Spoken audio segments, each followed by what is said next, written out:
Guardian's Wrath, Book 2 of the Anna Gabriel Mysteries, written by Georgia Wagner, narrated by Gwen Ashburn. Prologue. Jacinth's mind clawed its way back to consciousness, her eyes fluttering open with effort. A deep throb pulsed through her skull.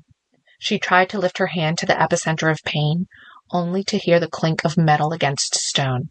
Her wrist was tethered by a looping chain. The darkness enveloped her, but as the seconds ticked by, faint slivers of light began to carve out the grim details of her prison. She was in a basement, the air musty and stagnant, the walls weeping moisture that gave the shadows an oily sheen. Jacinth's breaths came in shallow gasps as panic pricked at her skin, each inhalation laced with dust from the basement. Where the hell was she? Why couldn't she remember? She blinked, trying to manage the darkness. Her eyes, now adjusting to the scarce light, found purchase on two silhouettes shackled across from her. The first woman sat with her head bowed, resignation etched into the slump of her shoulders. But it was the second figure that drew Jacinth's attention, the source of heart-wrenching sobs that cut through the oppressive silence. Tears streamed down the second woman's face, glistening in the dimness as she pulled futilely at the chains that bound her to the damp wall. Her cries echoed off the stone and back into Jacinth's already frayed senses. The realization that she was not alone in this nightmare brought a bitter comfort to Jacinth, yet the sight of the sobbing woman's despair only chilled her. Where was she? How had she ended up here? Jacinth shifted against the cold, unyielding floor, the chains clinking softly in the quiet room. Trying to steady her breathing, she closed her eyes, and like a projector flickering to life, images of her family home in Washington state danced behind her eyelids. The towering pines that whispered on the wind, the sprawling fields of lavender that waved under the Pacific Northwest sun, the laughter of her younger siblings as they chased each other around the farmhouse. All of it crashed over her with an ache so profound, it was as if her heart were trying to claw its way back to those simpler times. The vibrant campus life at her university materialized in her mind next. The thrill of intellectual debates, the pride of aced exams, the camaraderie of late-night study sessions. Jacinth had thrived there, her passion for forensic psychology becoming a North Star that guided her every choice. As the thoughts swirled, a darker memory surfaced, tainting the nostalgia, a memory of just hours before. The date. A charming smile across the table, engaging conversation that made her laugh genuinely, a connection that sparked interest. And then, the drink. His insistence she try his favorite cocktail, the strange aftertaste that made her tongue tingle unnervingly, the room spinning, her body growing heavy, the world tilting on its axis until darkness claimed her. Horror seeped into her bones as the realization fully took hold. Drugged. She'd been drugged. Jacinth's breath hitched, the cold air of the basement biting at her lungs. Then, another memory. The woman. The calm one. Her name was Maddie? No, Melody. She'd introduced herself earlier. No, Jacinth had heard the name as she drifted in and out of consciousness. Melody. The woman's name was Melody. And even now, Melody remained calm, chained to the wall, but watching the stairs attentively. Suddenly, voices echoed from above. She went still, arms shifting, the cold metal of the bindings biting into her wrists. Suddenly, the unmistakable sound of boots on wooden stairs, heavy, deliberate, each step a drumbeat heralding a threat drawing even closer. Jacinth's eyes darted to the staircase, where slivers of light teased the edges of each descending boot, casting long shadows that seemed to reach out towards them like fingers. One of the other chained women stifled a sob, shrinking back against the wall as if trying to melt into the stone itself. Jacinth's heart raced, pounding a frenetic tempo against her ribs. She had faced fear before, late-night study sessions, walking alone on campus, but nothing like this. This was not the anxiety of deadliness or the wariness of shadows. This was primal, visceral terror. Amidst the rising tide of fear, a voice cut through the gloom, a whisper tempered with authority. Listen to me. The woman spoke, her tone low and steady in the dark. Melody, the third captive, whose presence had been a silent shadow until now, shifted within the sliver of light leaking from above. The sobbing woman didn't quiet. Jacinth stared. This woman was a couple years older, with severe, stern features. "I said listen," Melody repeated. "What's the point?" moaned the third captive. Jacinth couldn't remember the weeping woman's name. "They're going to kill us." "No. Shh. Shh, quiet, please," said Melody. Jacinth stared at her. She seemed so calm, so in control. Melody hesitated, biting her lip, and then suddenly she spoke quickly, as if deciding it was her only option. "I'm with the FBI. I'm undercover. We're going to get out, but you have to do exactly as I say." The words seemed surreal, a lifeline thrown in a sea of darkness. Melody's eyes, 2 points of determination, met Jacinth's. Beside them, the sobbing woman whimpered, her despair a sharp contrast to Melody's composure. "We can't. They'll hear us," she gasped between sobs, her voice ragged with terror. "Shh," Melody soothed, her gaze never wavering from Jacinth's. "Trust me. Panic will only make things worse. Stay quiet. Stay alert. Do exactly as I say. Can you do that?" Jacinth nodded, the pain in her head pulsing with each beat of her heart. She focused on Melody's instructions, feeling the ember of her own resolve flare just a bit brighter. In Melody's measured confidence, there was something infectious, a calm that beckoned Jacinth to rise above the panic that clawed at her insides. "Good," Melody continued, her eyes scanning their surroundings, assessing. "When the time comes, we move quickly, no hesitation." "Okay," Jacinth whispered back, the word a shard of glass in her dry throat. Melody gave a curt nod, acknowledging Jacinth's silent commitment. The third, crying woman's sobs had softened into quiet hiccups, the sound almost lost beneath the echo of those relentless footsteps above. The sudden clamor of the door slamming against the wall shattered the silence, sending a shiver down Jacinth's spine. A shaft of harsh light spilled into the basement, casting long, sinister shadows that clawed their way towards the huddled captives. Figures loomed in the doorway at the top of the stairs, their silhouettes monstrous against the backlight before they began their descent. The wooden steps groaned under the weight of the men, each thud a drumbeat to impending doom. Jacinth's heart hammered in her chest as she watched the men approach, with Melody's earlier words echoing in her mind like a mantra. Stay alert, no hesitation. But nothing could have prepared her for the sight, or stench, of the figure who detached himself from the group and stalked towards them. He was scruffy and wild-looking, his greasy hair hanging in matted clumps around a face twisted with rage. The odor that emanated from him was a pungent mix of sweat and something far more foul. An assault on the senses that made Jacinth's stomach churn. The man paced back and forth like a caged animal, his voice rising to a fever pitch as he spat accusations at them. Secrets, all of you, whispering, plotting behind my back. His eyes were bloodshot, wide with paranoia as they darted between the women. When his gaze landed on Melody, it lingered with a particular venom. Especially you, FBI, he sneered, his lips curling in disgust. Thought you could fool us? Jacinth's breath caught in her throat as she witnessed the fury directed at Melody, who remained statuesque, her expression betraying none of the fear that must have been roiling within her. The man's pacing grew more frenetic, his tirade punctuated by violent gestures that made the chains clank ominously against the stone walls. Promises made, promises broken, he continued, his voice a corrosive hiss that seemed to fill every corner of the basement. Did you really think we wouldn't find out? Did you think we're that stupid?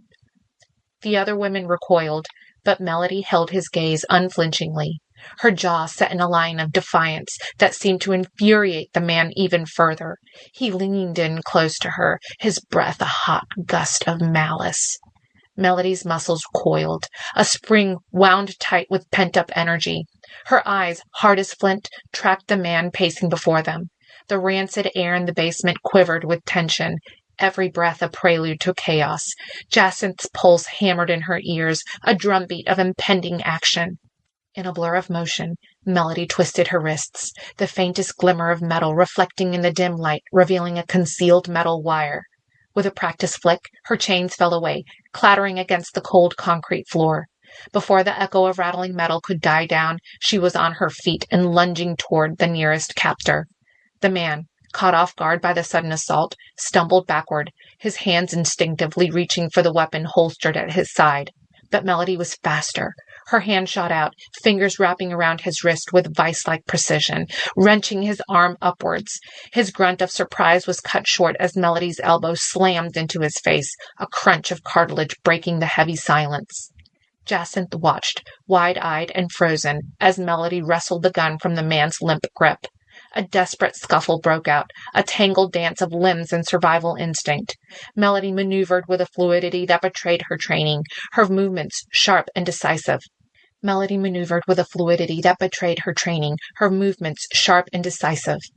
The other captors hesitated, their shouts turning to confusion as they scrambled to react to the whirlwind that had been unleashed upon them.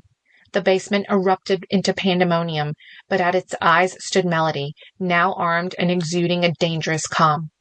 She pivoted, the gun steady in her grasp as she assessed the situation, ready to turn the tide of their grim captivity.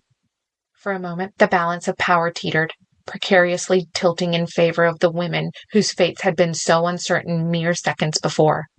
Jacinth's heart soared. The scruffy man's eyes never wavered. His gaze locked on Melody with a cold, calculating stare that belied the chaos around him. His nose bleeding, he didn't seem to even notice. As if on cue, his hand delved into the pocket of his stained jeans, fishing out a battered cell phone. He flipped it open with a practiced motion, thumbing the keypad with an eerie calmness. "Armin!" he barked into the receiver, his voice void of emotion.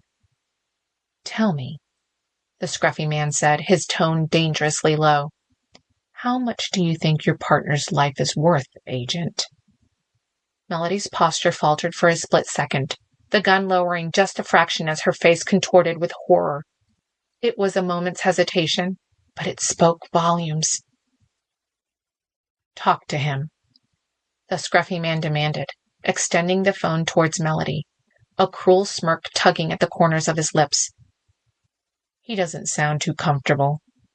With a trembling hand, Melody reached for the phone, her fingers brushing against the cold plastic. The gun dipped further. "Armin?" Melody's voice cracked as she pressed the phone to her ear, the name barely a whisper but charged with a raw desperation that resonated in the tight space. "Enough!" the scruffy man snapped, snatching back the phone and cutting off the connection. "You know what you need to do."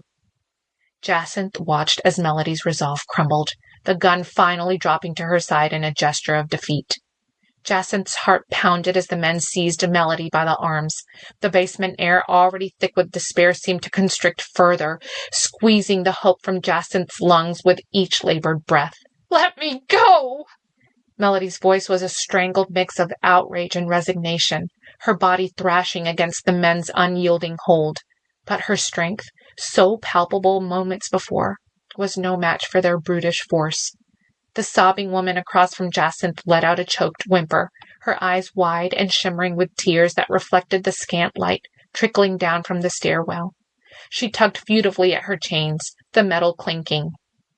Jacinth tried to speak, to shout encouragement or some semblance of a plan, but her throat was tight, the words trapped.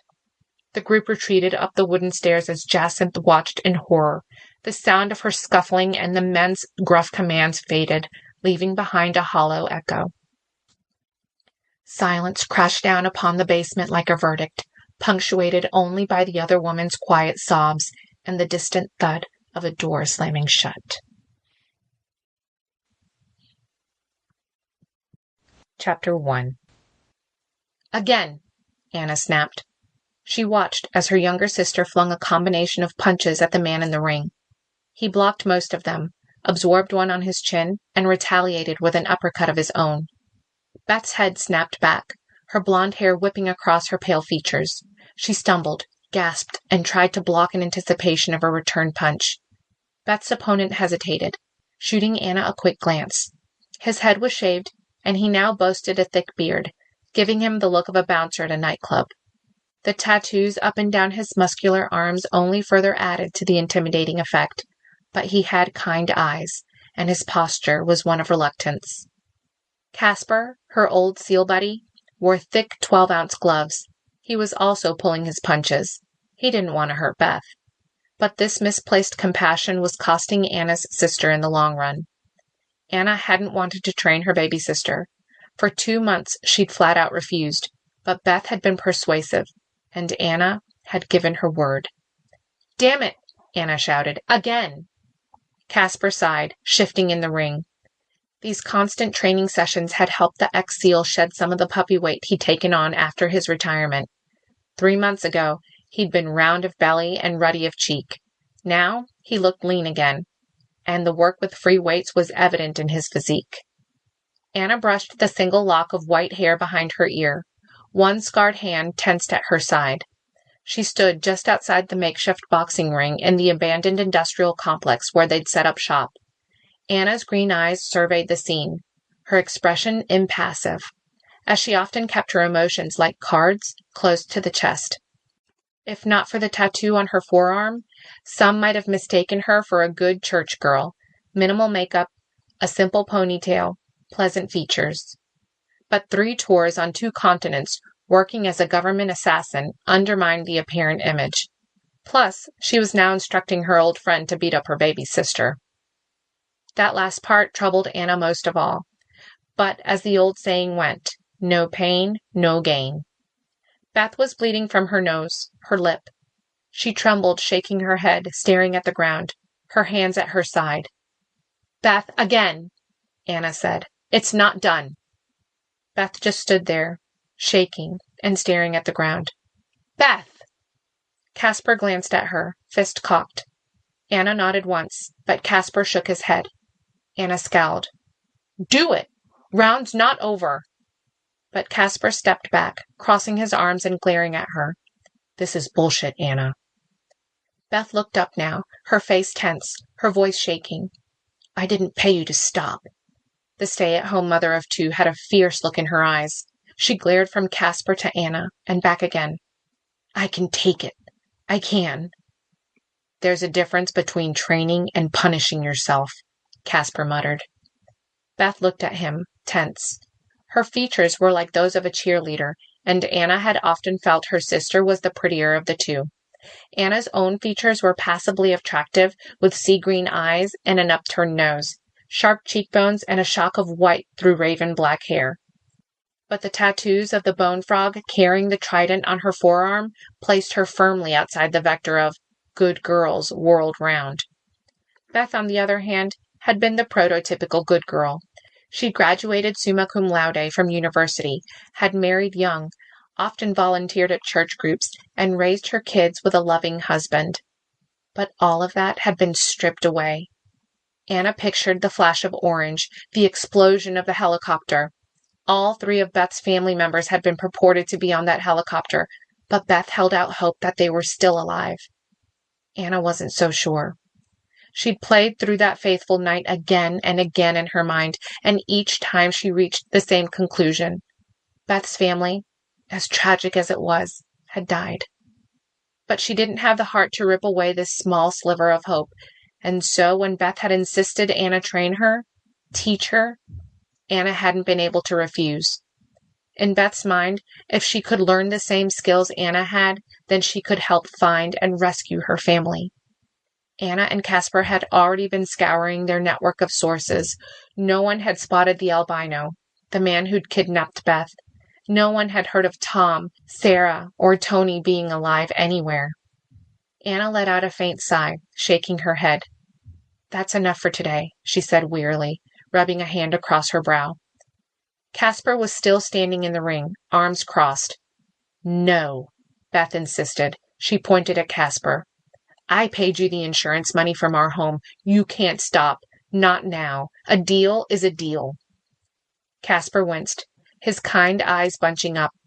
Normally, the ex-SEAL had an aloof quality to his posture and words, as if he couldn't quite be bothered to care about much of anything, ever. Except for his car. Casper cared a hell of a lot about his car. Anna still didn't know what make and model it was. A Hellcat? No, wait, a Dodge something? She couldn't be bothered to remember. The look in Casper's eyes currently directed at Beth was a look he normally reserved for the engine block of his vehicle. He studied Beth with a mix of pity and empathy. Anna watched as Casper's resolve crumbled, his broad shoulders falling in defeat. With a heavy sigh, Casper nodded and stepped back into position, his gloves raised. "All right," Casper said, his voice gruff. "One more round." Beth's eyes lit up with determination as she squared her shoulders, wiping the blood from her face with the back of her glove. She took a deep breath and raised her fists, ready to continue the relentless training session. As the training resumed, Anna couldn't help but feel a sense of dread creeping over her. She knew that delving deeper into the dangerous world they were stepping into would only lead to more heartache and turmoil. For nearly 4 weeks now they'd trained, twice a day. Anna hadn't accepted a single penny of Beth's insurance money, preferring to sleep in her RV behind the gym rather than bleed any of Beth's funds. But she'd also been the one to convince Beth that if her sister was serious about learning the tools of the trade, then Casper was the best of the best. Hiring him was an investment. Beth hadn't taken much convincing, and neither had Casper. 2 ex-wives had taken their toll on his bank account. As the final round continued, Anna called out, "Be right back. Gonna grab a bite."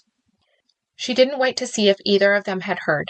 She sauntered away from the ring, her eyes scanning the old abandoned structure, meticulously documenting the cameras she'd placed throughout the ceiling joists, the small alarm box Casper had installed by the garage door, and the 2 stashes of weapons hidden in alcoves near old support beams. All of this, double and triple checking, was second nature to her. The faint chill down her spine, as if someone was always watching, also came with the territory. She was used to it. She stepped out of the old building and into the fresh afternoon air. The wind swelled through the trees surrounding the picturesque Mammoth Lake, gently rustling the leaves and carrying the soft scent of pine. Anna took a deep breath, letting the crisp air fill her lungs as she strolled along the lake's edge. The sky above was a brilliant canvas of blue, dotted with fluffy white clouds that drifted lazily in the breeze. As she walked, her mind drifted back to Beth and Casper in the training ring. She couldn't shake off the feeling of unease that had settled in her chest. Beth's determination was admirable, but Anna feared that her sister was diving headfirst into a world she knew nothing about. Suddenly, a twig snapped behind her, jolting Anna out of her thoughts. She spun around, her hand instinctively reaching for the concealed knife strapped to her thigh. Another crack. A branch? She frowned, frozen, motionless. Anna didn't twitch. As a sniper, she'd learned the skill of staying very, very still. In this age of 30-second videos and instant gratification, the art of remaining motionless without entertainment for hours, sometimes days, was a rarity. Sometimes the twitch of a hand or the shift of a foot was the difference between life and death. And so she remained poised, motionless, watching, scanning, searching. And then more sounds. Whoever it was didn't care if they were heard. A second later, a figure stumbled out of the tree line, gasping and moaning. Standing a few paces away was a man she didn't recognize. The man stumbled towards her, mouth opening and closing like a fish. He gasped in her direction and let out a faint mewl of pain as he hit his knees. "Help!" he stammered, and then he keeled over, clutching at his stomach. It was only then she spotted the knife. Anna rushed forward to the fallen man, her heart pounding in her chest. She knelt beside him, quickly assessing his condition. Blood seeped through his shirt where the knife had found its mark, and Anna knew she had to act fast. With practiced hands, she tore a strip of cloth from her own shirt and applied pressure to the wound, trying to stem the bleeding. "What happened?" Anna asked urgently, scanning their surroundings for any potential threats. The man groaned in response, his eyes squeezing shut in pain. He tried to speak, but his voice faltered. "Hey! Hey!" she yelled. "Stay with me! Stay with—" But she trailed off. Too late. Clearly too late. He'd lost too much blood. She stared at the man's face. His eyes fluttered open, and for a moment they locked onto Anna's in a silent plea. Then, with a shuddering breath, his gaze turned distant, unfocused. A flicker of defeat passed through his features before they slackened into stillness. The weight of his final exhale hung heavy in the air, mingling with the scent of pine and earth. "Shit," she whispered. She stared down at the man, stunned. It all happened so fast. But that was the real world, fast, unpredictable. She moved just as quickly into assessing phase. Assess the threat, neutralize the enemy. Glancing around warily once more, Anna's instinct hummed with caution. She hoisted herself to her feet, but instead of turning back to the gym, she moved in the direction the man had come from. He'd been stabbed. Were his killers nearby? She had to localize the threat first. And involving Beth? No, not at this stage. Hopefully never. Even as she moved through the woods, over the carpet of detritus and pine needles, her hand strayed on her phone. She noticed blood staining her fingers, and she wiped them against a moss-covered log. As she pulled her phone with her preferred hand, she frowned. Still no notifications. No warnings that the albino had been spotted. No news of Beth's family. Was this dead man part of it somehow? Her brow furrowed as she moved under the cover of trees, footsteps soft against the padded ground. She spotted motion ahead of her and glanced up. A figure in a gray hood moving hastily through the trees away from her. "Hey!" she shouted. "Hey, stop!" But the figure didn't look back. Anna frowned, beginning to jog, but then she stumbled and turned sharply to stare at the forested floor. And that's when she found the second body. She blinked, staring. A woman this time. Laying on the mossy earth, wearing a dark suit, a knife buried in her throat. Her eyes stared up at the clouds, glassy. "What the hell?" Anna murmured under her breath. She dropped to a knee, reaching out and touching the woman's skin. Cold. She rifled through this woman's pockets and found a billfold. Inside she found something that made her curse. An FBI badge.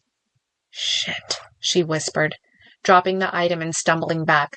She shot a look over her shoulder, rapidly trying to make sense of the situation. Was the man the one who'd killed the woman? Had she fought back? No, that didn't make sense. The man's stab wound was from a left-handed person.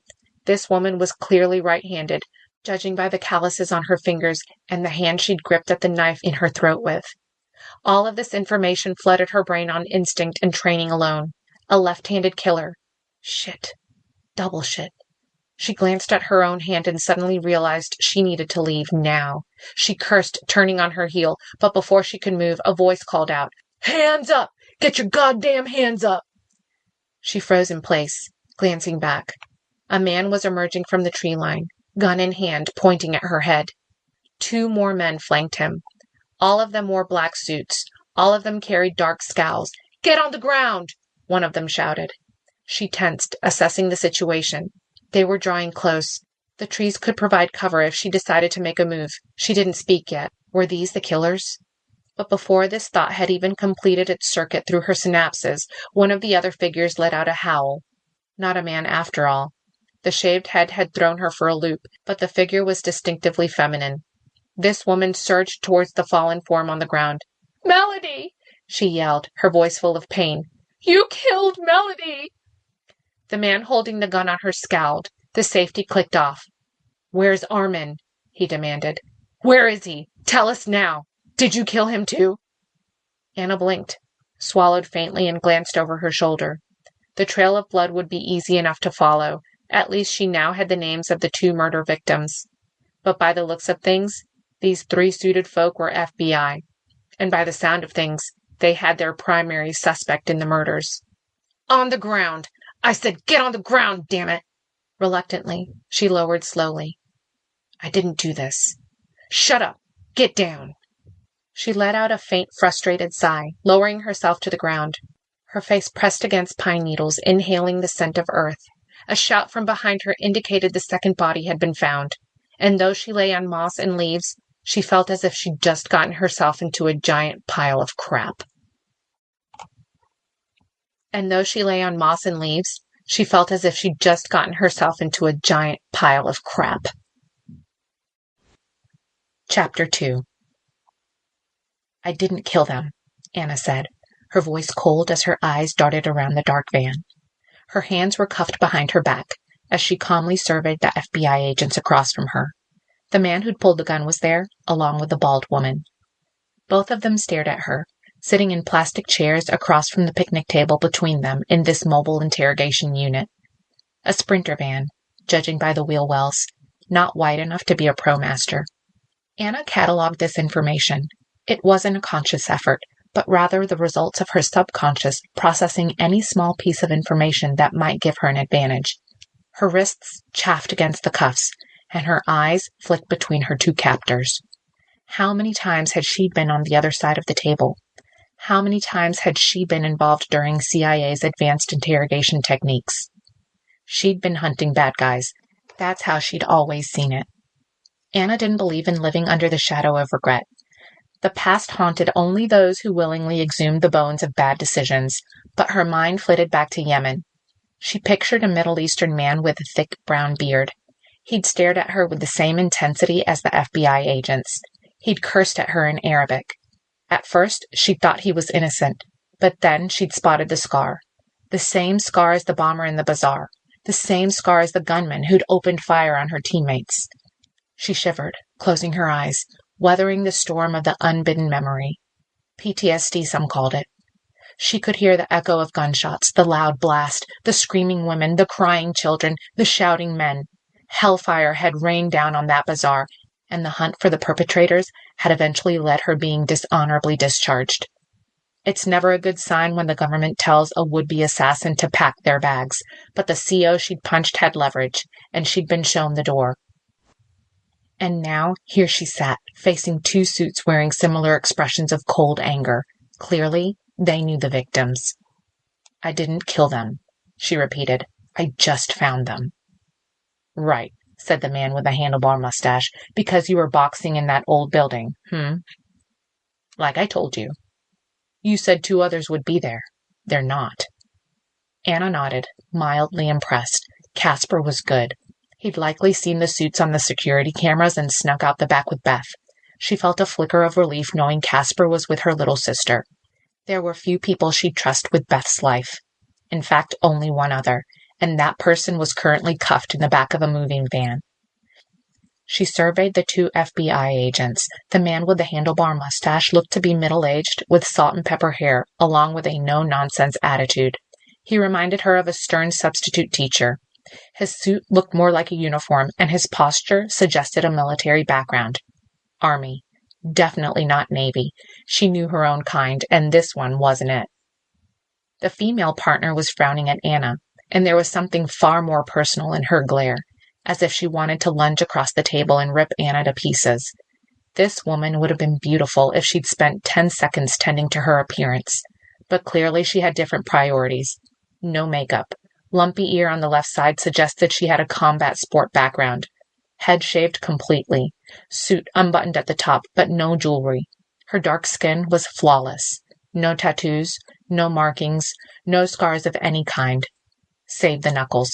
Definitely a combat sport background. Agent Greaves and Agent Jefferson. She glanced at Greaves, Mr. Handlebar, and said in that usual laconic way of hers, "I found them like that." "We found you handling their bodies," said Greaves slowly. "We found this on your person." He reached behind the table and withdrew her thigh-sharp knife, placing it on the surface between them. His eyebrows inched up as if he were projecting the thought, "Aha." She shrugged. "My knife is clean. Should show I didn't stab him." "You're left-handed," said Greaves. "Mm-hmm." "You killed them, bitch!" snapped Jefferson. The woman lunged across the table, grabbing a handful of Anna's collar, gripping tight. "I'll make sure you fry for this. Hear me?" Anna didn't react to the manhandling. She waited patiently until Greaves pried his partner's hand free from Anna's collar. Jefferson stood to her feet, pacing back and forth now. She was nearly 6 feet in height, and she moved like a caged bull waiting to be let loose. "Fiancé?" said Anna quietly. Jefferson turned to her, rage in her eyes. "Which one?" Anna asked. "Him? He asked me for help. I was trying to find out who did this. That's all." Jefferson continued to pace. Anna supposed she'd guessed correctly, judging by the murderous glare in the FBI agent's expression. Greaves looked frustrated by the situation, and she wondered why he was allowing his partner to remain in the interrogation. She was clearly emotionally distraught. "Tell us what you know about the case our colleagues were working," Graves said simply, folding his hands. "Nothing. Like I said, I didn't hurt them. They just stumbled into a left-handed knife user in the woods? Is that your story?" "About right," Anna said simply. She glanced around the van. They were motionless on the side of the road. 2 more agents were up front, waiting for orders. 4 to 1. Not great odds. Especially with her hands cuffed. But she waited. Watched. Gathering intel before executing. Beth was safe. Priority 1 accomplished. But now the feds seemed to think she had killed their agents. Not good. She hesitated, picturing the fleeing, gray-hooded figure she'd spotted back in the forest. "I saw someone," she said simply. "Oh, convenient," Jefferson snapped. "Who?" Graves asked. "Didn't see their face." "Can you describe them?" "Not really. Hooded. Running away from the crime scene." Graves and Jefferson exchanged glances, skepticism etched on their faces. Graves leaned back in his chair, looking at Anna with a mixture of disbelief and suspicion. "You saw someone running away from the crime scene, but you don't know their face or anything about them? That seems highly unlikely," he said. Anna's eyes narrowed. She knew exactly what he was doing.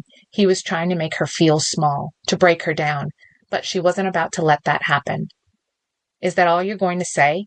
cut in Jefferson, her voice thick with anger. "She's got nothing but lies." Anna could see the tension in their faces, the desperation in their eyes. She'd seen that look before, back when she was in the field, when they were hunting the same monsters she was. "Look," she said, her voice soft but firm. "I'm not lying. I found those agents. I didn't kill them." Graves sighed, rubbing a hand over his face. "So who the hell are you then, No prints, no social security number, no driver's license." He looked at her. She sighed, glancing at the table before looking up again. "I don't believe in voluntarily registering into some system. I know how easy it is to get loose in the numbers." "No credit cards?" "I don't believe in plastic." Or money, she thought to herself. She had never much seen the use of money. She didn't trust it, and often gave it away as quickly as she got it. Gold? Gold she could touch, could feel. She had gold hidden in the walls of her C-Class RV. "I need to go," she said simply. "I've sat here, tried to help, but you're clearly not in a reasoning mood." Her eyes shifted to Jefferson. "I'm sorry about what happened to your fiancé, your colleague, but I'm done." "Done?" snapped Jefferson. "Is that how you think this works? What sort of asshole are you?" Graves leaned forward now. "Do you work for Abdo Sahid? Is he the one who sent you?" She stared at Graves now. "Bingo," Jefferson said. "We know about your boss, bitch. We know who hired you." "Hang on. Sahid is involved in this?" Anna asked, leaning forward now. She'd been tensed, prepared to make her move. She'd nearly slipped her thumb free from the cuffs. She'd been preparing to sweep Greaves's chair leg, then lunge at Jefferson before she had time to react. But now, Anna tensed, hesitant. "You work for him?" Greaves pressed. "No. But I tried to kill his nephew once," Anna thought to herself. She frowned. One of her first missions for the Black Ops team. A target on a human trafficker, one of the most prolific traffickers with operations in South Africa and the Middle East. Everyone on her squad had known the name Abdo Sahid. She knew many names, all of them belonging to nasty people, but Abdo Sahid was a particularly repugnant specimen. A sadist, a psychopath, a man who had managed to build one of the largest human trafficking empires in the world. But Anna had never actually met him, never seen his face in person. They'd been in the business of eliminating men like Sahid, not making deals with the devil. Still, the mention of Sahid's name sent a shiver down her spine. She'd missed the first shot on his nephew, but his car had veered off and he died in the hospital 6 months later. A half success. The bosses had been fine with it, and Anna had been moved on to other targets, especially those involved in disruption and terrorism. It was the same quandary the U.S. had faced when pulling out of Afghanistan. The Afghani officials in the secularized government were known for taking on T-boys, adolescents they severely abused. The Marines on the ground were required, in some instances, to look the other way. On one hand, the threat of a dangerous regime, on the other, moral depravity. Geopolitics had never been Anna's strong suit, but it had often bothered her, going after the political sorts and leaving the scum of the earth to ply their trades in the secret corners. She bit on her lower lip. I don't work for anyone. Not anymore, and I didn't kill your agents. Enough! Jefferson spat. This is bullshit. Complete bullshit. She's not... Boss. A voice suddenly crackled over the speakers in the back. Anna glanced up at the device set in the ceiling. Yeah? Graves replied. Found something on the drone, the voice said. Man fleeing on foot. Gray hoodie, just like she said. Greaves shot her a look. Jefferson went quiet. How far? Greaves called out. 2 miles. Can we intercept? Yeah, hold on to something. Anna tensed as the van's engine suddenly grumbled to life. The vehicle began to move, carrying her even further away from her sister. Her stomach tightened as they picked up speed. Chapter 3. The world outside the tinted windows of the FBI van blurred into a spinning kaleidoscope of greens and grays as the vehicle careened off the pavement, its tires screeching a violent protest. Anna's stomach lurched with the momentum. Within the confined space, every rattle and jolt was magnified, resonating through the metal bench that served as her temporary seat. The van skidded to a gritty halt, dust from the roadside uprising in a cloud around them. Stay put, Agent Greaves barked, his hand instinctively reaching for the sidearm holstered at his hip. The command was unnecessary. They both knew Anna wasn't going anywhere. Yet. He threw a glance at Jefferson, a silent exchange passing between them before he wrenched the back door open. Daylight flooded in, momentarily blinding, and Greaves wasted no time in springing out into the fray.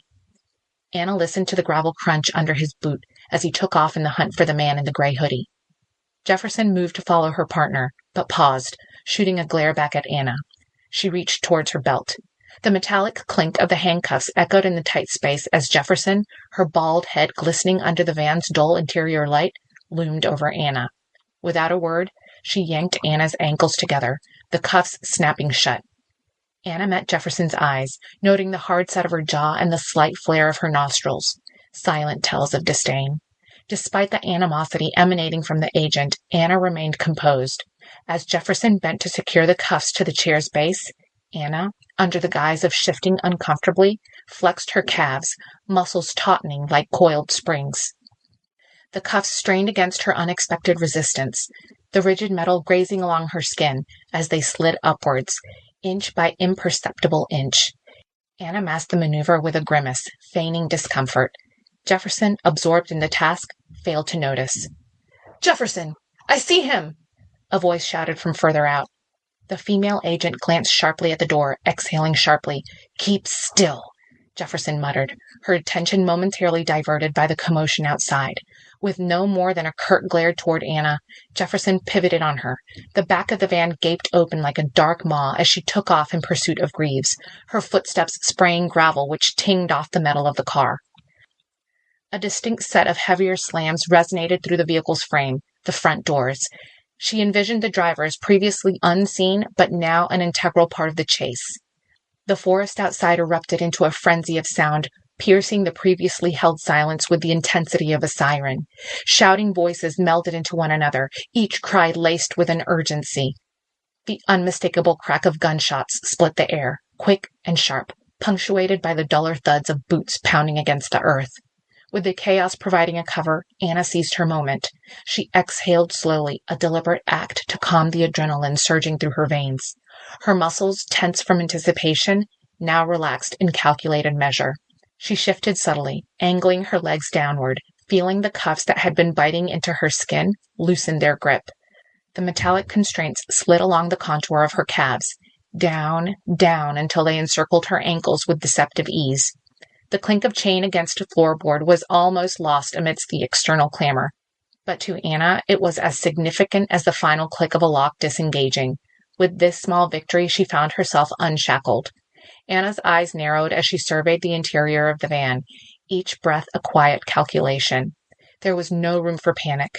She spied the loose screw beneath the table, its head glinting subtly in the dim light that filtered through the vehicle's barred windows. She stretched her foot, the muscles in her leg coiling, then extending. With a deft flick of her ankle, she hooked the screw, drawing it closer. The metal was cold against her skin. Working the edge of the screw against the locking mechanism of her handcuffs, she felt the tumblers within begrudgingly give way. A faint click signaled the release of the handcuffs, and Anna's wrists were free. She allowed herself the ghost of a smile, the gesture fleeting and unseen by anyone but the shadows that played hide-and-seek across the van's interior. In one fluid motion, she rose from the chair. She approached the back doors with measured strides, her every sense attuned to the world beyond the steel barrier. Her hand found the door latch, the mechanism yielding without protest. As the doors swung open, a rush of cool air greeted her, carrying with it the earthy scent of pine and soil disturbed by the frenzy of the chase outside. She stepped down onto the uneven ground, her gaze lifting to assess her surroundings. And then she saw him, a blur of gray against the greenery. The man in the gray hoodie closed the distance with alarming speed, a glint of steel emerging from the folds of his garment. Likely, he'd spotted the van as a potential getaway vehicle. Oops, too bad for him. Anna's muscles coiled as she registered the threat, her mind already calculating the trajectory of the impending stab. As he lunged forward, knife aimed for her torso, Anna pivoted to her left with a dancer's grace, the blade slicing only air. She felt the whoosh of its passing, a whisper of danger that failed to find its mark. With an almost serpentine fluidity, the attacker recovered, thrusting the knife toward her once more, his face hidden beneath the hood, but his intentions clear as day. But Anna was ready, her body primed for survival. She caught his wrist with her right hand and anchored herself with her left foot, turning to use his momentum against him. In one smooth practice movement, she twisted beneath his arm, her back pressing against his chest. She used his forward motion to hoist him over her shoulder. The world spun for a fraction of a second, a blend of green and gray, before he crashed to the ground behind her, the knife skittering away in the underbrush. Breathless but unharmed, Anna stood tall above the prone figure, her stance wide and alert for any further threats. The assailant lay sprawled on the forest floor, his breath ragged. Anna's gaze flickered to the discarded cuffs, a glint of metal in the dirt.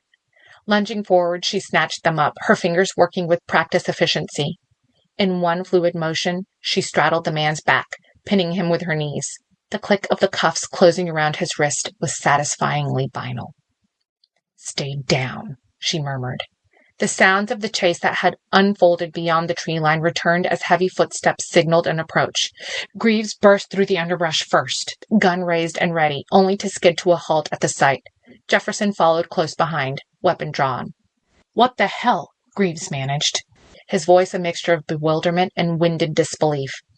"Secured," Anna said flatly, rising to stand over the subdued attacker, her own breathing measured despite the exertion. Jefferson lowered her gun, eyes sweeping from Anna to the cuffed man beneath her feet. She let out a long, slow exhale. "I didn't kill your friends," Anna said, scowling. She nudged the man on the ground with her foot. "But I bet this guy knows who did." Chapter 4. Now Anna stood on the same side as the two agents. Jefferson still didn't trust her, evident in her scowl and constant sidelong glances. But for the moment, the two FBI agents had cornered their hooded suspect against the side of their black-paneled van. She tried to keep her expression passive, but part of her wondered if she simply was magnetic to trouble.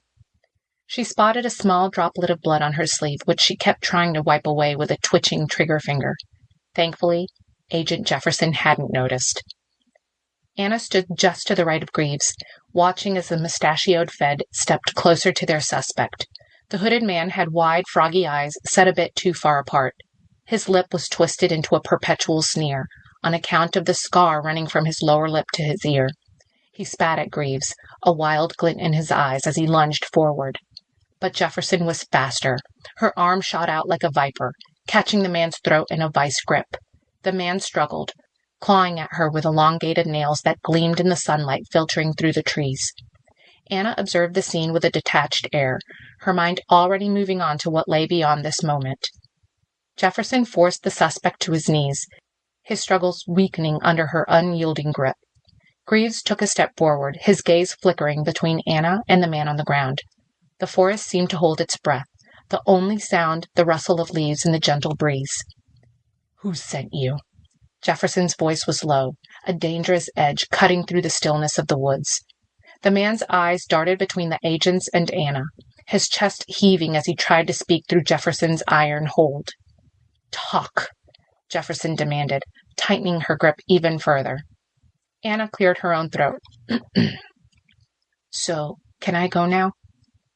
Jefferson shot her an angry look while still wrangling the man. Anna noted he tried to pry at the forearm across his neck with his left hand. She spotted blood speckles on his fingers and evidence of scratches on his forearm. All of this she catalogued dispassionately, but held her breath, turning to leave. "Where the hell do you think you're going?" snapped Jefferson. Greaves shot Anna a look and held up a hand as if to say, "Stay there." She sighed, shaking her head. "Look, I'm ex-military. I'm not one of the bad guys. Got it?" Grieve paused, turning to look at her. He hesitated briefly. His eyes slipped to the bone frog and trident tattoo on her forearm, then back up to meet her green eyes, the same hue as seas before storm. "What team?" he said quietly. She shrugged. "Does it matter?" "My brother's oldest son is active," Greaves replied. A strange phrasing. Brother's oldest son? Not nephew? But she didn't press the point. Anna tensed, glancing from the Fed and his large mustache towards the look of suspicion in his narrowed eyes. For a moment, he'd fully turned away from the suspect his partner was wrangling against the side of the van. Jefferson was busy trying to subdue the wide-eyed man in the gray hoodie, while the two other agents were in the front of the van, radioing location and calling for paramedics. The sound of static filled the air along the edge of the empty road framing Mammoth Lakes. Now she studied Greaves and said, "I was on special assignment under Corporal Wiseau." Right, based in Senegal?" Greaves asked. She frowned. "No, Yemen." He seemed to relax a bit at this, leaning back. He let out a slow exhale. "Shit, you really were Navy." "Like I said. Now, can I go?" He glanced once more towards Jefferson, who'd finally managed to subdue their suspect. Then the Fed glanced back at her with a sheepish look. "Discharged?" "Yeah." "You don't think you want to stick around a second? See what you get from this guy?" Greaves studied her, grimacing apologetically even as he asked. She blinked in surprise, hesitated, and then scratched at the side of her face. "This is about Abdo Sahid." "Yeah. If you knew him, you know why we need to stop him." "People have tried for quite some time," she replied.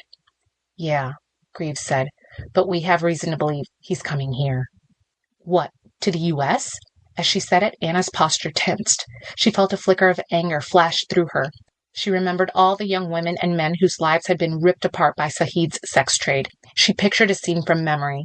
Anna standing in the sand-swept streets of Yemen, the sun beating down mercilessly on her and her team. The mission was clear: infiltrate Sahid's compound and extract the hostages. She could still feel the weight of her gear, the tension in her muscles as they moved as shadows through the night. And then the chaos, gunfire echoing off the walls, screams mixing with shouts of command. Then, first room in the compound, a young girl, barely in her teens, with haunted eyes and bruises marring her skin. An IED strapped to her chest. She'd been used as a human shield. She hadn't made it out alive. Anna's teeth pressed together as she snapped back to the present, breathing heavily and glaring at the ground. Finally, she turned away from Greaves and approached the man in the gray hood. She dropped to one knee and reached out, grabbing a fistful of his hair, tilting his head back. "Hey," Jefferson snapped. Her hand clapped Anna on the shoulder as if to drag her back. "It's fine," Greaves said sharply. Anna ignored the hand on her shoulder. In her experience, only those who didn't actually possess physical skill liked the idea of retaliating against every slight. Thin-skinned folks loved the scene in a movie where the star beat up a few bad guys based on a slight insult. But in Anna's experience, the true killers were the ones who maintained their professionalism and composure. The hand on her shoulder was just another distraction, like sand in the surf, like sunlight on a hot day. Jefferson and Greaves were now disagreeing behind her, but she ignored them both. Her eyes were instead fixated on the suspect. His wide eyes were blinking as he met her gaze. He sat hunched against the hubcap of the van, breathing heavily, his intermittent gasps competing with the static from the radio coming from the front seat. She didn't speak English. Sahid was Yemeni, and so she spoke to this man in fluent Arabic. "Manant?" He froze, staring at her. His breath came in slow puffs. She nodded and continued in Arabic. "You're with Sahid." He didn't reply, didn't react, just maintained his gaze fixated on her. Anna could see the fear in the man's eyes, but she also recognized the glint of defiance. She didn't have time to waste on mind games. Leaning in closer, she spoke in a low, firm tone in Arabic. I know who you are and what you do. If you want any chance of survival, start talking now. The man's eyes darted around, as if contemplating his options. Before he could respond, a crackling voice came through the radio, announcing backup units closing in on their location. Anna's sense of urgency heightened. She tightened her grip on his collar and repeated her question in a steely voice. Where is Sahid heading? When is he expected to arrive? And what are his plans here? The man swallowed hard, beads of sweat forming on his brow. Jefferson was still chirping away, complaining to Greaves. But Anna ignored all of this. She stared at the man in the hood, hesitant. Again her thoughts drifted back to the scene in Yemen, the young woman, trapped, the beeping sound of the IED. No, that wasn't memory. That sound was... She stared. Beep, beep, beep, beep. It was getting louder. The man was praying now in Arabic, muttering rapidly under his breath. Anna's eyes widened. Get back! She yelled. She shoved Greaves and Jefferson. There was no visible external sign of an explosive on the murder suspect, which meant it was internal. Shit. She flung herself back, tackling Greaves. Out of the van, the two of them hit the dust, behind the silver bumper. The beeping grew even louder. Allahu Akbar! He screamed. And suddenly a blinding explosion ripped through the air. Anna's training kicked in, and she immediately shielded her face from the impact, feeling the heat wave wash over her. Debris flew everywhere, the van shook violently, and chaos ensued. As the smoke began to clear, Anna opened her eyes cautiously, her ears ringing from the blast. Through the haze, she saw Greaves trying to get up, his ears bleeding from the explosion. Jefferson was on the ground, dazed but slowly regaining her senses. The man in the gray hoodie was nowhere to be seen. The van was on fire now. The FBI agents in the front seat were groaning, clambering out of the wreck. Anna took this opportunity to make a rapid decision. There, on the ground, a phone. She hadn't spotted it before. The screen cracked, the small device badly damaged. The bad guy's phone? She wasn't sure. Had Jefferson confiscated it? Also unsure. The hostile agent was clambering back to her feet, wincing and wiping blood from her mouth. Anna snatched the phone off the ground. In the distance, the sound of approaching sirens. Greaves lay unconscious behind her. She checked his vitals, breathing but stunned. Then, pocketing the phone, she turned. Hey! Hey, stop! Jefferson's voice shouted. Anna ignored her and instead broke into a jog, phone in her pocket, racing away from the scene. 2 dead FBI agents. The man who'd likely killed them both had blown himself up. But amidst it all, the nagging realization. Abdo Sahid was coming to the U.S. Maybe he was already here. She scowled as she ran, her face forming a tapestry of furrowed lines. Jefferson's voice faded. The sound of the sirens continued to pierce the air above Mammoth Lakes. She'd missed Abdo once before. How many young women and men had suffered because she'd failed the mission? Was this redemption? Was this fate, or God's way of giving her a second chance? She nodded to herself, certainty flooding through her as she continued to run, fleeing the scene, hand brushing against her pocket containing the damaged phone. Another flash of an image. Her team had breached the compound. The teenage girl had begged Anna. Her large brown eyes under a sweat-streaked brow. She'd pleaded with Anna, Please, please help me. The same beeping, faster, faster. Anna had tried to lunge in. She'd been dragged back. The last image. The girl's terrified face as she was left alone in a room to die. Fatima.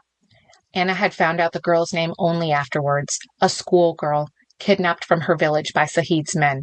In her head, Anna could still hear the girl's voice begging for help. And then, the explosion. How many other Fatimas were there? Anna growled, sprinting now, indifferent to the ringing in her ears or the pain lancing through her side from an old injury. She raced through the forest, back in the direction she'd come from. 2 dead agents, Fatima dead, and now Abdo was coming to her. And this time she wouldn't miss. Chapter 5. To Anna, her RV was something of a sanctuary. She sat in the driver's seat with her feet thrown up on the dash, overlooking a scenic view of the valley below. A labyrinth of greenery and craggy mountains surrounding a vast expanse of blue sky that was dotted with clouds.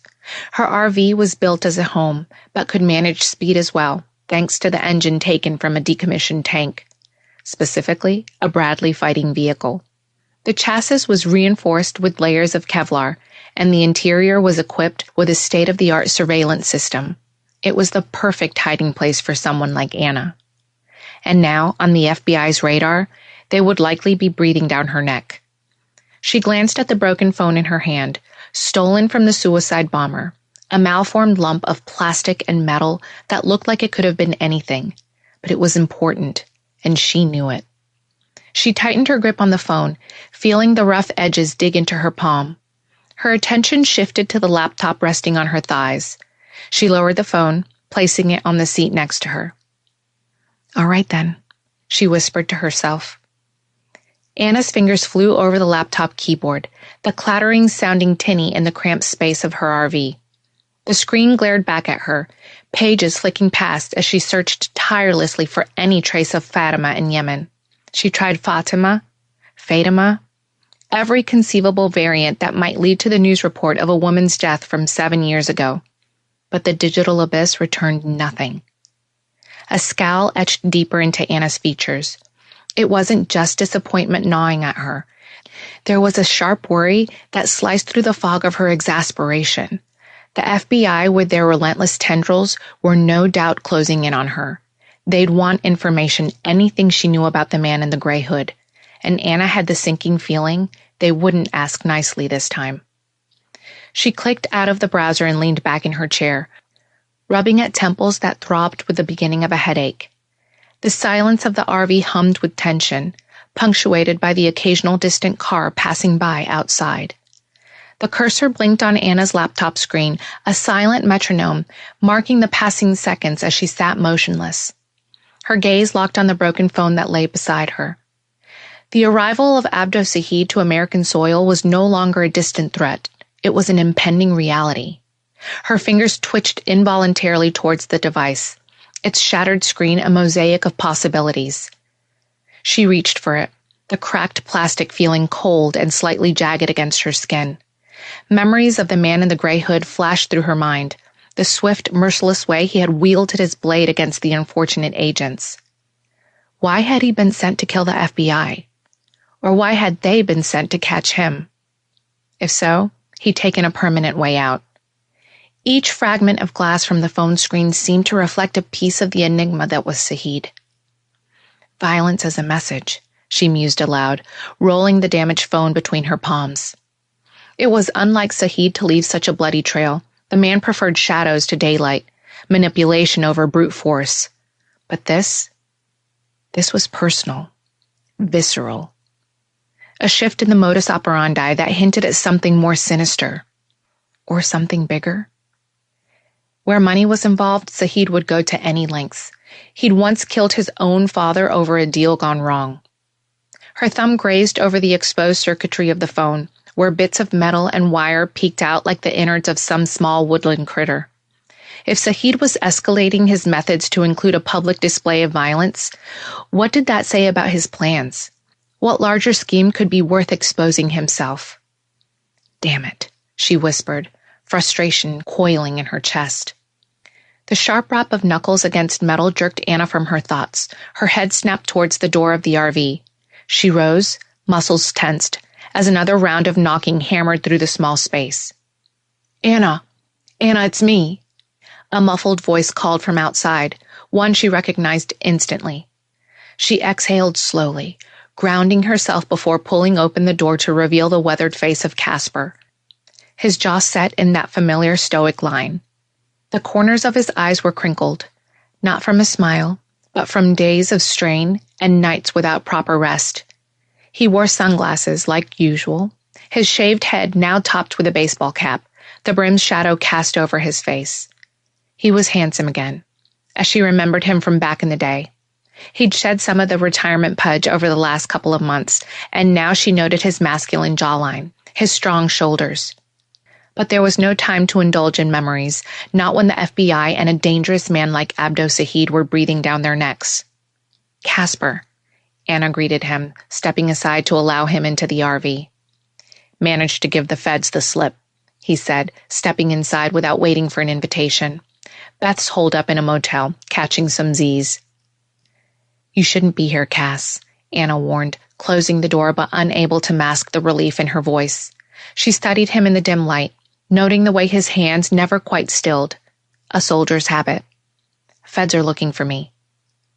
Neither should you, he pointed out, glancing around the cramped interior of her latest hideaway. What's going down, Anna? Why are they sniffing our asses again? Anna hesitated. Casper had been out of the loop. 2 dead feds. On our doorstep. Shit. Left-handed knife attack. He glanced at her, quirked an eyebrow. Wasn't me. Just checking. So, who? Sahid. She uttered the name like a curse. He's coming to town. Casper's reaction was immediate. His posture stiffened, a hand instinctively brushing the place where a sidearm would normally rest. Does he have his list? Checking it twice. What? Sorry, bad joke. But you mean Abdo Sahid? He demanded, uttering the name, igniting a blaze in his eyes that Anna recognized all too well, the burning hatred for a shared enemy. She nodded, watching as the anger settled into the hard lines of his face, etching years into his features. They both knew what Sahid represented, the lives ruined in his wake. Anna reached for the remnants of the shattered device on the small fold-out table, its screen a spiderweb of destruction. With a hesitant hand, she extended it towards Casper. This might have something, she said, her voice low and edged with urgency. Casper took the broken phone, turning it over in his calloused hands, the tactile memory of similar devices conjuring ghosts of operations past. He pressed the power button, but the screen remained lifeless, the silence from the device amplifying the tension in the confined space. I can't crack this here, he finally admitted, looking up at Anna with a frown creasing his brow. But I've got a contact, a guy who's good with tech. Good, Anna breathed out, relief momentarily easing the tightness in her chest. But as Casper pocketed the phone, her gaze drifted to the laptop screen still displaying the mosaic of search results, each a dead end. Frustration simmered within her again, a slow burn. We need to know what Sahid is planning, she said, more to herself than to Casper, her fingers balled into fists atop the worn keyboard. Why? Casper said simply. She glanced at him. How's that? You're retired. We both are. Casper trailed off, then shrugged. He's their problem now. Anna frowned, glancing at her old friend. You don't know Sahid like I do, she said simply. He's a dog. He needs to be put down. Ain't your job anymore, though, is it? She continued to watch her old friend, still frowning. Casper just shrugged at her from under his baseball cap. She began to pace the cramped interior of the RV, each step a metronome to their rising urgency. Casper watched her, leaning against the kitchenette counter, his normally aloof nature counteracting his initial reaction at the human trafficker's name. She didn't reply at first, her mind still spinning. She tensed as she paced back and forth, wondering to herself, why? She thought of her sister's family, the helicopter exploding. Now, Beth lived in pain. Anna knew that pain. She'd never loved the same as Beth had. She'd never known the love of children, of a husband, but she knew a different type, a camaraderie, a protectiveness. They'd called her the guardian. Anna Gabriel, an angel of death. She had always felt as if the work they did overseas made a difference. She dedicated her life to this belief. And now? Now she wondered if she was just kidding herself. Casper watched her, a mixture of admiration and sympathy in his eyes. You can't stop asking questions, he said softly, almost gently. You've always been like that. He knew Anna's story well, the scars she bore from her years in the field. He'd seen her transform from a bright-eyed young recruit into a hardened warrior. But he also understood the toll it had taken on her. I saw the way you looked at that phone, he continued. You won't let go until you know what Sahid's up to. She paused, her eyes meeting his. You're right, she said, her voice low and hoarse. I can't let go. I need to know. She knew she was chasing ghosts, trying to piece together a puzzle that had long since lost its pieces. But the name Fatima resounded in her mind. A child, nothing more than a child, used as a plaything and discarded in an explosion. Casper nodded in agreement. "All right," he said. "Let's find out. What's your plan?" Anna gave a brief smile, a hint of her old determination returning. "First, we figure out what's on this phone. Who's this guy you know?" "Oh," he said with a smirk. "You've met him before. Good with computers. Bit of an asshole." Anna tensed. "Wait." "Waldo Strange III," Casper said, beaming now at the look on her face. The con man had helped them rescue Beth 3 months before, but he'd also been the reason they'd found themselves knee-deep in shit in the first place. Waldo was self-diagnosed as something he called ataraxic. He claimed he couldn't feel fear. In Anna's opinion, he was just a lippy asshole. "He can help with this?" "Yup. We got to know each other during stakeout. He's good with tech, and he's got the sort of tools government types don't smile at. If we're looking local, he's our best bet." Anna sighed, letting out a low, irritated breath. Before she could refuse, Casper slid into the front seat, beaming merrily. "I'll drive." Chapter 6. The salon's doors creaked subtly as Anna and Casper slipped through, the dim lighting immediately swallowing their silhouettes. They moved with a deliberate quietness, shadows mingling with the smoke that hazed the air. The clinks of glass bottles and the low murmur of conversations were punctuated by the occasional harsh laugh, the soundscape of calculated risk and casual vice. Anna's gaze was sharp beneath her hood, a hawk amongst pigeons, scanning the room with practiced efficiency. She kept her body language relaxed, but every muscle was coiled, ready to spring into action at the slightest provocation. Casper, just a step behind her, mirrored her casual alertness, his hands tucked into the pockets of his worn leather jacket, eyes hidden behind dark shades, despite the gloom. They navigated through the maze of tables, sidestepping a waitress carrying a tray laden with empty glasses. The patrons paid them no mind, too engrossed in their own games of chance and cups of cheap liquor. The stench of stale beer mingled with the heavy smoke. "You sure this asshole is here?" Anna muttered under her breath. "Mm-hmm. Phone's pinging." Anna just nodded, adjusting the hood concealing her features, and she scanned the late-night salon once more. Ostensibly a salon, but everyone in town knew it was a front for an off-hours gambling hall. The owner had brothers on the police force, and so law enforcement often looked the other way. Anna, for her part, looked in every direction. And then she paused, glaring at the table in the back of the room under a glowing yellow light. There, at a table set slightly apart from the rest, was Waldo Strange. He was flanked by men also sitting at the table, holding hands of cards. These other men bore more ink on their skin than the pages of a novel. Each tattoo a story of allegiance and threat. Their bulky forms seemed to meld together, a barrier of muscle and malice. Waldo's fingers danced upon his cards, his narrow eyes flicking about with a casual interest. Despite the jocular facade, there was a tension in his shoulders, a wariness that belied his apparent ease. Casper's breath hitched almost imperceptibly as they spotted him. Anna felt it rather than heard it. A silent communication passed between them, a shared recognition of the quarry. They paused for a fraction of a second, recalibrating, before continuing their approach with measured strides. With Waldo in their sights, the ambient noise of the salon seemed to recede, the focus narrowing. The click of chips and the shuffle of cards became the metronome to which they advanced, each step drawing them closer. Anna's gaze sharpened, the hunter within on high alert. She watched as Waldo's fingers brushed his cards, a touch too deliberate, and then his ear, a seemingly innocuous gesture to the untrained eye. Across from him, a man with a viper tattoo coiling up his neck gave the briefest of nods, his hand shifting subtly.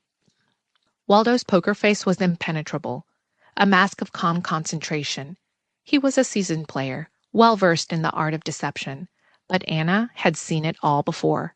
She knew the signs, the subtle tells that gave away a cheater's hand, and right now, She was sure Waldo was up to something. Casper hung back, his eyes darting from one player to another, searching for any signs of hostility or suspicion. As they drew closer to the table, Anna could feel the buzz of anticipation in the air. 6 players in total, all of them larger and more dangerous looking than the thin-framed Waldo. The men from the table were engrossed in their game, their minds solely focused on the cards in front of them. But there was an undertone of unease, a sense that something was off. The man with the viper tattoo was particularly intimidating, his eyes raking over Anna and Casper as they approached. He didn't trust them, and Anna could sense it. But Waldo didn't seem to notice the rising tension. He was focused on the game, his fingers moving like lightning as he shuffled and dealt the cards. "You're big blind," he said to the man at his left. This fellow was squat and beefy with hardly any neck. The man grunted in acknowledgement, slapping down a stack of chips and turning his attention back to the game. Casper and Anna continued to edge closer, their steps quiet and measured. They had seen this game before, the high-stakes poker played in backrooms and shadows. Waldo's scam partner was a shadowy figure, seated at the opposite end of the table. His eyes darted around, nervous and jumpy. As the game continued, the tension in the room grew palpable. The players grew more and more agitated, their voices rising with each bet and bluff. Sweat beaded on their foreheads, and the air grew thick with the scent of cigar smoke and adrenaline. One player, a man with a tribal tattoo snaking up his arm, slammed his fist on the table. "I'm all in!" he exclaimed, shoving his chips forward. Waldo eyed him coldly, his dollar bill green eyes flashing. Waldo had the same lean figure she remembered, with extremely sharp cheekbones and a jawline beneath his mess of bedraggled hair, as if he'd just got out of bed. His fingers drummed on the table. "Call," he said, swallowing hard. The room fell silent as the other players weighed their options. The man with the tribal tattoo watched Waldo with a mixture of trepidation and scorn. Suddenly, Waldo let out a low, throaty laugh. The other players exchanged looks of irritation. "Call," Waldo said. He shoved his chips towards the center of the table. The big, beefy fellow with the tribal tattoo hesitated. He had a head like a misshapen potato, the 2 ears jutting out like protuberances. Everyone watched, waiting for the players to reveal their cards, but Anna stepped forward before this happened, leaning down near Waldo and whispering in his ear. "Time to go, Waldo," she murmured, her voice a velvet threat as she materialized beside his chair. Her sudden presence drew a flicker of surprise in his eyes, the only crack in his practiced veneer. Waldo's pupils dilated, the horror seeping into the creases of his face as he met Anna's unwavering stare. "You?" "Me," she replied. "Let's go." "What the hell? No! Hang on! This isn't—" His words faltered under her glacial gaze, fingers tightening around the edges of his cards. "Shh," she hushed, a finger raised to her lips, her eyes never leaving his. With a tilt of her head, she glanced at the deck in his hands, then back to his eyes. It was a silent exchange, but her message was clear. "I see your game." He swallowed hard, a bead of sweat trickling down his temple as he tried to regain some semblance of composure. "I think you have the wrong impression," Waldo said, his voice edged with desperation, yet pitched low enough that only Anna could hear. "Perhaps," Anna conceded softly, her expression unyielding. She leaned closer, her breath a whisper across the felt table. Her hand briefly touched her own ear, mirroring his earlier signal, and then fell away, a fleeting gesture unnoticed by the others, but a thunderous declaration to Waldo. His mouth opened, then closed, any attempt to further plead his case dying in his throat. He knew the jig was up. Anna had seen through the charade. "Who is this bitch?" the big, beefy man demanded, glaring between them. "Time's up, Waldo. We're leaving," Anna said, her voice low but carrying the edge of command. The other players, their faces a tapestry of scars and ink, shifted restlessly in their seats. A collective discontent began to simmer as they picked up on the tension, their game interrupted by this interloper. "Hey, sweetheart," Why don't you let the men play? Grumbled the big burly player with the tribal tattoo from the end of the table. He had arms like steel cables and eyes that held a glint of malice. His comment hung in the air, laced with a venomous tone that suggested he was not used to being ignored. Your concern is touching, Anna replied, her voice calm and even, giving nothing away. Her gaze didn't waver from Waldo's pale face, but she was acutely aware of the hulking presence trying to unnerve her. Back off, bitch, snapped the beefy man, pointing a finger at her, or I'll have to spank you. The tension crackled between the clustered tables as Casper moved, a silent shadow detaching from the wallpapered obscurity of the salon's interior. His eyes, dark and steady, locked onto the beefy guy, whose remarks slithered like oil on water. You'll shut your mouth now, Casper said, his voice a low rumble, each syllable dropped like a stone in still waters. A smirk curled the edges of the big man's lips, his head tilting back to appraise Casper with an air of mockery that hung thick in the smoky air. Or what? You're gonna make me, pretty boy? Casper's jaw tightened, the muscles flexing beneath the skin with restrained anger, his stance widening, ever so slightly. A subtle signal of his readiness to act, but before he could reply, the beefy player turned back to Anna, his hand shooting out in a vulgar swipe that connected sharply with her backside. The sound, a vile and disrespectful crack, ricocheted around the room, punctuating the silence with its audacity. The line, invisible yet palpably present in moments prior, was now crossed, the boundaries of decency shattered. Casper's retreat was almost imperceptible, a mere shifting of weight to his back foot as he yielded the floor to Anna. The air crackled with tension, the salon's usual cacophony dimming into a suspenseful hush. Casper sighed. The beefy man chuckled, noticing Casper's retreat. Ha! See? You won't do shit. Casper just shook his head. Nah, I just don't want to get in the way when she kicks your ass. Shit, man. You've done it now. Apologize. Anna's voice cut through the quiet, deceptively serene, her eyes never leaving the face of the man who had touched her. The command was not loud, but carried the weight of absolute expectation. It was not a request. The beefy guy scoffed, his face contorting into an ugly sneer as he wound up for another strike, emboldened by the gallery of onlookers.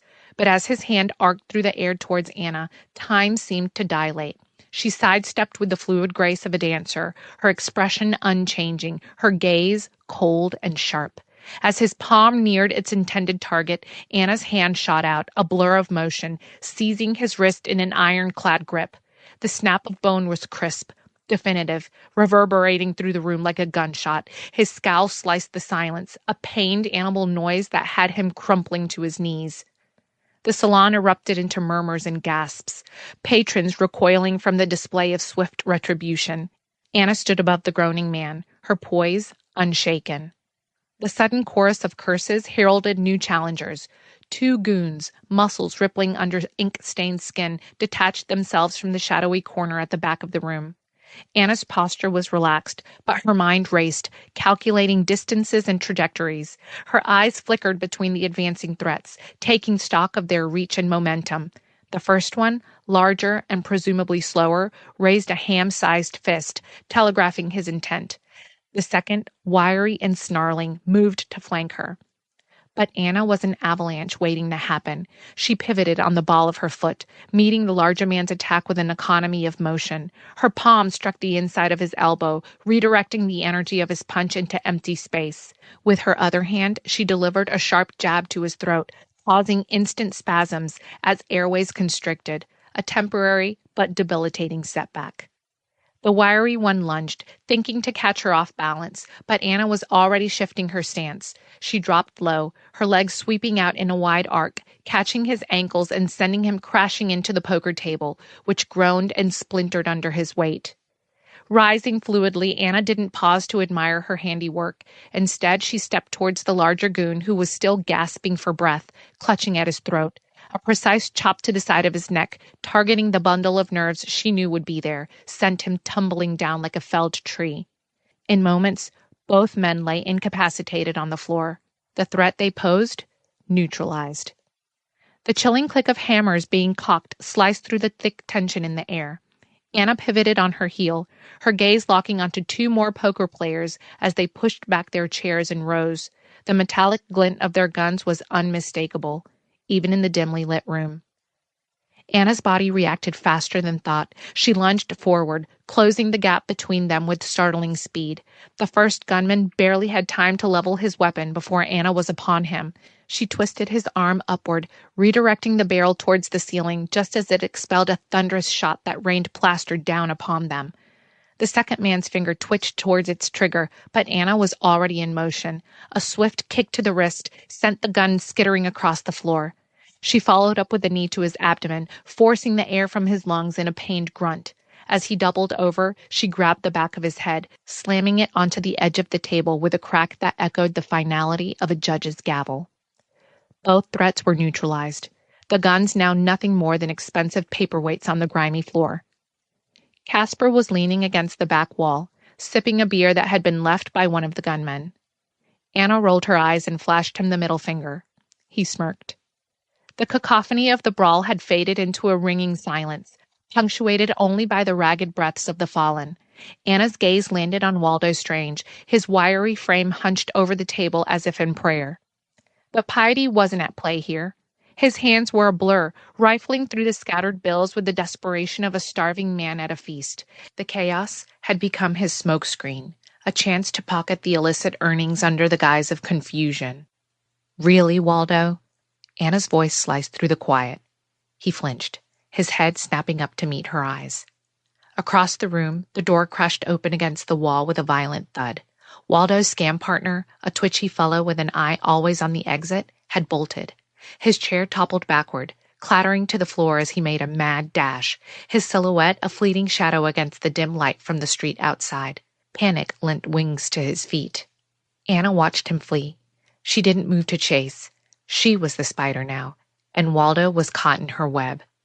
Grasping the fabric of Waldo's shirt tightly, Anna's fingers clenched around his collar with unyielding intent. His attempts at charm dissolved against the steel of her resolve, his quips fading into the tense air as if they had never been uttered. "Enough," she said, voice low and steady. Her eyes, two flints ready to spark a wildfire, locked onto his with a message that brokered no argument. The humor drained from Waldo's face. Without waiting for his surrender, she tugged sharply on his collar, propelling him towards the back door. The sound of their hurried footsteps echoed in the hush that followed the fight. Casper joined them. "Hang on! I can't breathe!" Waldo protested, kicking and shoving at Anna. "Stop," she said simply. "No means no," he quipped. "Let me go. Damn it, Anna, let me go." She shoved him out the back door, into the alley. Waldo was massaging his throat, staring at her with a look of irritation, but the professional wise-ass couldn't keep quiet. "What the hell was that? I'm working!" Casper slammed the door shut behind them, blocking it with one of the large dumpsters, rolling it in place to wedge against the metal handle. A few seconds later, the door creaked, and voices shouted. More threats were trying to emerge into the alley.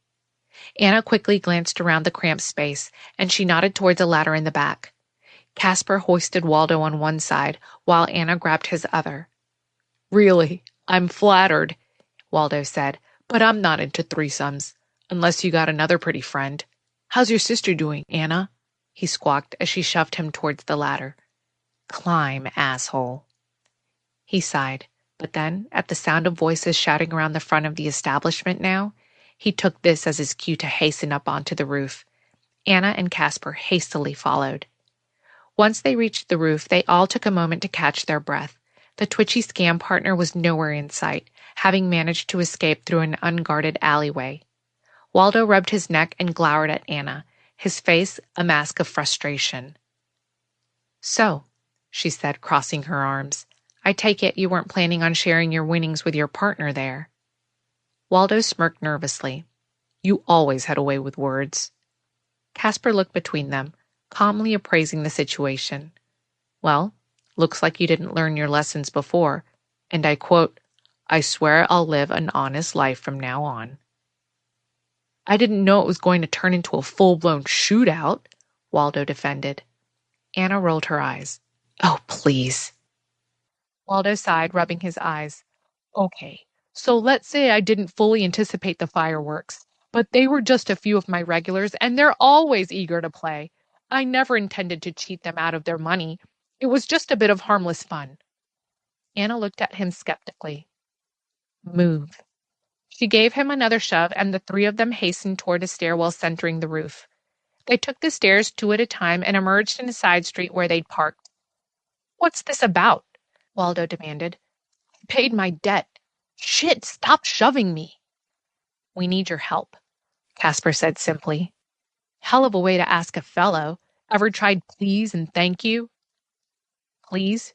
Casper said. Hell no, let me go. Thank you, Anna said, shoving the con man into the RV. Casper followed, and Anna hastened around the front, slipping into the driver's seat.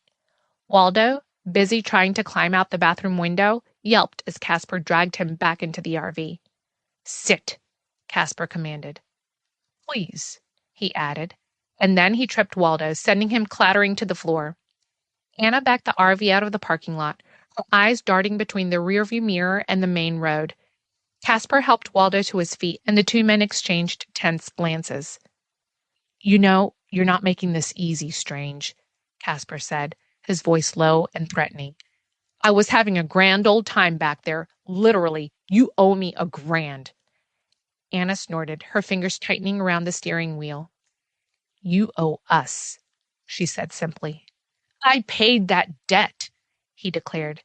Not by my account, Anna retorted. That business with Beth's family, that's tragic, Waldo said, swallowing. Truly, but I didn't do shit. He stared at her, wide-eyed in the mirror as she navigated away from the salon. We need you to get into a phone, Casper said simply, and we need you to do it tonight. Do I have a choice? Yes. Then the answer is no. The other option is to break your fingers. Waldo sighed, rolling his eyes and subtly shifting his posture so he was sitting on his hands where Casper couldn't reach his fingers. Fine, he muttered, but I'm complaining to HR. Chapter 7. Don't rough him up too bad. Casper's voice came from the front seat after they'd pulled to a halt outside Waldo's apartment. Anna glanced back towards her RV, frowned, but flashed a thumbs up.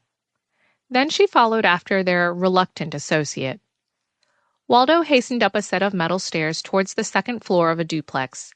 He reached the door, keyed a card, entered a passcode, and then undid a small strip of tape under the door before easing it open.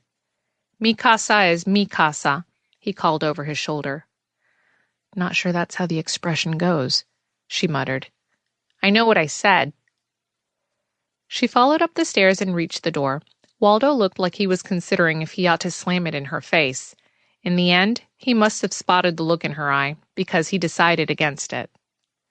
She followed him, her boots thumping softly on the worn carpet as they ascended a narrow staircase littered with small electronic parts that hinted at the kind of dangerous tinkering Waldo was apparently familiar with.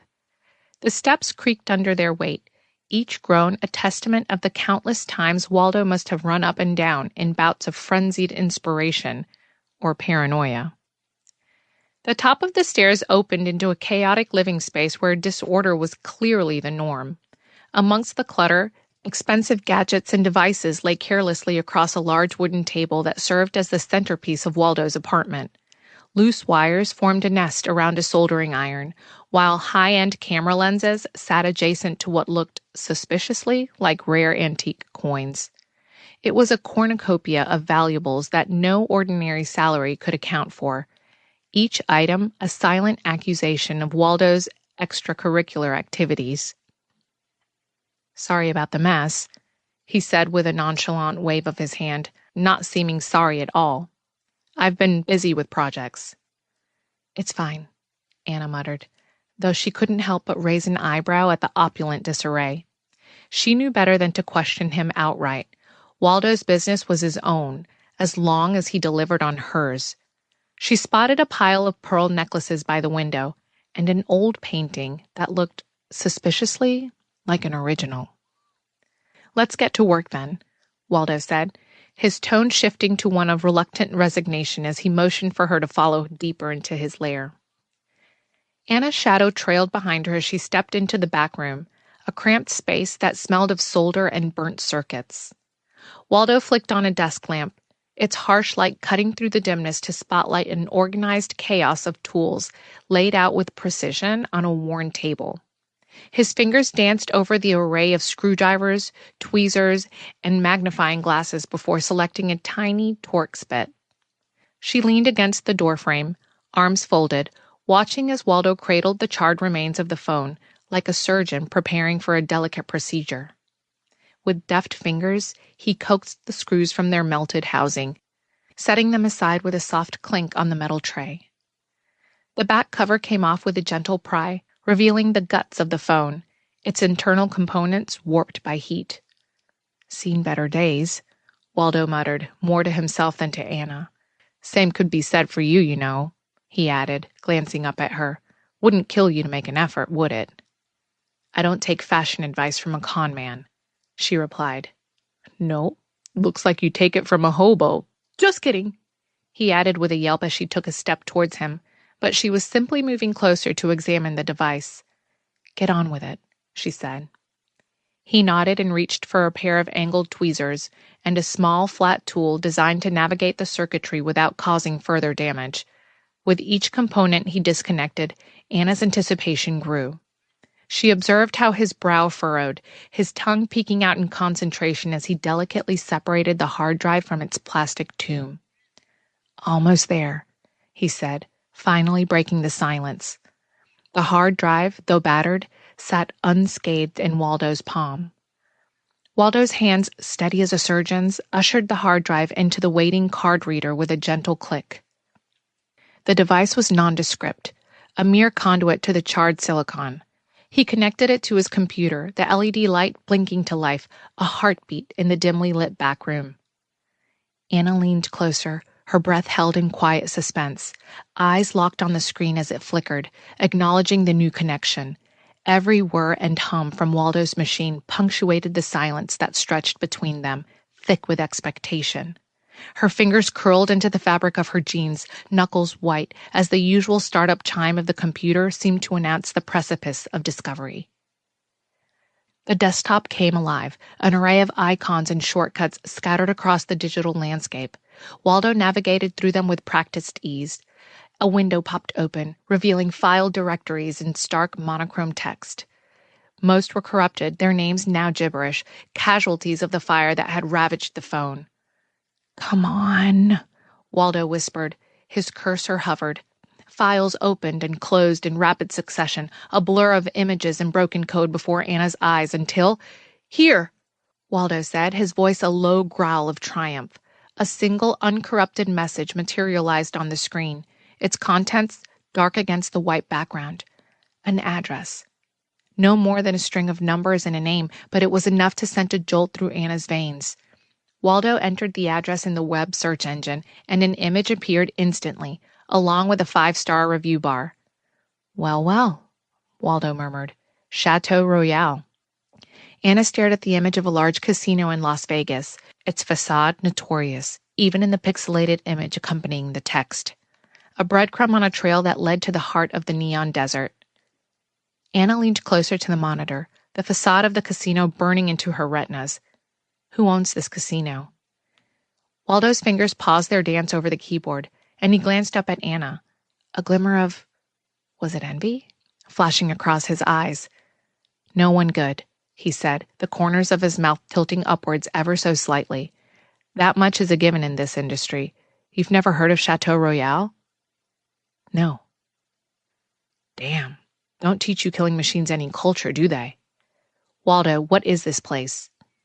Waldo leaned back, looking happy that he knew something she didn't. In the light of the room, she was struck at just how trim he was.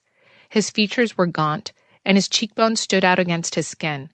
The low body fat percentage suggested a man who didn't eat much, or worked out plenty. He had a runner's physique. Now, Waldo was shaking his head, side to side. I really am sorry about Beth and all that. Her family could still be alive.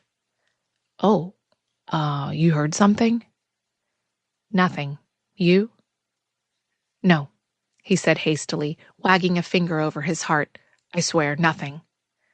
So, Chateau Royale, she interjected, tapping a finger against the screen. Who owns it? The owner's a ghost in high society, whispers in the wind. But anyone who's anyone knows you don't cross paths with them unless you're looking for trouble. Mop connections and the sort. Las Vegas? Waldo murmured almost to himself as he leaned back in his chair. It creaked under his weight, echoing in the cluttered space. His gaze drifted past the mountains of tech gadgets on his desk, past the walls of his apartment, to lands paved with neon dreams. He chuckled, the sound tinged with a longing that seemed to reach out from him and touch the very edges of the dusty room. Adventure. Excitement. Las Vegas thrives on it like nowhere else. Waldo met Anna's eyes, and she could see it. The itch of escapism, the lure of the unknown that beckoned him towards the siren call of the desert city. Anna squared her shoulders and turned away from the screen, where a series of cryptic files still flickered in a digital dance. I have to go, she stated, the words falling between them with the weight of inevitability. Waldo perked up, his head tilting like an intrigued bird. The glow from the monitors picked out the gleam in his eyes, a spark that hadn't been there moments before. He stood up swiftly, knocking over a pile of screwdrivers which clattered to the floor, unheeded. Hey, I know that place inside out. The back alleys, the high roller suites, you shouldn't go alone. His voice carried an earnestness that, under any other circumstances, might have sounded endearing. Alone is exactly how I should go, Anna countered without missing a beat. Come on, Anna. He motioned around the cluttered room that spoke volumes of his life. I can be useful, he pleaded, stepping closer. She caught the hint of desperation in his stance, the subtle shift from confident to hopeful. It was a vulnerability she rarely saw in him, but she couldn't afford the luxury of sentimentality. Her gaze remained fixed, unwavering as she responded. Las Vegas is my play, and I run a solo game. Anna! No, Waldo. She cut him off, her tone final. This isn't about what you need. You said it yourself. No one good owns that casino. Why meddle, besides? What? Don't you trust me? Not a lick. Hurtful. Still, let me earn your trust. I can do that, Scout's honor. She shook her head, taking a photo of the address on her own phone, then hastening towards the door. Anna's hand had just touched the doorknob when she heard the distinct shuffling of Waldo behind her. She turned, frowning as she caught sight of him stuffing a compact toolkit into his jacket and slipping on a pair of worn leather boots. Seriously? She said, exasperation lacing her words. I thought we settled this. Settled? Maybe for you, he retorted, brushing past her. His voice carried a hint of stubbornness that Anna knew all too well. But I never signed off on any agreement. Anna followed him down the staircase, her eyes narrowing. It was like trying to shake a particularly tenacious dog off a bone. Waldo had always been persistent, but this was bordering on obstinate intrusion. His footsteps echoed through the otherwise quiet building. Where do you think you're going? Anna pressed, catching up to him at the building's entrance. Vegas, baby, he replied without breaking stride. You don't have to like it, but you might need me. Besides, Casper likes having me around. The RV came into view, a hulking silhouette against the fading light. Casper, ever the vigilant sentinel, sat perched on the driver's seat, his gaze shifting from the rearview mirror to the two figures approaching. Look, Waldo, Anna said, stopping short of the vehicle. I'm not taking you to Vegas. He glared at her. Because of you, I lost a score tonight. Some bad guy's going to be stopping by my place. You owe me this much. I don't owe you shit. If not for you, my baby sister wouldn't be grieving. I didn't intend any of that. You're blaming me, but it's the albino's fault. Anna knew he was telling the truth, in a way. Waldo had been careless, but not malicious. And he did have his uses. She'd just seen him running a con at a poker table. He might be useful in a place like Vegas, especially where Abdo Sahid was concerned. She sighed. She knocked on the window. You like this guy? She asked. Casper blinked behind his sunglasses. How's that? Waldo wants to come with. Oh, where the hell we going? Vegas, just a day trip. I can't, Casper said with a shrug. Anna blinked. Your sister paid me, not you. I gotta stick by Beth. Anna paused only briefly. The sting of losing her most reliable confidant flared through her, but just as quickly she nodded. She saw the sense in this. Fair.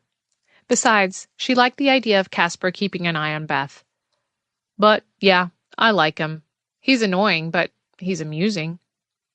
That's what I'm talking about, Waldo called from behind Anna. She sighed. Casper shrugged. Drop me off at the motel. Sure, but don't tell Beth what I'm doing. Wouldn't dream of it. Chapter 8. In the shadowed confines of the cramped truck cabin, Dalton perched on the edge of a threadbare front seat, his eyes unblinking as they bore into the grainy footage flickering across the monitor before him above the dashboard. The screen's dim glow cast ghostly patterns on his sharp features, while the rest of his face was etched in darkness. In the monitor, the new girl, Jacinth's image trembled slightly, the camera feed juddering with the motion of the truck. Her face, illuminated by the harsh overhead light within her confined space, was marred with streaks of tears that glistened against her pale skin. Her chest rose and fell rapidly, betraying her terror even as she tried to steel herself against it. He'd been there when they dragged away the two feds. The woman had made a break for it, nearly escaped, but she'd been hunted down, just like her partner.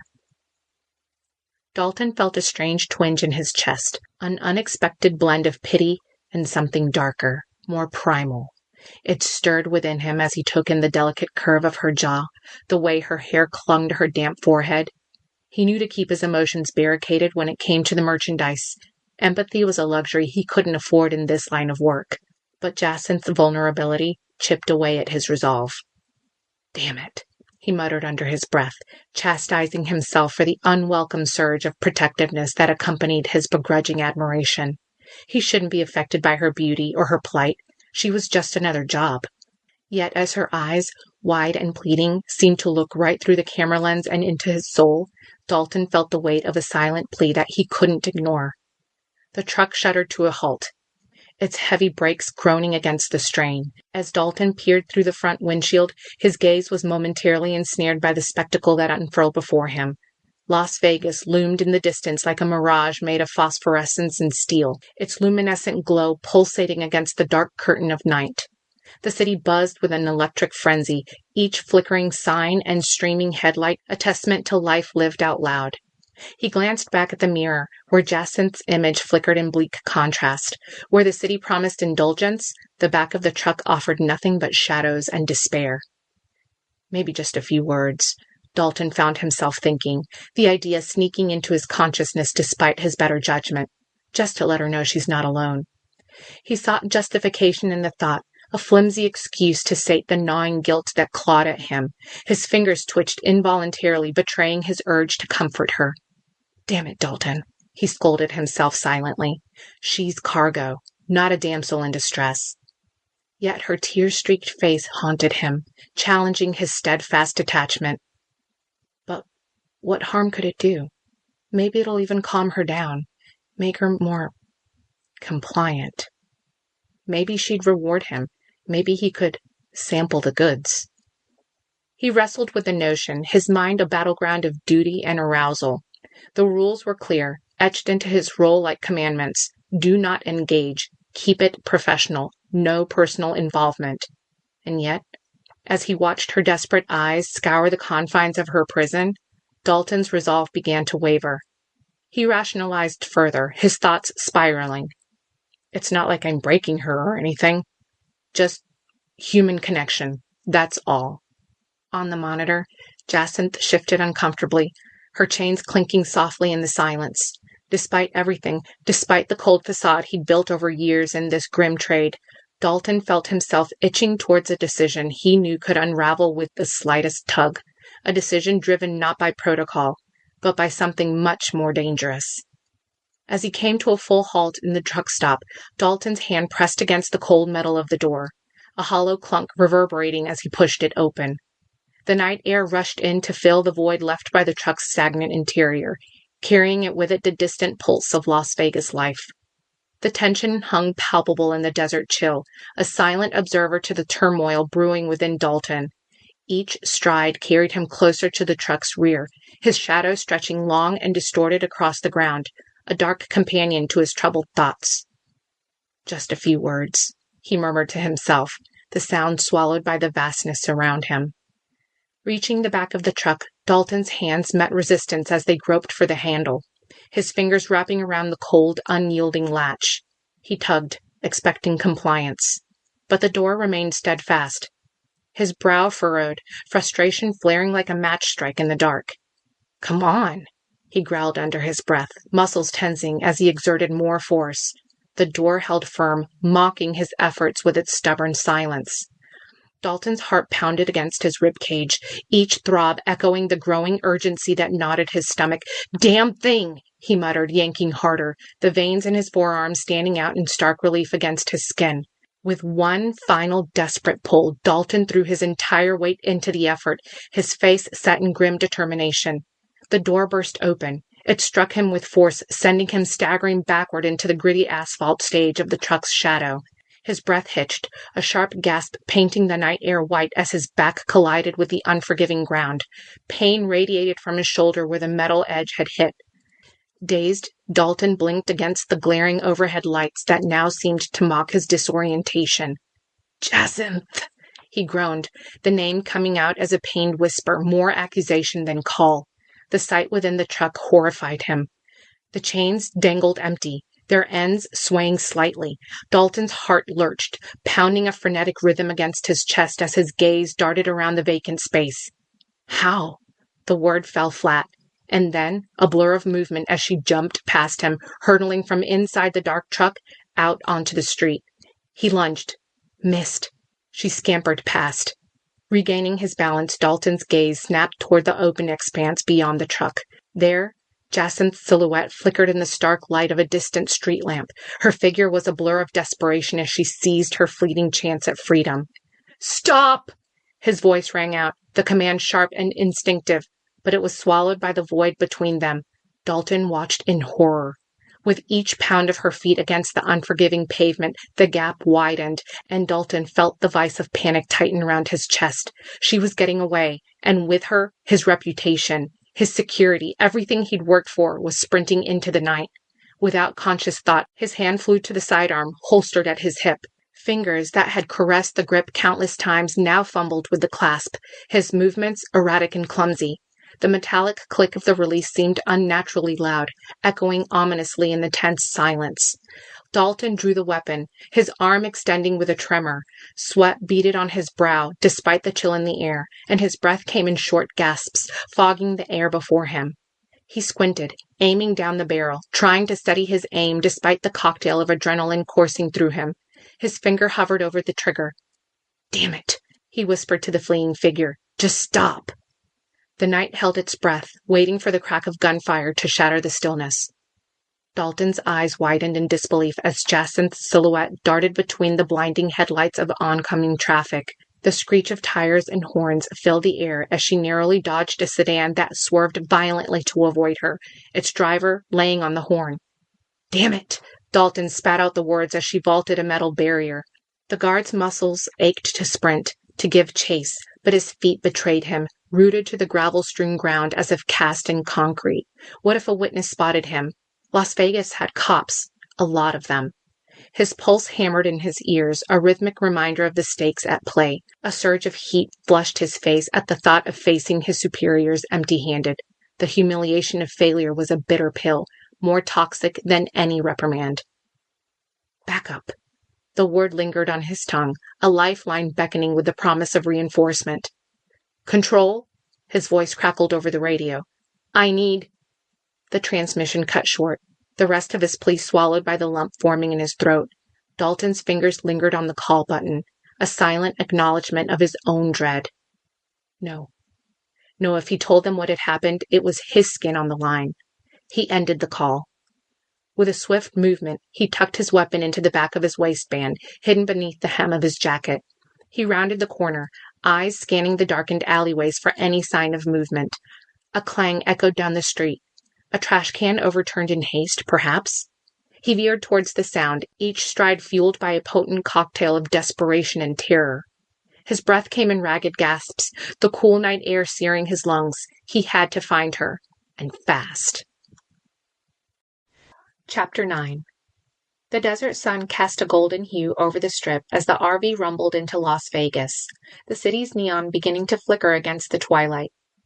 Waldo's face was plastered to the window, eyes wide with childlike wonder, his breath fogging up the glass as they passed one glitzy establishment after another. "Look at that!" he exclaimed, pointing at the towering fountains that danced in synchrony with the pulsing lights. "Easy, Waldo," Anna said, her hand steady on the wheel. "Remember why we're here."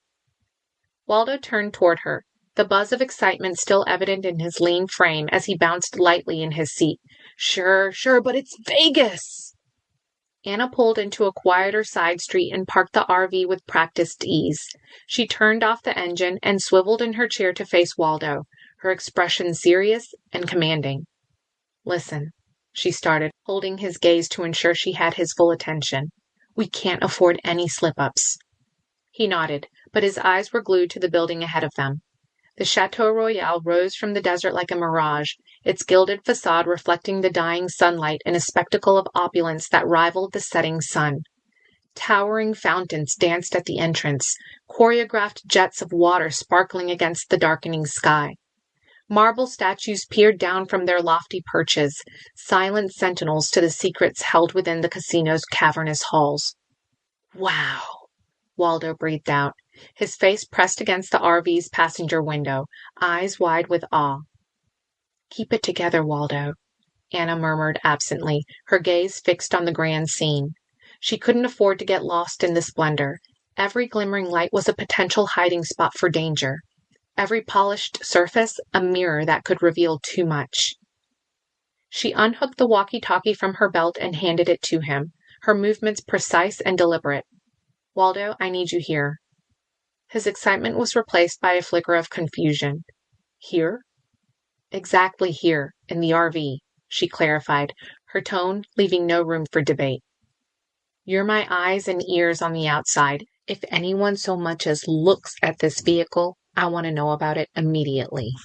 "Sure, but—" His protest died under her steady gaze. "Check the doors, keep the radio on, and stay alert," she instructed, her fingers tapping the dashboard rhythmically, underscoring the gravity of his task. "This isn't just another pit stop. See if anyone follows me out. Take pictures of anyone entering or leaving this place. Got it?" He grabbed the radio and tested the button. He stared longingly at the casino. I feel like I could do better from the inside." "Waldo, I need to rely on you here. Do what I say. Got it?"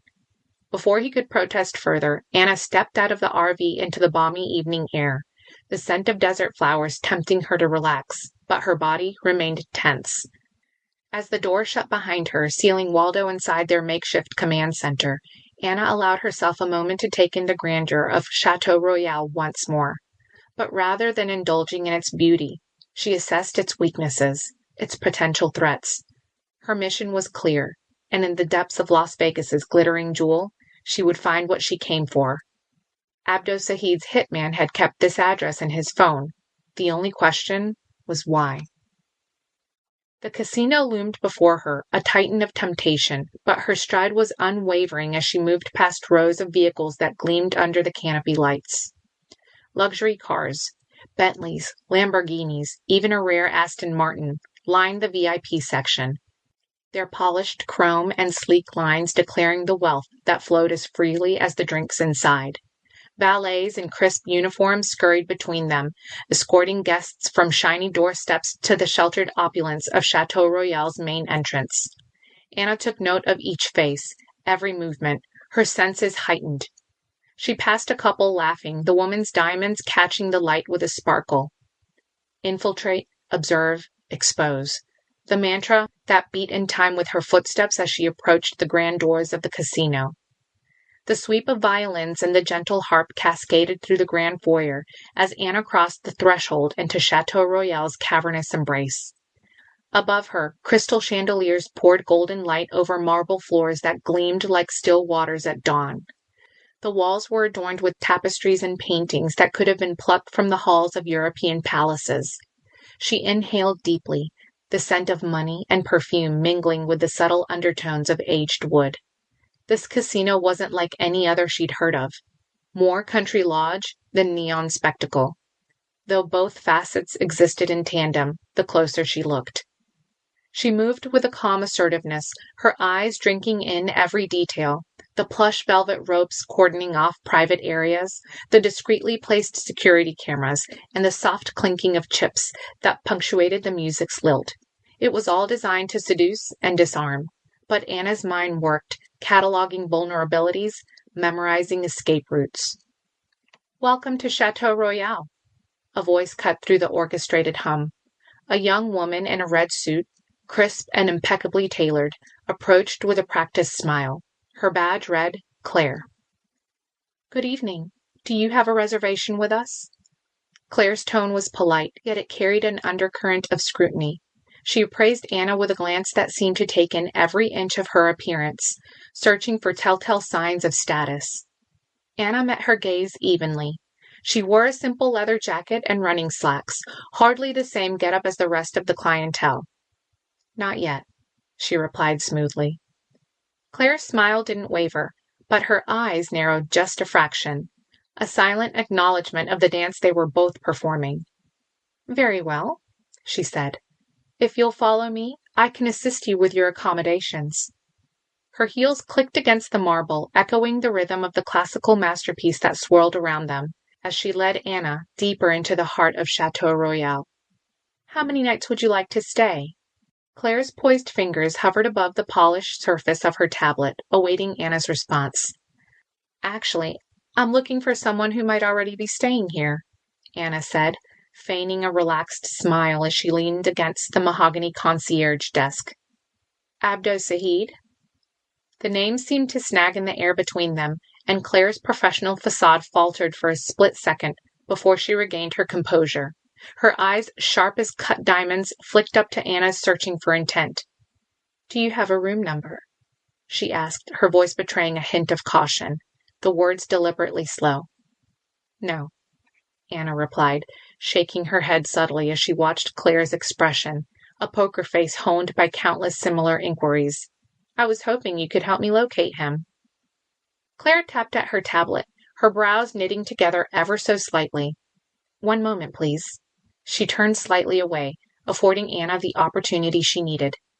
With a glance spared toward the opulent foyer, a dizzying array of gilded frames and plush velvet, Anna took advantage of the diversion. She sidled back from the counter, her footsteps silent on the carpet that swallowed sound as effectively as it did fortunes.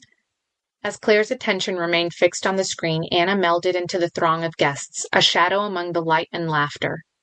Anna weaved through the clusters of gambling tables and slot machines, her eyes darting from one face to another.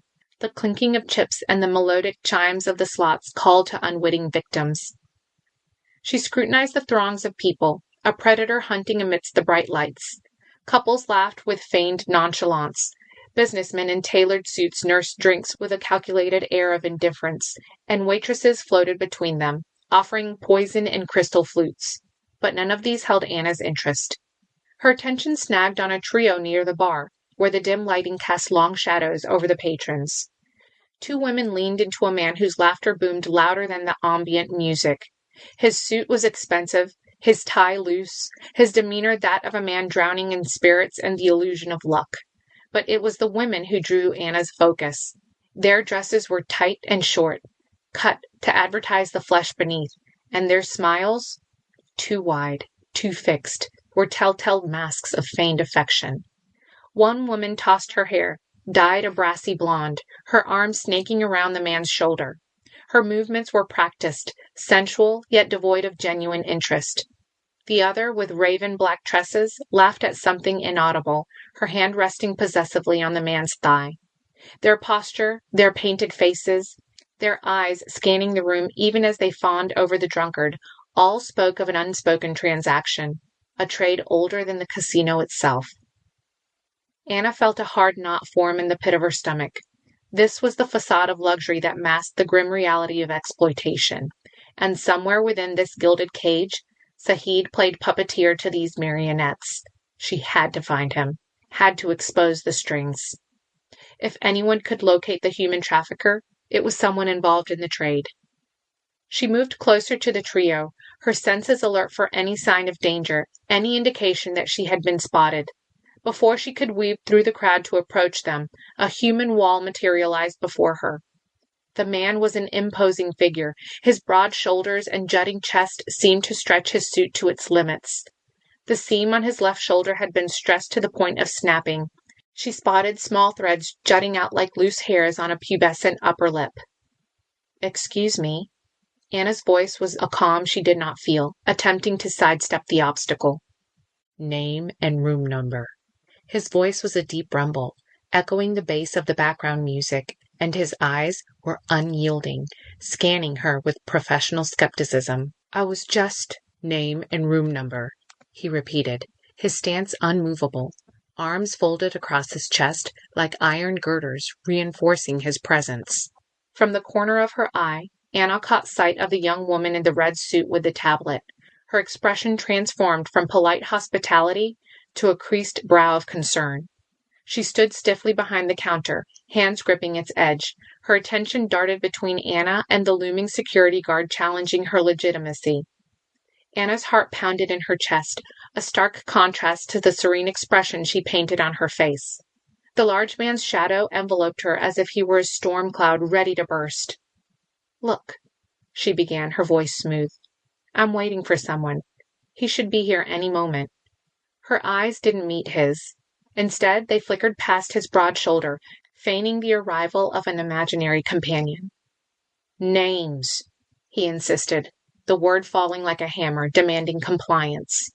The casino's ambient light glinted off the golden name tag pinned to his black jacket. Abbott. The giant man stepped towards her, his scowl deepening. "Name and room number now," he snapped. Clearly, the woman behind the counter had sniffed something amiss with Anna, and now Anna spotted the two prostitutes leading their client away from the table, towards an elevator in the back of the long hall. Both the women were laughing, their bodies draped against the man. Anna felt a flicker of frustration. Sahid was involved in trafficking. If anyone could give her insight into the underbelly of this place, it would be the two prostitutes. But now, her path was blocked, her frustration mounted. "Get out of my way," she said firmly. But the big man clapped a hand on her shoulder. "You're coming with me," he snapped. She pretended to stumble, bumping into him. He snapped at her, shoving her back. Without him noticing, though, she yanked the small ballpoint pen cap from his suit pocket. She didn't need the pen, just the cap. More specifically, the metal piece attached to the cap. It would serve. She didn't fight, but instead apologized quickly and stepped back, her hand concealing her purloined tool. Chapter 10. The security room in the casino's basement was chilly, and Anna stared at the closed door, waiting until she was sure her captor wasn't returning. Anna's fingers slipped to her waistband, deftly pulling out the small metal shim she'd taken from the giant's ballpoint pen. She pried it loose from the pen's plastic cap, dropping the cap and gripping the makeshift lockpick. The security door loomed before her. She slid the thin piece of metal into the lock mechanism, applying just the right amount of pressure until she felt the pins give way. A soft click heralded her success as the door yielded to her touch. Inside the security room, shadows clung to every corner. Anna leaned against the cool metal of the doorframe, allowing her eyes to adjust to the dim light. She took a moment, a luxury in her line of work, to ensure her exit was calculated. She peered through the narrow opening she had created. The hallway outside was painted in muted tones of gray and black, washed in the soft glow of overhead lights. She searched for movement, for signs of life, but found none until— "Damn it, Greaves, if you want it done right, we have to go through everything again," a voice grumbled, echoing off the walls. Anna froze, her body tensing like a coiled spring. Through the sliver of open space, she caught sight of a towering figure whose size alone commanded attention. The giant security guard, Abbott, who'd brought her here, stood with his arms crossed over his broad chest, engaging in conversation with two individuals who could only be Agent Greaves and Jefferson from their crisp suits and stern demeanors. A thrill of excitement shot through Anna's veins, a silent cheer for the confirmation she sought. If the feds were here, she was on the right track. Unless they were here for her. No, they wouldn't have been able to take an hour flight in the last 10 minutes she'd been apprehended. They were discussing details she couldn't quite hear, but their very presence here, at this hour, spoke volumes. But another emotion competed. Concern. Why were the feds here? Anna pulled back slightly, pressing herself against the wall. The metal shim, now warmed by her touch, lay hidden once more within her grasp. As she observed the exchange between the guard and the agents, she catalogued every detail. Posture, gestures, the subtle shift of their gazes. Every scrap of information was ammunition. The security room's door hovered at the edge of closing, a barrier between her and the path forward. But Anna had no intention of retreating. She slipped through the barely ajar door, a ghostly figure against the dimly lit corridor. Her gaze flickered to a vent near the ground, its grate screwed tight but promising an unseen route. Time was her enemy as much as the guards patrolling these restricted halls. She darted towards it, her steps soundless on the plush carpet, her hands already working to retrieve the shim once more. This time, she turned it sideways, slotting it in the screws. Her fingers worked at the screws, but they resisted her hurried attempts. She cast a furtive glance over her shoulder, acutely aware of how vulnerable she was crouched in the open. Realizing the vent wouldn't give in time, Anna abandoned her efforts and looked around for another option. A door ajar from the hall beckoned, a sliver of light escaping its confines. Without hesitation, she crossed the threshold, only to freeze as her presence collided with that of 3 guards stationed within. She paused, going still. The room hummed with the low murmur of surveillance equipment. Screens lined the walls, each flickering with parts of the casino's hidden anatomy. 3 men, all security, all facing the monitors. She pressed her hand against the door to ease it open, to slip back out. But then, as if sensing her presence, one at a time, they turned. The guards, once relaxed in their routine vigilance, now turned towards Anna like predators alerted to an unexpected prey. For a moment, the world seemed to pause, suspended in mutual surprise, their eyes locked with hers. "Whoopsie. Did I take a wrong turn somewhere?" Anna chirped with feigned innocence, her voice rising to a pitch that echoed the frivolity of the strip outside. She staggered slightly for effect, shoulders slumping and eyes wide, trying to embody every cliché of a tipsy tourist who had stumbled into forbidden territory. It wasn't common knowledge, but the special operatives on her team had spent over a year in professional acting classes. Social camouflage was as important as ghillie suits. The guards exchanged wary glances, their skepticism radiating like heat from asphalt.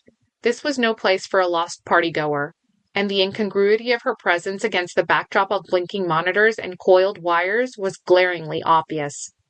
"Okay, sweetheart, hang on a moment," the closest guard said as he reached out to grasp her arm. Anna's muscles tensed beneath her skin, a coiled spring. As his fingers closed around her forearm, she twisted away, pivoting on the ball of her foot.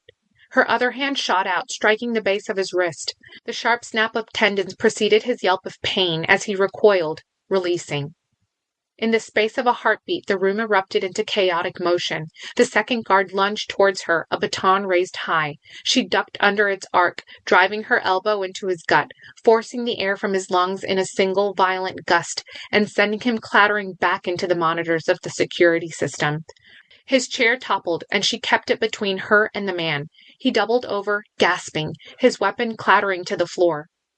The third guard, previously hovering by the monitors, stepped over the fallen chair and past his fallen companion, and he advanced with more caution. 3 steps, 2, 1 away, but Anna was already moving, her body remembering the dance of close-quarters combat, better than it remembered her own name. She spun, her legs sweeping out in a low arc, catching him behind the knees. He crashed to the ground with a grunt, his arms flailing for balance he couldn't find. She wasn't a combat sports fighter. She wasn't a competitor. She was trained to do exactly one thing. 2 more swift motions, and the threats were neutralized. Seconds later, the 3 guards lay sprawled on the carpeted floor, motionless, their breaths shallow and uneven. Anna stood among them, chest heaving softly, her eyes scanning the room for any further threats. Silence settled once again, save for the hum of the computers and her own steady breathing. She allowed not even a whiff of satisfaction. Emotions only muddied the mission. She stepped over the inert forms and pressed onward, her mission far from over. Anna's gaze snapped to the laminate security card clipped to a down guard's belt, its edge peeking out. With swift fingers that betrayed no tremor, she liberated it from its holder, a ticket deeper into the lion's den. As she pocketed the card, her mind flashed to the elevator's digital display, the memory from when the security guard had led her away. The small red dot glowing persistently on the 21st floor. That was where he had gone. The man flanked by his paid companions. Their destination, now hers. Turning away from the incapacitated bodies, Anna's eyes locked onto the bank of monitors, each screen flickering with images of the casino's innards. She knew these cameras were prying eyes she needed to blind. She spotted the half-drunk paper cups of coffee abandoned during the earlier scuffle. She grasped the cups, their contents still warm, and in a sweeping arc emptied them over the keyboards and screens. A sizzle of electronics ensued, and the sharp scent of burnt wiring clawed at the back of her throat. She watched for a moment as the screens shorted out, one by one, their surveillance mosaic winking out like stars smothered by dawn. Now, with the guards down and the eyes of the casino temporarily blinded, she could move freely. It was time to ascend to the 21st floor. Anna's fingers gripped the edge of the vent above the smoking security display, the metal cool against her skin. She hoisted herself up with the lithe grace of a predator climbing through the urban jungle. The vent was cramped, a narrow artery into the casino's concrete heart. The labyrinth of ducts didn't faze her. She had memorized the blueprints, each twist and turn embedded in her mind like the streets of her childhood neighborhood. The familiar hum of the air conditioning system accompanied her as she crawled, a reminder of the lifeblood of Vegas flowing invisibly around her. Her elbows and knees were relentless pistons, propelling her towards her destination. Finally, she spied the slatted opening that signaled her exit point. Cautiously lowering herself down, she emerged discreetly near an elevator bank, the soft carpet of the corridor muffling her landing. She rose, adjusting her attire but with no hope of blending in with the outlandish glamour that thrived in the casino. Anna approached the elevator, slipping the purloined security card from her waistband. She slid it through the reader with the confidence of someone who belonged, the light turning green with an inviting beep. As the doors whispered open, she stepped inside the gilded cage, pressing the button for floor 21. As the elevator ascended, the flickering digits above the door seemed to synchronize with her racing pulse. Through the metal grate of the elevator door, which allowed viewing of the floors, she watched the floors pass by, catching glimpses of the casino's patrons. A group of raucous bachelors stumbled past, their laughter booming like rolling dice. A woman in a sequin dress leaned heavily on a slot machine, her expression a cocktail of desperation and hope. Each face was a mask, each laugh a bet placed against the house. The elevator halted with a gentle ding, the sound of arrival. Floor 21 loomed before her. As the doors parted, Anna stepped out, her eyes scanning the opulent hallway. Anna's steps were muted on the plush carpet as she moved from one door to the next, her ears attuned to the slightest hint of the debauchery she was seeking. She paused, leaning subtly against the polished wood of one particular door, where the sounds from within hinted at more than just a game of chance. Her heart quickened. Anna retrieved the stolen security card, its magnetic strip cool against her fingertips. Sliding the card into the lock, the LED blinked from red to green, and with a soft click, the door yielded. Anna slipped through the threshold with the confidence of shadow merging with darkness. However, The sight that greeted her made her freeze, her instincts momentarily jarred by the incongruity. Instead of the tangled web of limbs she anticipated, two older people lay before her, their silver hair moonlit by the dim glow of a bedside lamp. They were lost in an embrace that spoke of years shared, a quiet love far removed from the carnal chaos Anna had expected to find. For a fleeting second, something akin to guilt pricked at her resolve. Retreating as silently as she'd entered, Anna closed the door with the gentlest of clicks, her presence in their sanctuary erased like a whisper in a storm. She exhaled slowly, recalibrating, knowing that time was a luxury she couldn't afford. Anna winced as she stole down the plush corridor, the soft carpet swallowing the sound of her footfalls. The clash of misjudgment lingered in her mind, a reminder that assumptions could be treacherous, even for someone homed by Navy SEAL discipline. Her senses remained on high alert, sifting through the muffled voices and distant laughter that permeated the walls. "Where are you?" she muttered quietly. A low, rhythmic thumping beckoned her from the end of the hallway, a syncopated heartbeat against the backdrop of Vegas's nocturnal pulse. The sounds grew more distinct as she approached the penultimate door, the unmistakable cadence of flesh and fantasy behind it, punctuated by soft, feathery swishes and stifled moans. Anna paused, her hand hovering over the security card. This was the moment of truth. She slid the card home, the lock acquiescing with a soft beep. The door swung inward, revealing the tableau she had been searching for. A man, chained to the headboard of a lavish bed, his eyes wide with a blend of fear and elation. Flanking him were two women clad in little more than shadows and suggestion, feather whips in their hands, orchestrating his ecstasy with every practiced flick.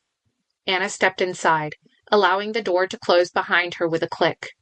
Silence crashed into the room like a wave as Anna's presence registered with the trio. The man on the bed squinted at her, confusion etching his features, while the two women ceased their feathery assault, standing as still as statues in a sketch of sin and satin. "Who are you?" one of the women demanded, her voice a mix of indignation and surprise, the feather whip hanging limp in her hand. Anna offered a smile that didn't quite reach her eyes. "Ladies," she said, her tone casual, "we need to chat." Chapter 11. The man's gaze flickered between Anna and the two women, the chains rattling softly as he shifted. His mouth opened, perhaps to protest or plead, but no words came out, only a breathy gasp that spoke volumes of the night's indulgences. One of the women stepped forward, defiance rising in her stance. "We don't talk to strangers," she snapped, her eyes narrowing with suspicion. "Then it's a good thing I'm not here to make friends," Anna replied coolly. She moved closer, each step measured and deliberate, her training honing her senses to any sudden movements. "I just need a moment of your time."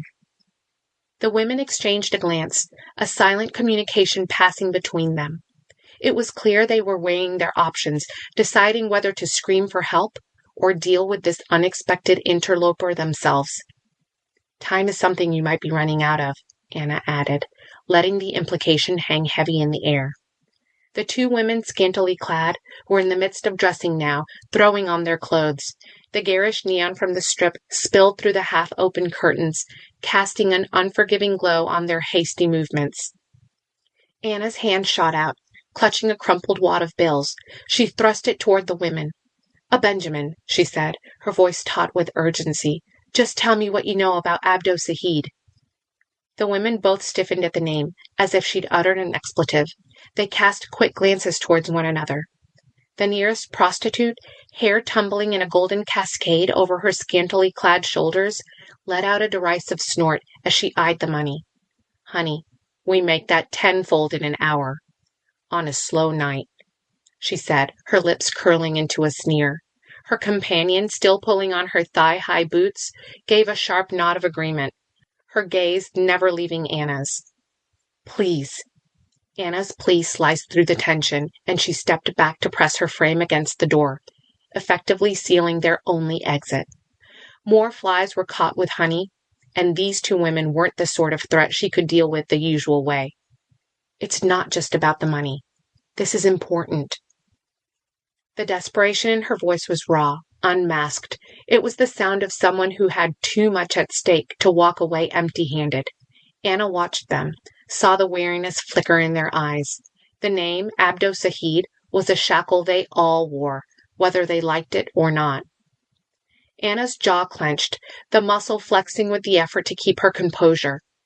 Images of Fatima's face, younger and innocent, flashed before her eyes, the same eyes that had looked up at her before the explosion.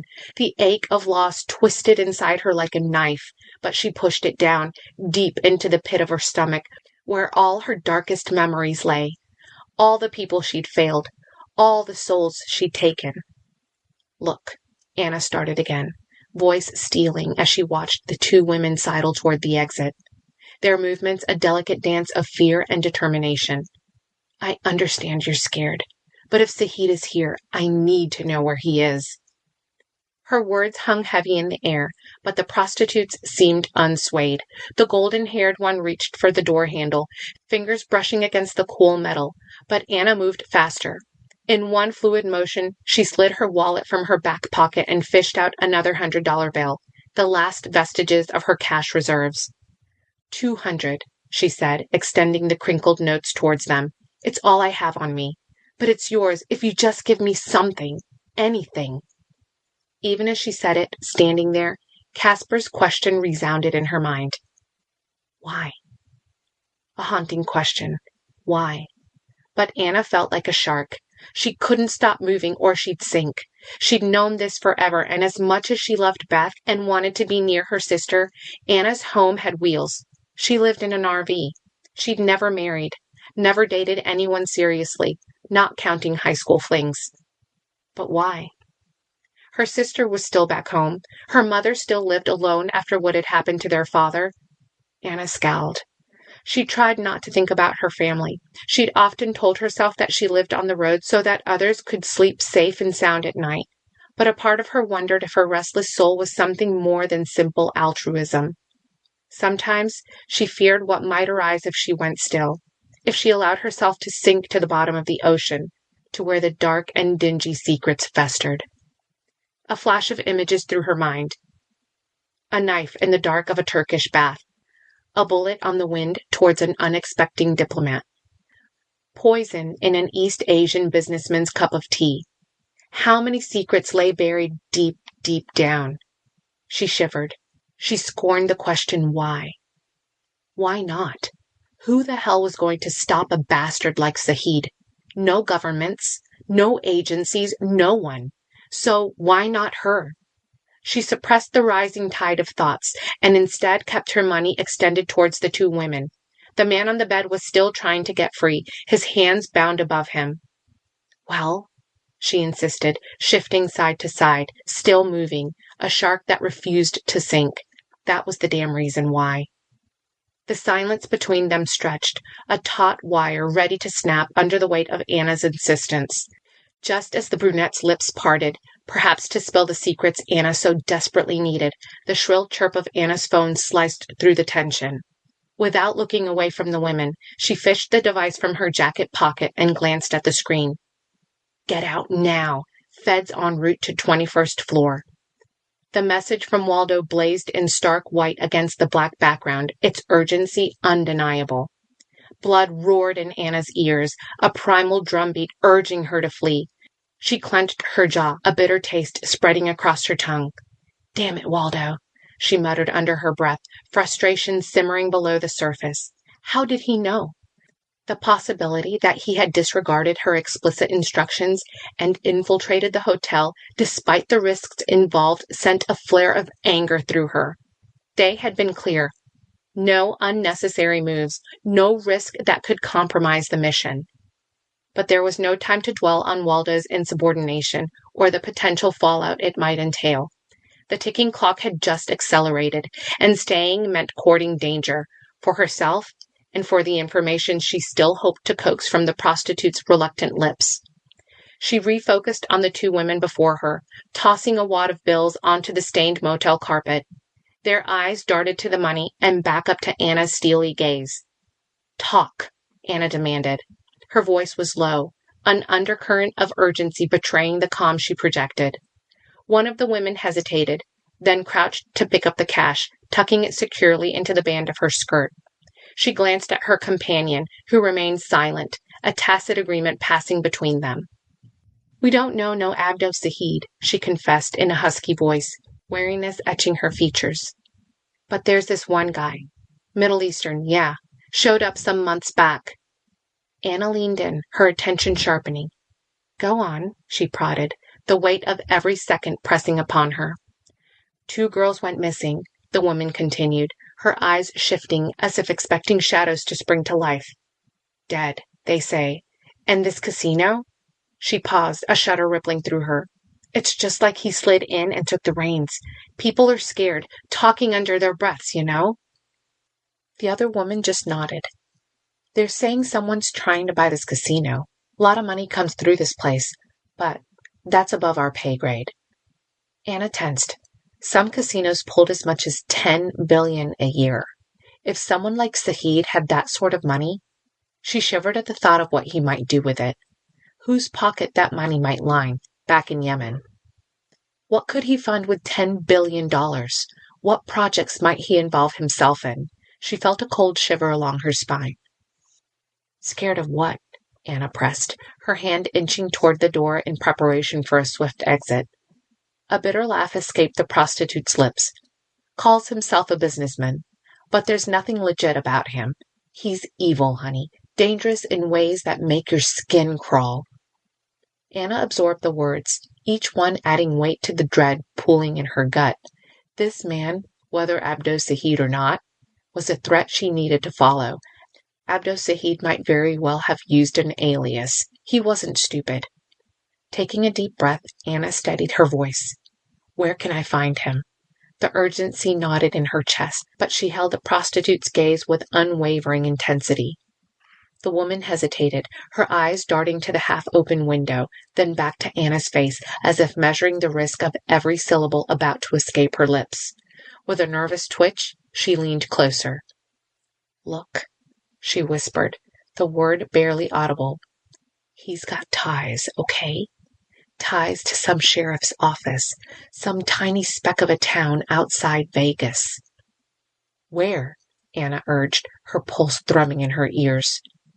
"Ridge Heel," the prostitute murmured, her alarm clear as she glanced at the door. Without another word, the women slipped past Anna, their departure swift and silent as shadows fleeing light. Left alone with the information hanging heavy in the air, Anna's thoughts spun. Connections to law enforcement? A sobering revelation that tightened the net around her own investigation. With no time to waste, Anna eased the door open, peering into the hall. She hissed under her breath, staring. Her exit plan was cut short by the sudden sight of dark suits, a stark contrast against the hotel's plushed carpeting. Panic flared within her, but she tamed it, calculating her next move. "Hey!" The call came sharply from down the corridor. Special Agent Greaves had spotted her, his hand raised as he moved to intercept. Their eyes locked for an instant, recognition mingled with surprise. She didn't respond, couldn't afford it. Greaves' shout was a starting pistol, the stretch of carpet her track. She lunged into a sprint, her heart hammering against her ribs like a frantic drummer in sync with the rapid tattoos of her footsteps. The plush pile muffled her steps as she bolted, but her pulse thundered in her ears. Voices shouted after her, Jefferson's now. Anna wondered if the hostile agent would try to put a bullet in Anna's back. The hallway blurred into a streaky tunnel of light and shadow, every door she passed a blur. She could feel the agents now, an electric current of intent at her back, their own urgency fueling her flight. Her focus narrowed to the green-lit sign of salvation, the stairway.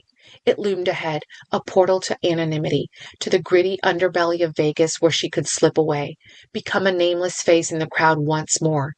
She skidded around the corner, rubber soles squeaking a brief protest against the polished floor before finding purchase again.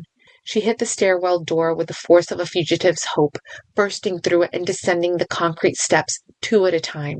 The stairwell echoed with the beat of her descent, a rhythm punctuated by the distant shouts that chased her from above.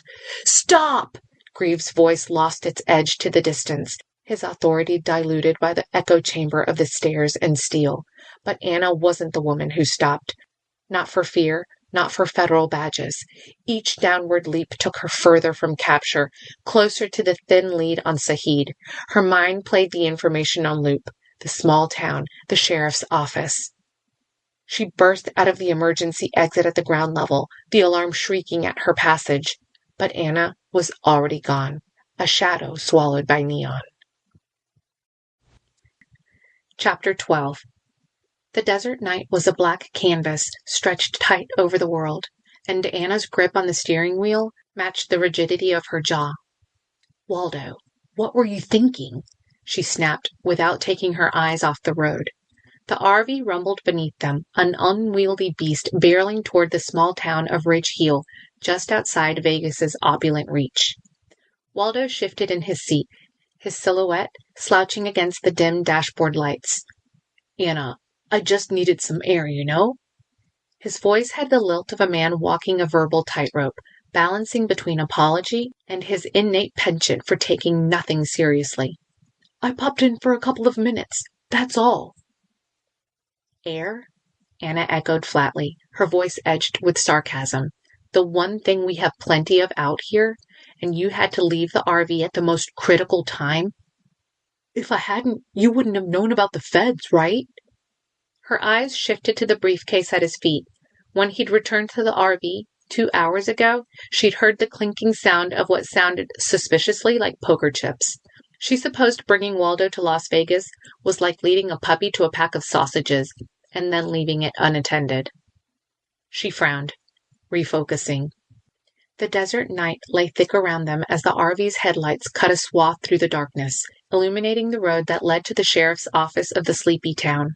Despite the late hour, the building was ablaze with light, every window a glaring square in the otherwise slumbering facade. Anna parked the massive vehicle on the opposite side of the road, engine idling softly. The stark contrast between the humble town's usual nocturnal dormancy and the current activity at the sheriff's office wasn't lost on her. Poised in the driver's seat, she took in the scene. Multiple sleek black SUVs were lined up out front, their polished surfaces gleaming under the streetlights. They seemed like foreign invaders among the dusty pickups and outdated patrol cars typically found in such a place. "Looks like we've got company," Waldo murmured, peering through the windshield. "Yep," Anna replied tersely, her focus fixed on the anomaly before them. Her hand reached for the binoculars wedged between the seats. Through the magnified lens, she could see figures descending the steps of the sheriff's office, men with stern expressions and purposeful strides, their attire far too formal for a casual visit to a local law enforcement outpost. Their features, caught briefly under the exterior lights, suggested Middle Eastern descent, adding another layer of mystery. Just off to the side, a group of deputies huddled near one of their service vehicles. Even from this distance, their body language spoke volumes. They shuffled on their feet, arms crossed over chests, faces drawn into scowls. They seemed irritated, disgruntled, but notably refrained from approaching the visitors. "None of this adds up," Anna said, lowering the binoculars. She felt the chill of the desert night creep into the RV, sensed it not as a drop in temperature, but as a foreboding that gnawed at her insides. Something was happening here, something that had no business in a quiet town like this. Waldo leaned back in his seat, cracking his neck. "You thinking what I'm thinking?" "Depends on whether you're taking this seriously," she shot back, though her gaze never left the men now re-entering the building. A ringtone cut through the silence of the RV like a sharp inhale, jarring Anna from her observations. She grabbed the phone, her eyes never leaving the strange scene across the street. "Talk to me, Casper." "Got something you're not going to like," came Casper's voice, tense and terse over the line. "Bank records came in. The sheriff's department here? They're swimming in dirty money. Each deputy, 100 grand. And the big boss? 2 mil. Anna's grip tightened on the phone. "You sure about this?" she managed, her voice steady. "Yep." "How's Beth?" "Fine. We're training in the morning." Good. Thanks, Casper." She's paying me, Anna. Favor for a friend was spent months ago. This is a job. A pause. You're welcome. I'll keep an eye on her. Anna felt a flicker of relief and ended the call, but now, as she stared towards the office, she felt the weight of corruption suffocating the air around her. This wasn't just small-town politics. It was high-stakes deceit, paid for in stacks of hush money. She let out a breath she hadn't realized she'd been holding and fixed her gaze on the sheriff's office. The deputy's disgruntled postures made sense now. They were bought. All of them. Her mind whirred into action, thoughts ticking like cogs in a well-oiled machine. There had to be a way into that compound, a crack in their armor that she could exploit. Everything okay? Waldo asked, eyeing her. He was leaning back, feet on the dash, hands behind his head. His chair was slightly reclined, and he'd somehow managed to procure a cold wine cooler which rested in the cup holder at his side. He looked the picture of comfort. Far from it, Anna replied, her tone sharper than she'd intended. But we have to get inside. Look, Waldo finally broke the silence. What if we offer the deputies a better deal, outbid whoever's lining their pockets? Anna shot him a withering glance, the idea slicing through her like a blade. With what money, Waldo? Waldo shrugged, an awkward puppet of a man trying to dance around the problem. I'm just throwing ideas out. Anna turned her attention back to the dark road ahead, her thoughts racing faster than the RV's wheels could carry them. She mulled over every possible angle, every resource at her disposal, however meager. Anna chewed her lip, her gaze distant. The night air slipping through the slightly opened window carried the scent of desert sage and dust. Anna, hear me out, Waldo implored, leaning forward in his seat, and his eyes sparkled with an idea that held the same kind of gambler's allure. I've got skills at the poker table. I can turn a dime into $1,000 before you can say jackpot. Anna's hands tightened around the steering wheel, knuckles whitening. You're talking about gambling now? That's your grand solution? Disbelief laced her voice, thick as the dust clouds their wheels kicked up. She shot him a glance that was meant to wilt plants at 20 paces. Come on, Anna. It's not like I'm shooting craps with the last of our luck here. I'm good. No, scratch that. I'm phenomenal at cards. Waldo's chest swelled with confidence, and he gave her a lopsided grin that usually disarmed most of his skeptics. Phenomenal, huh? Anna echoed dryly, resisting the urge to roll her eyes, and when you lose, we end up even deeper in the hole than we are now. Ah, but what if I win? His eyebrows danced. Big if, she muttered, but a part of her mind, a desperate, cornered part, wrestled with the possibility. They needed money, and they needed it fast.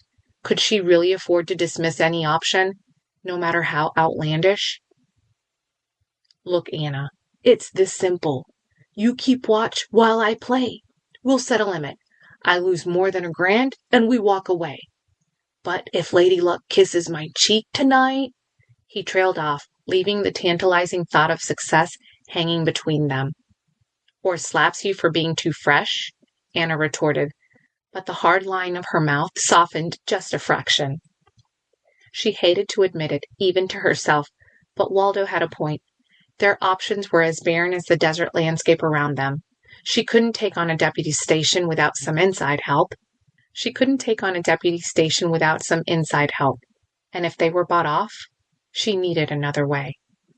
Come on, Anna. What have we got to lose? I'll even front. He tapped the suitcase under his feet. I thought you said those were marbles. Don't be dumb. We both know these aren't marbles. She remained motionless, eyes hooded, mind racing. The image of those sleek black SUVs and the corrupt deputies played in her mind, a stark reminder of the stakes they were up against.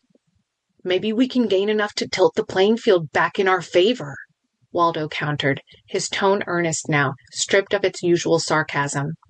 Anna let out a long breath, feeling the weight of the decision press down upon her shoulders.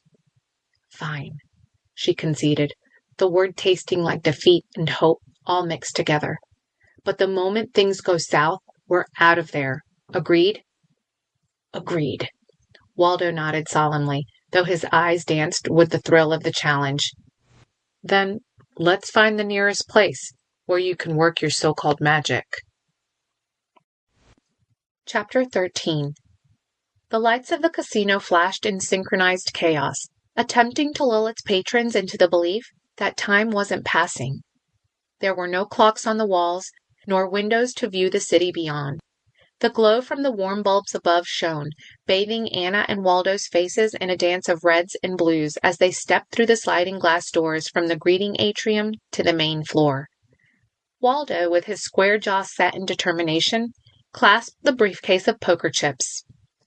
Anna trailed behind him, her gaze sweeping over the cavernous room filled with the buzz of slot machines and the faint scent of desperation, masked by cologne and perfume.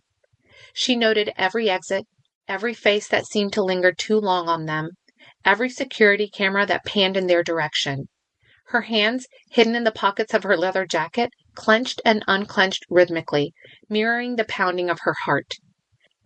As they navigated through the forest of blackjack tables and roulette wheels, Anna felt the weight of their plan settle on her shoulders. The briefcase contained not just chips, but the only chance they had at turning a deputy. If they couldn't outbid, Anna would be forced to take more drastic measures. Waldo moved with the confidence of a man who had done this 100 times before. He was already making eyes at one of the dealers, a pretty Asian woman shuffling cards. She watched him take a seat at the high-stakes poker table, the green felt sea stretching out before them, a battleground where fortunes were won and lost in the blink of an eye. "Keep it together, Anna," she murmured to herself. Doubt clawed at her insides, images of failure flashing through her mind. What if Waldo's luck ran dry? What if the cards turned against them? They would be left with nothing, their last chance for leverage gone. With her resolve stealing her nerves, Anna settled into the shadows, her eyes locked onto Waldo. Waldo was the picture of confidence at the poker table, an easy, leonine smile on his lips, his expression unreadable, eyes hidden behind dark sunglasses that reflected the overhead lights like two distant stars. The chips lay piled in front of him. As she watched Waldo, though, she noticed something else. Every few minutes his hand would drift to his ear, a subtle, almost imperceptible movement. To any onlooker, it might seem like a nervous tic or an absent-minded scratch. She caught him glancing upwards repeatedly, too, his eyes flicking to the ornate ceiling with its intricate patterns of gold leaf and crystal chandeliers. Was he searching for something? Or someone? A wave of suspicion washed over her, and she tucked a strand of hair behind her ear, pretending to adjust her position while keeping a covert watch on Waldo. As the poker game commenced, Anna scanned the table, her keen eye taking in the assortment of players gathered around Waldo. On his immediate right sat a man with a hawkish nose, his fingers adorned with rings that glittered under the casino lights. His playing style was aggressive, each bet thrown down with a clatter. Next to him was a woman with sharp cheekbones, her raven-black hair cascading down her back. She played her cards close to her chest, her expression unreadable, impassive as a statue. Her bets were measured, calculated moves in a game of chess rather than chance. Across from Waldo, a hulking figure with forearms like steel cables studied his hand with intense concentration. He had the patience of a predator, waiting for the perfect moment to strike. When he did place a bet, it was with a deliberate force that made the chips clink menacingly against one another. And then there was Waldo, the enigma at the center of it all. He held his cards with casual ease, a faint smile playing on his lips as if he were merely enjoying a friendly game at a backyard barbecue. Yet beneath that veneer of nonchalance, Anna sensed a coiled readiness, an alertness that belied his relaxed posture. His hand would still occasionally rise towards his ear, and each time, Anna's frown deepened. The cast of characters at the table wove a tapestry of bluff and double bluff, of daring and caution. Above the soft hum of conversation, the rhythmic shuffle of cards formed a persistent undertone, a heartbeat driving the pulse of the casino. Anna's gaze swept across the sea of green felt tables, each a small arena where fortunes were contested. A cocktail waitress moved through the throng, her tray laden with liquid courage that fueled the bravado at the tables. Anna watched as a dealer deftly fanned out a new deck, bridging the cards in a fluid motion that seemed like sleight of hand. Nearby, a player tapped his stack of chips against the table. Once, twice, a beat that heralded a bold raise. She winced as Waldo shoved in the majority of his chips. 5 grand, all he had. She shifted from foot to foot as Waldo revealed 1, then 2 kings. The man with the steel cable arms hesitated, then cursed, flinging down his cards to reveal he'd flopped a second queen. Damn luck, the man muttered under his breath, glaring at Waldo. Suddenly the low murmur of the crowd shifted, subtly changing tempo. Security guards, indistinct in their uniform black suits, began their silent patrol among the glittering slot machines and card tables. Anna's heart hitched, her eyes tracking their movements with covert intensity. Every muscle in her body tensed, ready to spring into action should they show any sign of interfering with Waldo's game. But the guards continued on, their eyes scanning the room with practiced detachment. They seemed to be looking for trouble, but finding the evening's play surprisingly orderly. Their presence was a reminder of the casino's unspoken rule. So long as the house's interests are undisturbed, the games would go on. As they passed by without a second glance at Waldo's table, Anna allowed herself a momentary exhale, a whisper-thin release of breath she hadn't realized she'd been holding. Her focus returned to the table, to Waldo and the dance of deception playing out before her. Waldo's eyes, sharp as the edge of a dealt card, never wavered from the game. Anna watched him with a mix of admiration and suspicion, leaning against the cool wall in the casino's dimly lit corner. He sat confidently, his back straight, fingers casually riffing chips. The pile of chips at his hand was growing. Waldo was on a winning streak. Keep it casual, just another night, Waldo had said earlier, but there was nothing casual about the way he raked in, pot after pot. The other players were no amateurs. Their faces were stoic masks, schooled to betray nothing, yet one by one they succumbed to whatever invisible force Waldo wielded. Anna couldn't shake off the sense of dread that crept up her spine. How did he do it? Was it sheer luck, or something more calculated? She knew Waldo was good, but this good? His calm demeanor and steady hands painted the picture of a seasoned player, but Anna's instincts screamed that there was more at play than skill alone. Then it happened. The air seemed to thicken as Waldo peered at his cards, then at the amassed chips in the center of the table. It was a significant pot, one that could solidify his lead even further. Players leaned in, tension etching deeper lines into their focused expressions. The clinks of chips faded into a background murmur, anticipation charging the atmosphere like static before a storm. Without warning, Waldo exhaled softly and pushed his cards forward, face down. Fold, he stated, his voice unruffled, reasonable almost, as if discussing the weather rather than abandoning a mountain of chips. A collective gasp rippled through the surrounding observers, their expressions a blend of shock and confusion. Anna's heart stuttered in her chest. To fold now? After such dominance? She scrutinized Waldo's face for any sign of distress, any hint of the turmoil that must surely be churning beneath that composed exterior. There was none.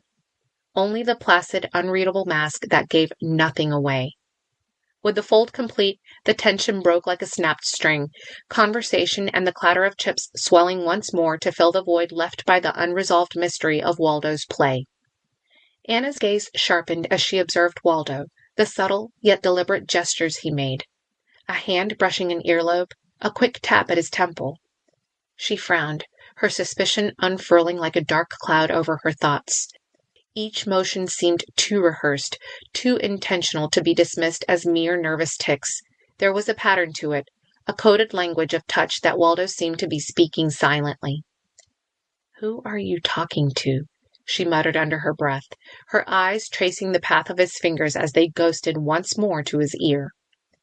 Anna edged away from the electric hum of the poker table, slipping between clusters of onlookers and the occasional cocktail waitress. Her movements were casual, a gambler merely seeking a quieter corner or perhaps a fresh drink, but her intent was laser-focused. Once safely out of earshot and tucked into the shadowy embrace of a nearby alcove, she retrieved her burner phone. Her thumb hovered over the keypad before pressing the familiar sequence of numbers for Casper. The call connected, and she didn't bother with pleasantries. "Are you on comms with Waldo?" There was a pause. Too long, too telling. And then Casper's voice, smooth as always, yet tinged with something that didn't sit right with Anna. "Is everything okay, Anna? You sound tense." "Cut the crap, Cass. Are you feeding him info?" "Information is the currency of success," Casper replied, the non-answer hanging between them. "Damn it, Casper." She glanced around, her eyes catching the slow orbit of a security camera overhead. Its lens swept across the casino floor in a lazy, circling motion, but its watchful gaze felt anything but casual. It might as well have been an all-seeing eye, and she knew that Casper, with his knack of surveillance work, would be watching. "Be careful," she warned, a thread of frustration coloring her tone. "They're watching. We're not the only ones playing games here." "Understood," Casper said, and the line went dead, leaving Anna staring at the phone, the weight of the situation pressing down on her. She slipped the device back into her bag and turned her attention back to the game, to Waldo and the ever-present cameras that saw too much. In Vegas, cheaters suffered, especially if someone cheated at cards. Waldo wasn't just risking cash, he was risking the odds of making enemies, and enemies were the sort of thing one couldn't afford in Vegas. Anna's gaze flickered back to the poker tables, watching as Waldo raked in another massive pot. The camera continued its relentless sweep above, Casper's eye in the sky. "Unbelievable," she muttered under her breath, clenching her jaw as Waldo flashed his trademark grin at the dealer. With each win, he seemed to grow bolder, stacking chips with a casual arrogance of someone who had forgotten how much was on the line. She could feel the tension thickening in the air, as palpable as the scent of spilled whiskey and desperation that lingered in the dim corners of the casino.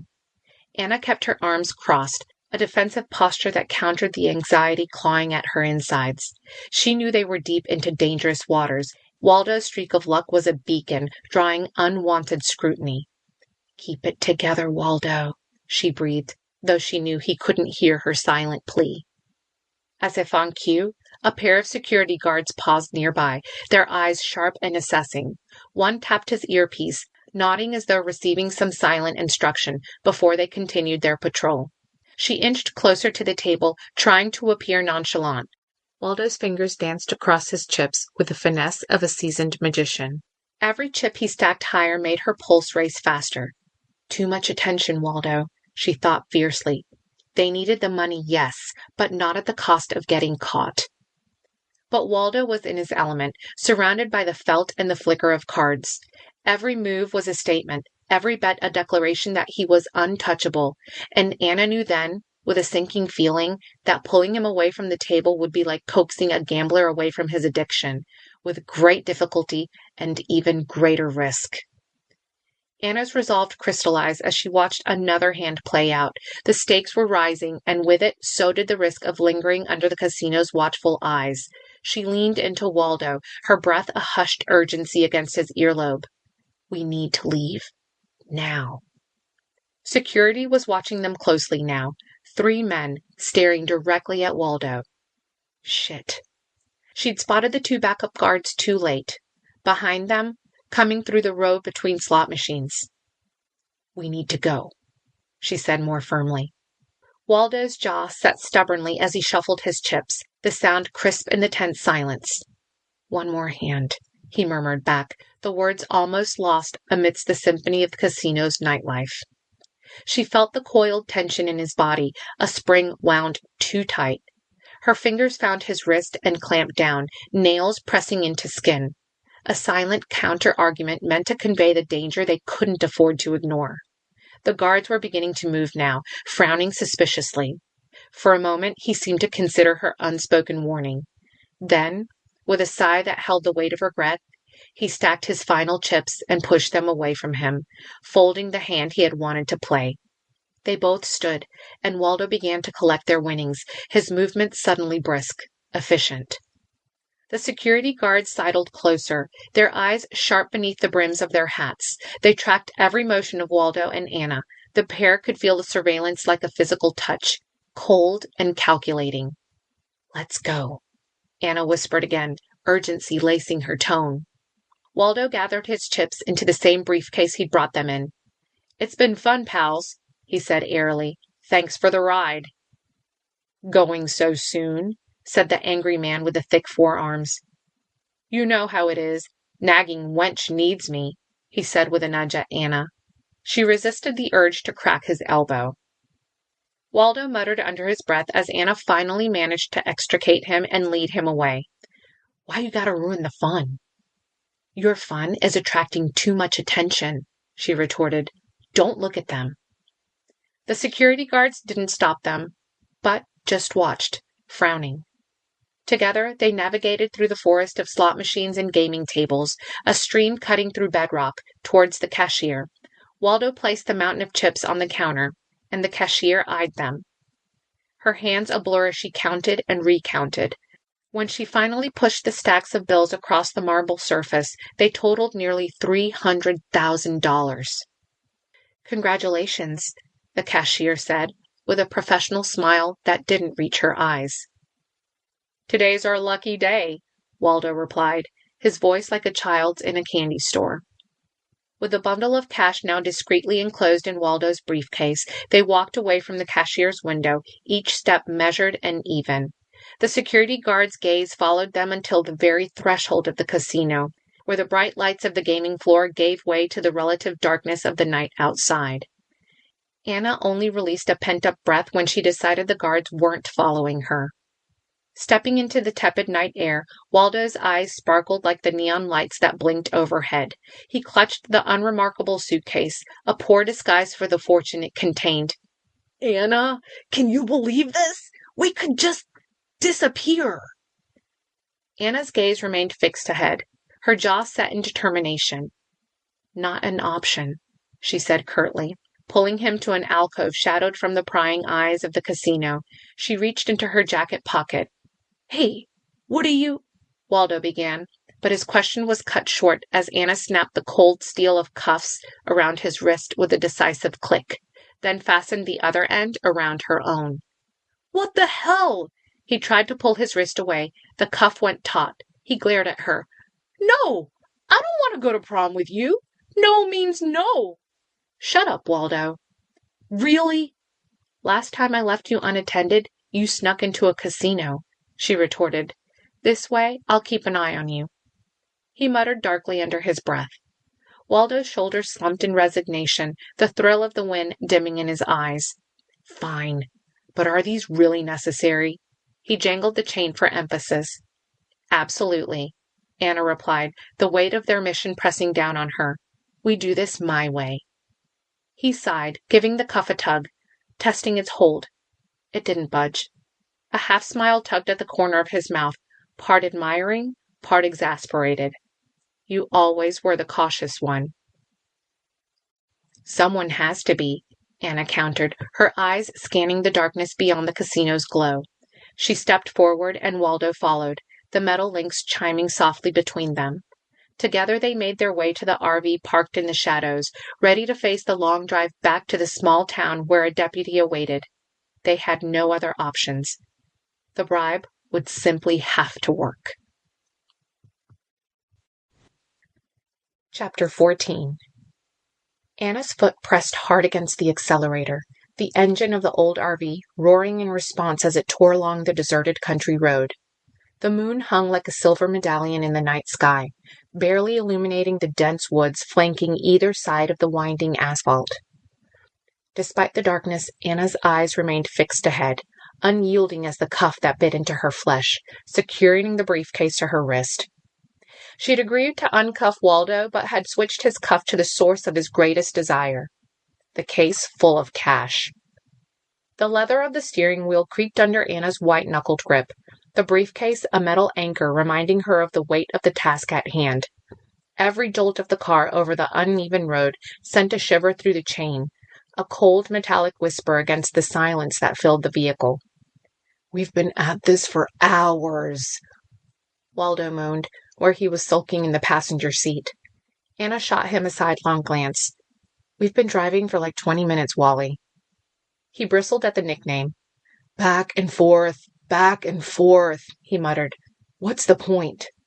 "Hang tight," she said, but only after she jerked the steering wheel sharply and Waldo's head thumped against the window.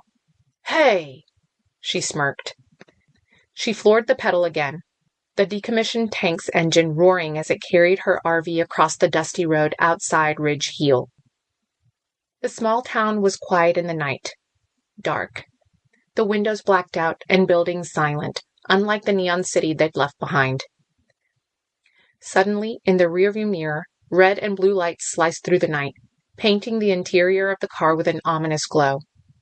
"There we go," she muttered under her breath, glancing at the speedometer, which now felt like an accusation. "Are you kidding me?"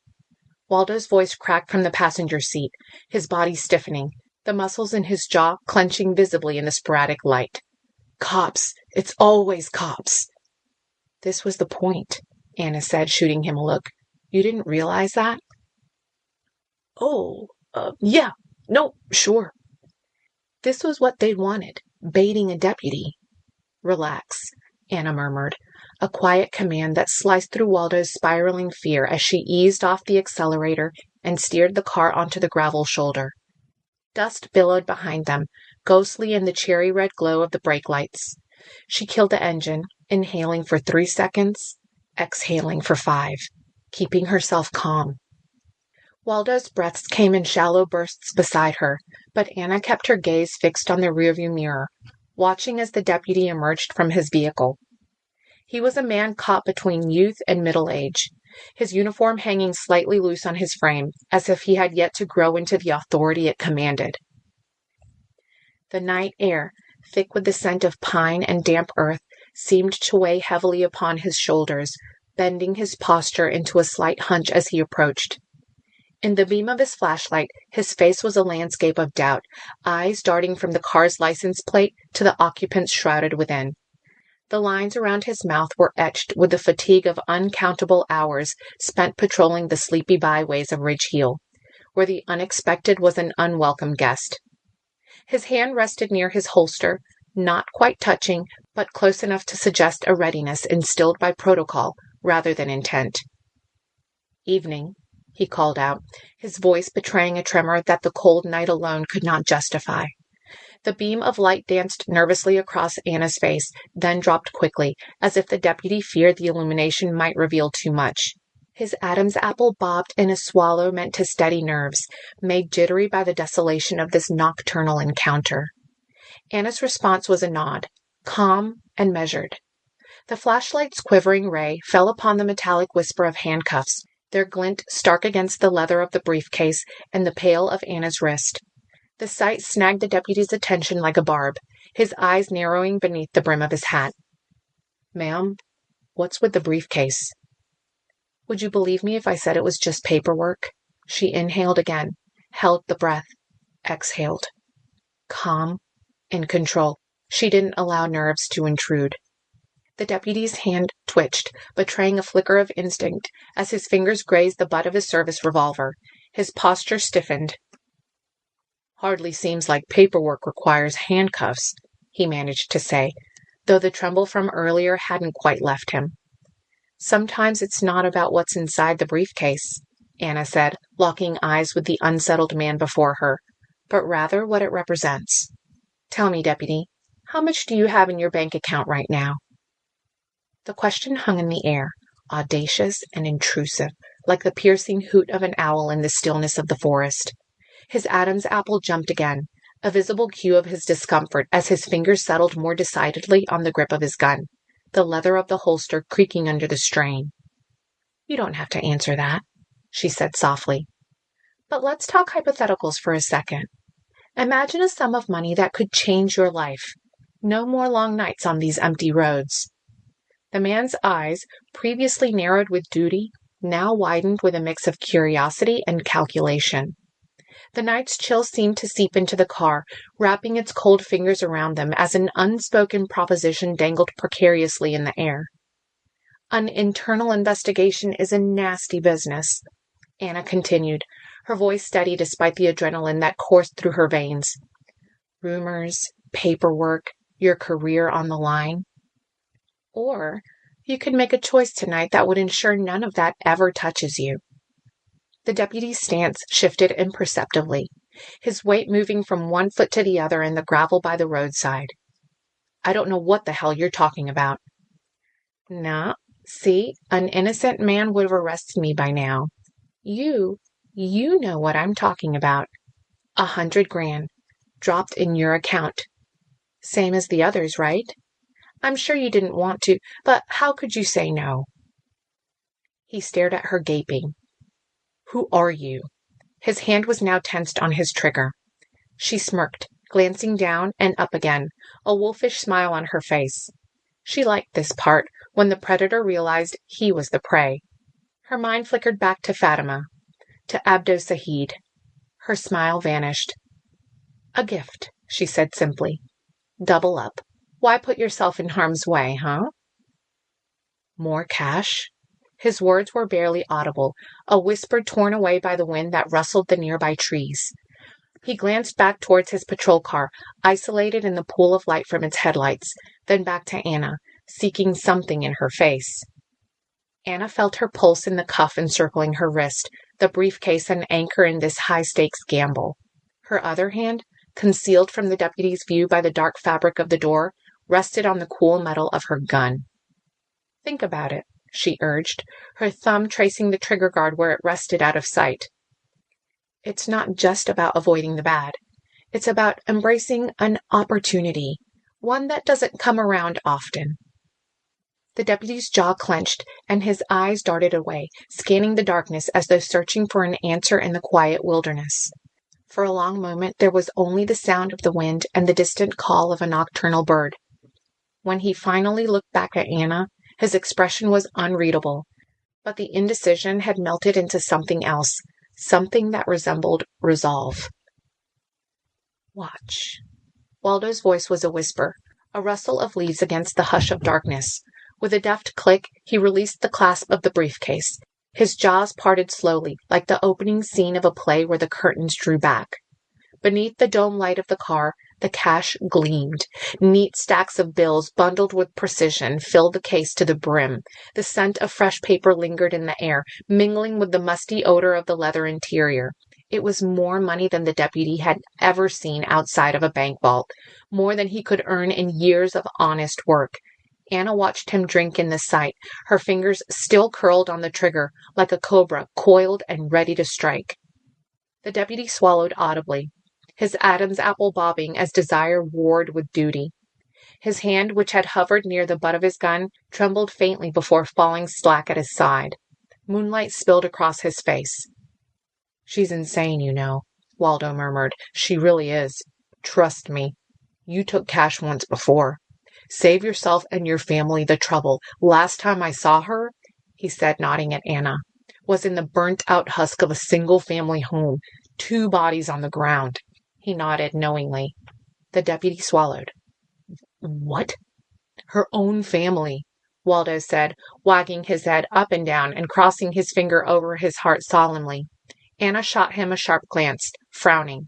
While Waldo was telling the truth, technically, his implications were all lies. She hadn't caused the fire, she'd discovered it, and the bodies had belonged to 2 thugs who'd been involved in the arson. But Waldo's words seemed to be working. One benefit of working with a con man was he seemed to know what levers to pull to entice the sin of avarice. The deputy frowned, hesitated.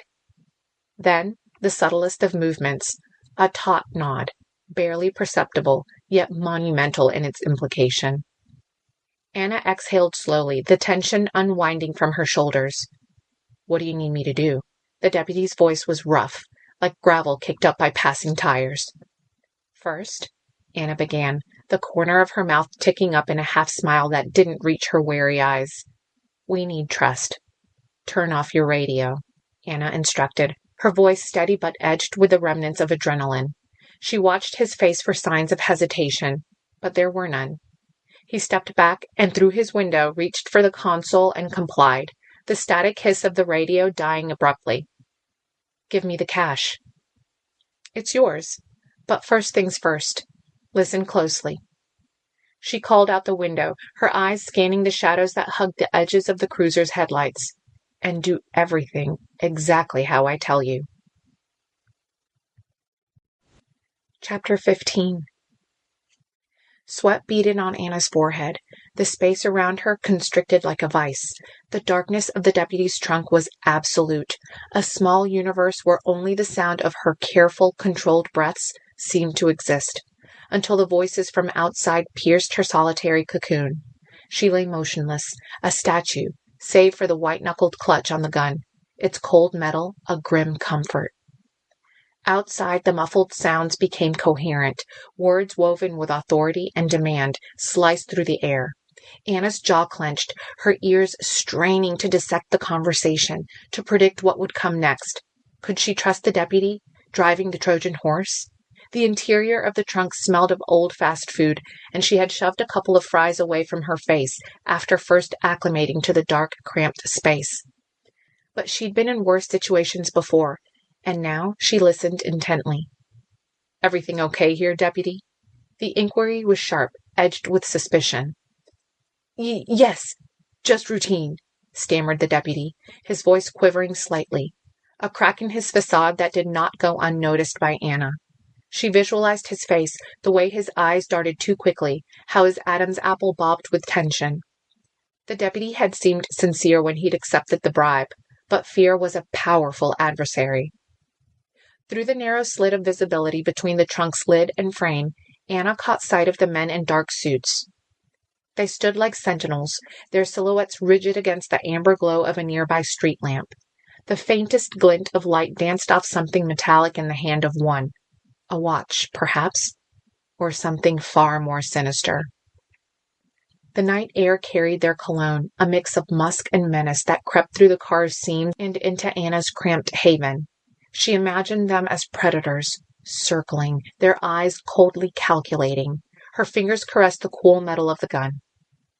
A low rumble underlined the sound of a heavy gate rolling on its tracks. The voices that had been so near, so immediate, now carried from beyond that gate, growing fainter with each passing second, the murmurs interlaced with the creaks and groans of the opening barrier.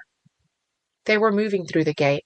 She released a slow, pent-up breath she hadn't realized she'd been holding. Anna strained to listen, to understand the tide of words ebbing away, but they were whispers lost in the wind. The gate's final clang echoed. A coil of unease unwound within her, tensing the muscles along her spine. Anna shifted minutely, her body preparing without thought of what might come next. Then, sound. The world outside the trunk erupted into chaos, a symphony of raised voices clashing like cymbals in the confined space. A hand pounded on the trunk. Each thump on the trunk was a thunderclap, resonating through the hollow of the car and into her bones. Anna's fingers tightened around the gun, the weapon's hard edges biting into her palm, a stark reminder of the reality she might be forced to confront. "Get out with your hands up!" A voice cut through the tumult, authoritative and cold. It wasn't the deputy's voice. This realization was a splash of ice water, jolting Anna from her tense stillness. "I said get out! Now!" the voice yelled, and she heard the sound of a gun being cocked. Anna set her teeth, tense and preparing for what came next. Chapter 16. The car's engine hummed a steady rhythm as it rolled towards the checkpoint. Furkan's gaze, sharp and probing, fixed on the approaching vehicle. The light from the moon glinted off the windshield, but not enough to obscure his view of the man behind the wheel. He recognized Deputy Larkin immediately. Furkan had come along with some of Sahid's other men. They'd been stationed at this godforsaken town, lured to the cursed place by promises of Vegas and its splendor, but then tricked into this backwater dump. He was already in a bad mood. Furkan leaned against the barricade, arms crossed, eyes narrowed into slits. As the car inched closer, he could see the deputy's profile, the way his Adam's apple bobbed with an uneasy swallow. Sweat glazed Larkin's forehead, despite the mildness of the night. His knuckles were white on the steering wheel, his glance darting and jittery like that of a cornered animal. "Stop the car," Furkan said, his voice low and authoritative, cutting through the hum of the idling engine and distant chatter. Larkin complied, rolling to a stop with a crunch of gravel beneath the tires. The deputy fumbled with the window button, a tremor in his fingers as the glass descended with a mechanical whir. "Deputy?" Furkan started, his tone edged with faux cordiality. "You seem agitated. Everything all right?" "Yes, everything's fine, Furkan," Larkin stammered, attempting a smile that faltered before it fully formed. "Just the heat, it's making me sweat more than usual." "Is that so?" Furkan's voice was ice over steel, his disbelief palpable. He peered into Larkin's eyes, searching for the telltale flicker of deceit. "Because you look like a man who's seen a ghost, deputy." Furkan glanced back to his other men. All of them stood in their dark suits, watching, waiting. Furkan was their chosen spokesperson, as his English was flawless, but he knew it made the others resent him. Still, he forced a smile back at his companions and returned his attention to the deputy. Larkin licked his lips, offering a nervous chuckle that didn't reach his eyes. "Just routine patrol. You know how it is." "Routine?" Furkan repeated the word as if tasting something sour. He released a slow breath, letting the silence stretch between them, heavy with unspoken accusations. Larkin shifted in his seat, his anxiety a scent in the air, tangible and thick. "Of course," Furkan finally said, stepping back but not breaking eye contact. "I'm sure it's nothing. But you know what happens to those who aren't honest with me, right, deputy?" A nod, almost imperceptible, betrayed Larkin's understanding. Furkan's suspicion grew roots, tangling and dark. There was a lie here, wrapped in the guise of routine, and he intended to uncover it. The blade glinted in the sun, a silent threat as Furkan drew it from his belt. His fingers wrapped tightly around the handle, a casual menace that came to him as easily as breathing.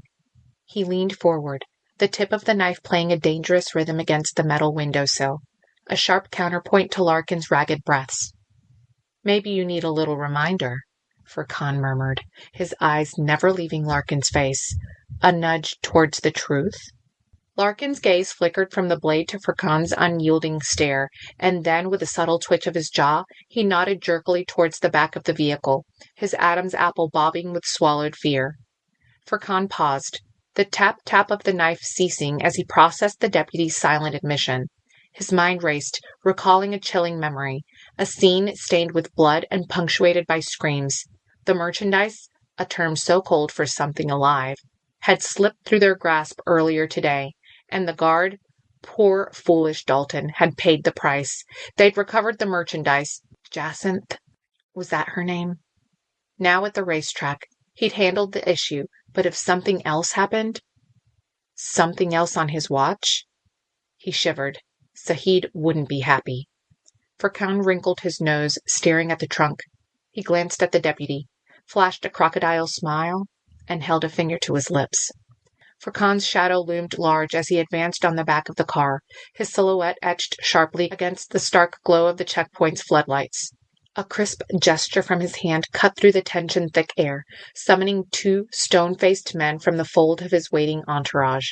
They fell into step behind him, their postures rigid with anticipation, fingers instinctively resting near concealed holsters beneath their jackets. The deputy's eyes, wide and darting, flickered in the rearview mirror, watching the approach, his pallor deepening to a sickly shade. Furkan noted the tremble in the man's hand as they clung to the steering wheel. "Open it," Furkan ordered, his voice low, the command more a growl than a phrase. He stood back, allowing one of his men, a hulking figure named Idris, to take the lead. The guard rapped a solid knuckle against the trunk lid, the metallic thunks echoing ominously in the night. "Hands where I can see them!" Idris bellowed at the unresponsive metal barrier. "Come out with your hands up!" But there was nothing. No shuffling from within, no resigned sigh of compliance, only the oppressive silence that seemed to mock their demands. A bead of sweat traced a path down Furkan's temple, defying the night's chill. His fingers tingled with the memory of cold steel, the weight of the knife now absent, but its impression still seared into his palm. He missed the nights he spent back at the racetrack, spending time with the girls when Sahid wasn't looking. They were so soft and compliant. He smiled at the memories. But now he was here. He scowled at the trunk as if the vehicle itself was responsible for this strange twist of fate. The seconds dragged on like hours, each tick of the clock a muffled drumbeat to his racing heart. The stillness held a breath, and for a moment Furkan felt as though time itself had paused, suspended on the precipice of revelation. Then he raised his gun, pointed at the trunk, and began to fire. As the shots rang out in the night, a chorus of echoes bouncing off the surrounding buildings, the air crackled with tension. The metallic thuds of bullets striking metal filled the space. Furkan's jaw clenched, his gaze unyielding as he emptied the clip into the trunk. The smell of gunpowder lingered, mingling with the heavy scent of dread that hung between them. Larkin flinched at each shot, his eyes wide with a mix of horror and realization. After the last bullet had been fired and the silence descended once more, Furkan stepped forward. With a sharp gesture, he signaled for Idris to open the trunk. The hulking figure obeyed, muscles tensing as he gripped the edge and lifted it open slowly. "Pop the trunk." Furkan's voice was a blade, sharp and commanding, slicing through the thick tension. The deputy, his face now a canvas of fear, fumbled with the keys before finally triggering the release. The trunk lid sprang open with an abrupt creak that seemed far too loud in the charged silence. Furkan stepped forward, his men flanking him, all eyes fixed on the gaping maw of the trunk space. It was empty. Nothing but the dark velvet lining, marred by the jagged tear where the divider to the back seat had been kicked out. No contraband, no smuggled goods, no person laying in wait. Just an ominous void and ripped fabric like a wound. "Impossible," Furkan murmured, his instincts screaming at him. He peered into the shadows of the car's interior, and then he saw it. Through the ragged gap where the divider once stood, the lethal black sheen of a gun barrel glinted, pointed directly at him. His breath caught in his chest. Furkan's survival instincts flared to life, every nerve in his body coiling tight as a spring. The realization hit him like a physical blow. The stowaway had kicked out the divider and snuck into the back seat. Without warning, the stillness shattered. Gunshots punctuated the air, rapid and precise, the sound ricocheting off the concrete walls of the checkpoint. Two of Furkan's men, veterans hardened by countless encounters, crumpled to the ground before anyone could register what had happened. The figure in the back seat was a blur of movement. Furkan's pulse hammered in his ears, his own training kicking in as he ducked instinctively, taking cover behind the vehicle. His mind raced to make sense of the chaos, but his thoughts were cut short by another swift act of violence. The deputy, still seated in the driver's seat, jerked violently, a thin red line appearing across his throat as if drawn by an invisible artist. Blood blossomed on his uniform, dark and spreading as he slumped against the wheel lifelessly.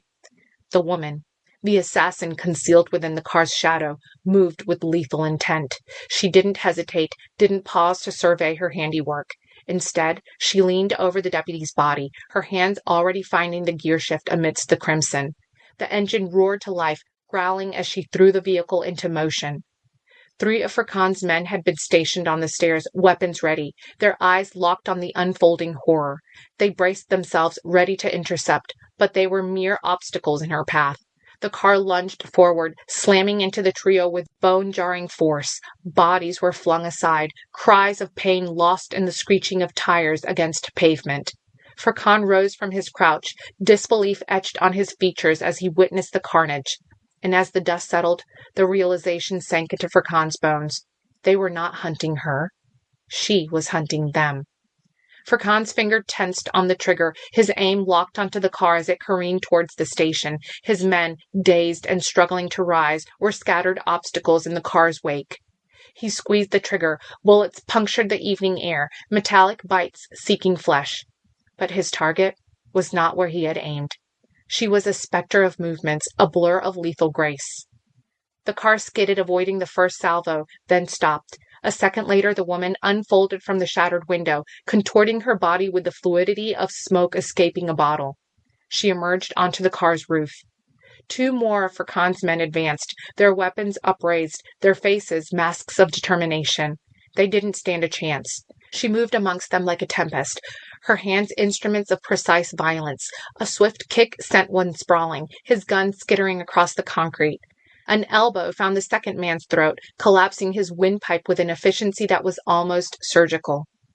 The shouts that erupted from within the police station clawed at Furkan's attention. He swung around, his senses sharpening, trying to pierce the walls that now concealed the pandemonium inside. The solid structure of law and order had become a veil behind which chaos reigned. His mind raced. How many men did he have stationed within? The woman was already moving, her silhouette a vanishing wisp as she disappeared into the yawning mouth of the station's entrance. Furkan felt a cold dread settle in his stomach, replacing the inferno of battle rage. With every shout that echoed off the walls, with every muffled shot that followed, the danger multiplied, became more real. Furkan's finger fumbled for his phone, the device suddenly a slippery eel in his shaking hands. Sweat beaded on his brow, mingling with the dust and grime of the skirmish that had erupted only moments before. "Damn it!" he hissed under his breath, swiping at the screen with an urgency born of fear, a sentiment he hadn't tasted in years, not since he'd clawed his way to his current standing. The numbers blurred before his eyes, a jumbled code that mocked his panic. Finally, his thumb pressed down, holding Sahid's contact as if it were a lifeline. Pick up, he muttered, a mantra against the chaos. He willed his boss to answer, to bring reinforcements, to restore order to the sudden anarchy that had claimed his dominion. The ringtone droned on, each tone slicing through the madness of the scene around him, a soundtrack to his desperation. Then, a click, and the line opened. Chapter 17.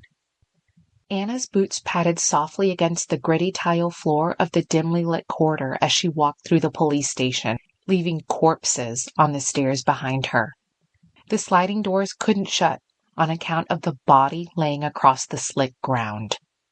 Her gaze flickered over the faded posters on the walls, the scattered papers that littered the desks, remnants of the police station's once orderly routine. Abruptly, the hushed tension shattered. From the enveloping shadows, figures emerged, materializing like specters from the bowels of the precinct. Doors slammed open in the back, near an office space. Figures responding to the gunshots from outside. Momentarily, the incoming aggressors looked taken aback, as if they hadn't expected the threat to have reached the inside of the building. Dark suits clung to their broad frames, as if they were businessmen, but the gleam of cold metal in their hands betrayed their lethal intentions. One shouted in Arabic, his voice echoing through the empty halls, transforming the silence. 15 steps ahead, the first aggressor raised his gun. She was already closing the distance. She sidestepped swiftly as the first attacker fired. A loud crack. Something warm whizzed by her arm. 2 more steps and she was on him before he could fire again. Her arm shot out, hand slapping the gun aside, while her other raised her Glock. The report of her weapon was a harsh drumbeat in the confined space, a precise rhythm she dictated. 1, 2 shots, each finding its mark, and the assailant crumpled to the ground in the doorway of the office space. 2 more figures emerged from the office to her left. An aggressor swept in from her left, a knife glinting in the sterile light. Anna ducked, and the blade whistled over her head, a deadly arc missing its target. In one smooth motion, she pivoted on her heel. Her own knife, a compact serrated karambit, appeared in her hand as if by magic.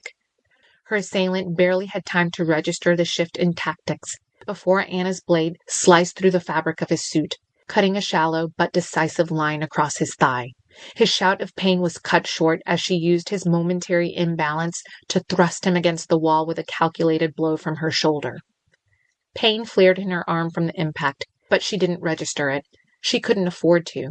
Instead, Anna turned, sensing the second man she'd spotted moving behind her, his shadow telegraphing his approach.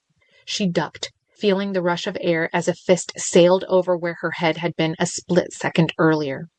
With a swift uppercut, she struck the underside of his arm, numbing it, disrupting his next strike.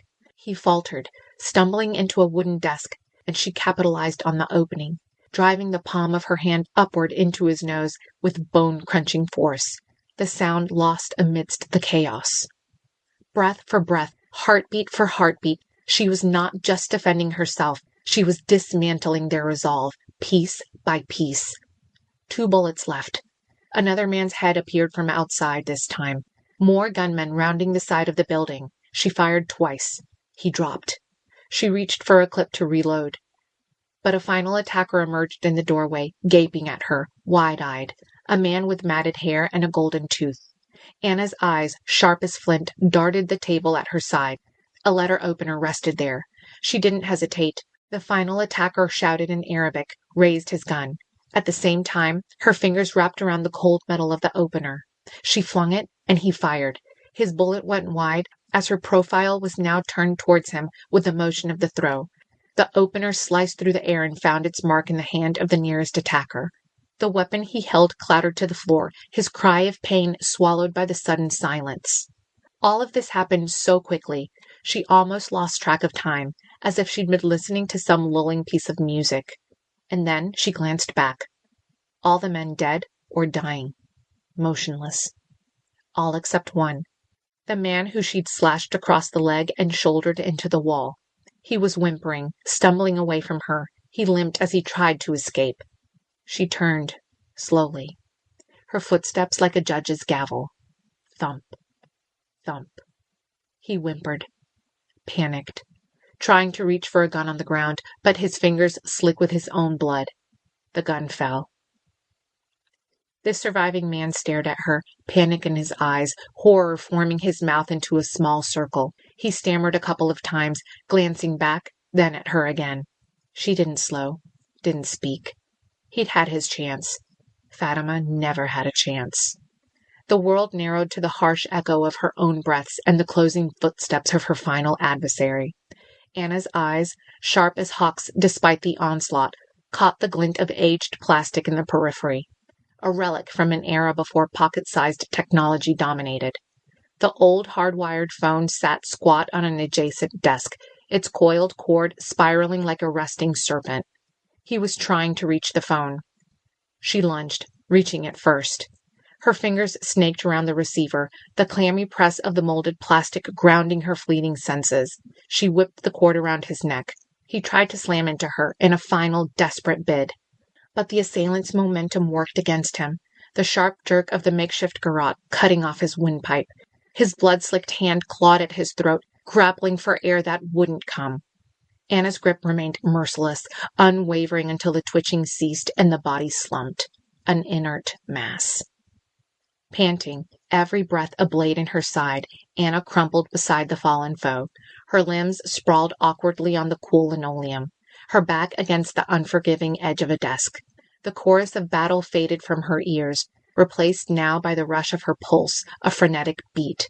And then, the shrill ring of the phone cleaved through the stillness, an unexpected intruder. She tensed. The phone rang again. She frowned at the landline, staring. Anna's hand, slick with exertion and speckled with the crimson of confrontation, twitched around the vintage plastic, its sudden animation a jarring dissonance against the heavy silence. She swallowed once. Ring, ring, ring. The phone continued to pester her. She frowned, glancing once more to the door of the police station. The men on the ground weren't cops, so why were they here? Why had he sent them? Sahid. The name echoed along with the ringing phone. She swallowed, wetted her lips, and then she reached out, snatching the phone off the wall and pressing it to her ear. What?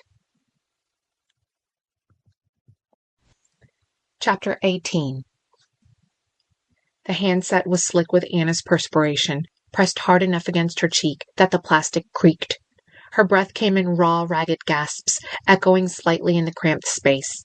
Around her feet, the motionless bodies of Sahid's men lay scattered like discarded playthings. The acrid smell of gunpowder still hung in the air, mingling with the coppery scent of blood that splattered across the faded wallpaper. "Hello, stranger," the voice crooned from the other end. "You're quite the artist, aren't you?" She tensed at the sound, an almost feminine lilt that danced through the static of the line. It was a melody of menace, each note carefully played to unsettle and unnerve. The sing-song cadence hinted at a life cushioned by luxury, the kind that never knew the sting of hardship or the taste of fear, unless it was inflicted upon others. Anna remained quiet, her grip on the phone tighter, the heavy breathing the only evidence of the storm raging within her. The man on the other end paused, likely picturing her amidst his fallen henchmen, awaiting her response with a perverse anticipation. But Anna knew better than to give him the satisfaction. She steadied her breathing, focusing past the lilting voice to the silence that might yield a clue, any clue. "Who might you be, my dear?" The voice pirouetted out of the receiver, each word a calculated step in his verbal waltz. An accent, not heavy, but obvious. She knew the voice. She'd heard it before in a briefing room once upon a time. Anna's jaw clenched, her silence a fortress against his probing. She could almost hear the smirk that must have been spreading across his face, a predator amused by the prey caught in his snare. "Ah, but why so quiet? Is it regret, perhaps?" he teased, his tone dripping with mock sympathy. "Or is it fear? You know I have something very precious to you."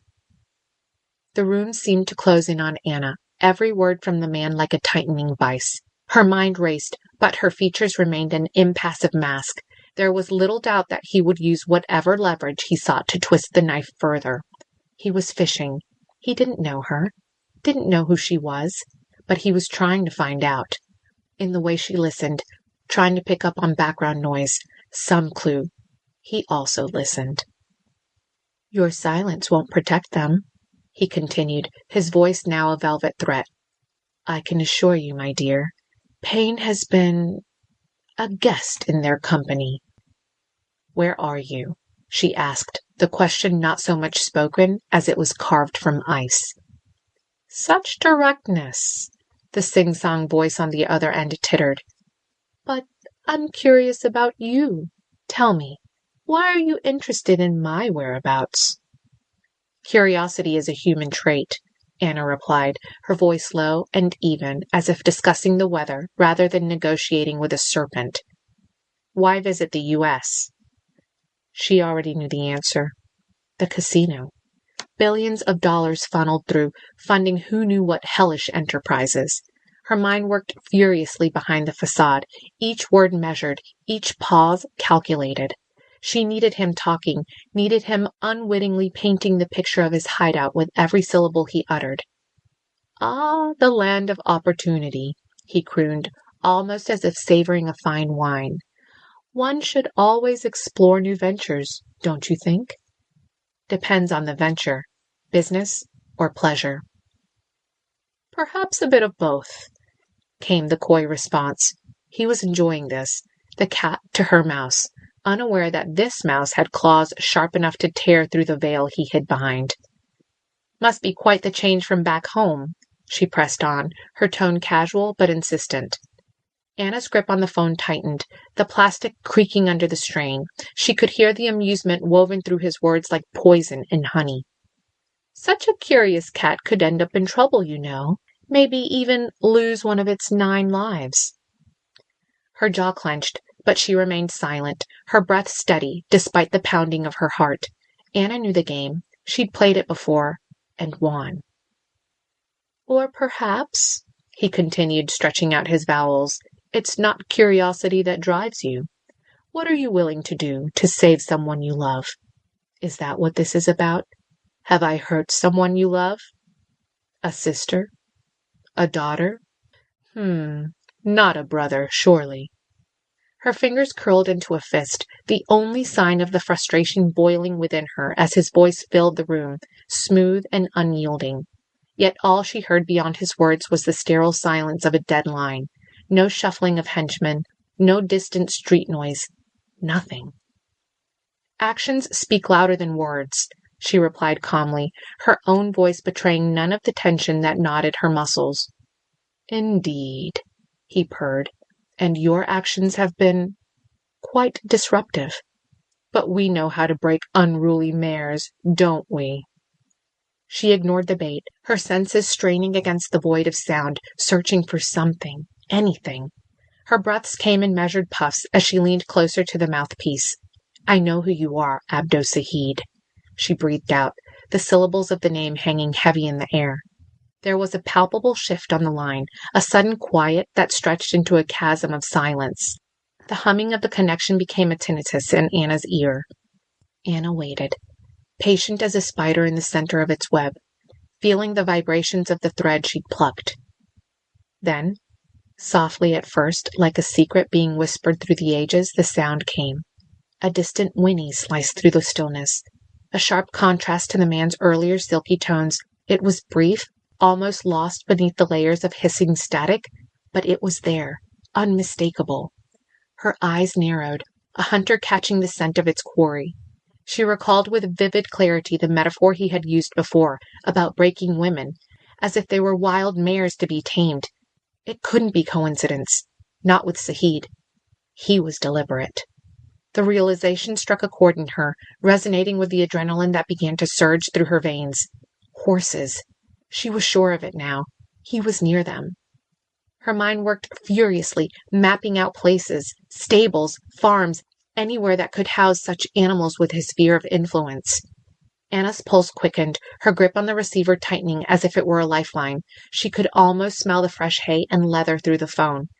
The images conjured by that single equine cry swirling into focus. Sahid's voice finally slithered through, each syllable measured, insinuating. Either way, you signed their death warrant. You don't have anyone I love. And yet even now you want to save them. Who are you? Who is it? A sister? Must be. You sound young. No one, but threats are the resort of a desperate man. There was a beat, a hitch in his breath that she caught as clearly as the scent of blood and water. Desperation? Sahid chuckled, though the sound held no mirth, only a chilling promise. No, my dear. This is simply amusement. But continue to entertain me, and I might consider a reprieve for your beloved. Consider all you like, Anna countered, her words sharp as daggers. But remember, for every moment you waste, I am closing in, and when I find you— Ah, but you won't. His interruption was swift, a razor slicing through her threat. And just to ensure your cooperation, know this. Your friend, your family, they will expire long before you even catch a glimpse of my shadow. A pause. I don't know which of my new merchandise has caused this disruption. I suppose I'll just have to terminate all of them. His voice cracked like a jockey's whip. The line went dead, the hum of the dial tone mocking her in its monotony. Silence enveloped her once more, but now it was a different kind, a silence filled with the echo of his words and the unyielding tick of the clock. He thought she was the family member of one of his victims. Likely he'd faced crusaders before, but he was wrong, and they were going to suffer for it. Whoever he had recently brought in. She shivered, wondering how many women she'd just endangered. Anna's hand clenched around the receiver, her knuckles blanching. The dial tone droned on, an endless loop. She stood motionless amidst the carnage she had wrought, the pale light of the moon casting long shadows across the room. The silence was a vacuum, and in it, Sahid's final words reverberated. She slowly placed the phone back onto its cradle, the click sounding unnaturally loud in the tomb-like quiet. She paused, thinking. But no time. She broke into a dead sprint. Chapter 19. Anna's fingers danced over the screen. The soft glow of her phone, the only light in the murky shadows of the alleyway. The digital map blinked into existence, pinpointing a pulsing red dot amidst a labyrinth of roads. Sahid's location locked in. The racetrack. She hesitated, staring at the screen. A guess, but an educated one. Multiple news sources said overseas money had been invested here recently, around the same time Sahid would have started showing interest in Vegas. She didn't have time to follow the money. The women didn't have time. She adjusted her body armor and shifted the shoulder strap for the rifle she'd borrowed from the police station's armory. Grenades on her belt and a machine gun in her hands. She wasn't here to play nice. She checked her location once more, determining she'd arrived at the correct spot. She peered through the window, eyes narrowed. She slipped the device into the pocket of her tactical vest, the action seamless, as if muscle memory alone guided her. Her breath was a steady rhythm in the chill night air. The racetrack loomed ahead, a colossal giant slumbering under the moon's watchful eye. Its sprawling expanse deserted at this late hour. But Anna knew better than to trust appearances. Dangers often lurked in the quietest of places. She surveyed the perimeter, every sense attuned to the task at hand as she moved away from the stolen cop car. Not a stray sound escaped her notice. Not a single shift in the shadows went unseen. Grenades nestled in pouches against her thigh, their weight a grim comfort, and strapped across her back, the sleek lines of a machine gun and a sniper rifle. The sniper, an old, familiar friend. It eased her to feel its touch, like a security blanket rubbed against a child's face. Anna moved with a ghost's whisper, her combat boots finding purchase on the gritty asphalt with nary a sound.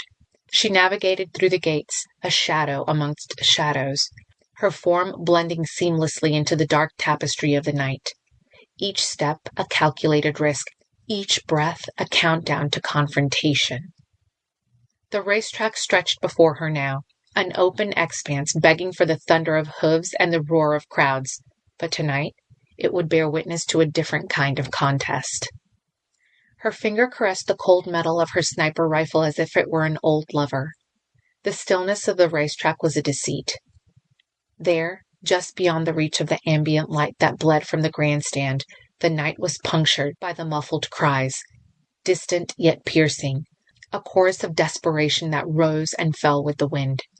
She pressed forward, her body low and agile, ducking between the dilapidated betting booths and abandoned concession stands. The screams grew clearer, more distinct, each one a serrated edge scraping against her. Then she saw them. Silhouettes against the moonlit track, men armed to the teeth, their postures relaxed but vigilant. They were laughing, a guttural sound that twisted the night into something grotesque. As Anna crept closer, shards of Arabic sliced through the quiet. Yaqtuluhum. Kill them. The command was casual, as if they discussed the weather. She lingered in the shadows, staring at the group of huddled men. 10, 15, she counted. A fat man was shaking his head, holding a walkie-talkie to his sweaty cheek. In Arabic, he said, "We'll kill them.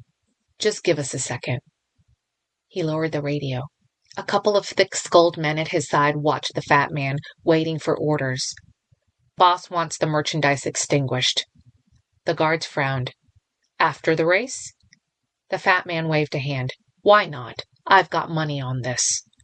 Anna peered over the railing, still sticking to the shadows. And there, far below, she spotted the racetrack. Her blood went cold. Young women were being pushed and whipped by men who laughed. The women were in tattered clothing, many of them looking as if they hadn't eaten for days. They left bloody footprints as they stumbled around the track. The men in the stands cheered. The men with the whips taunted. Anna felt sick.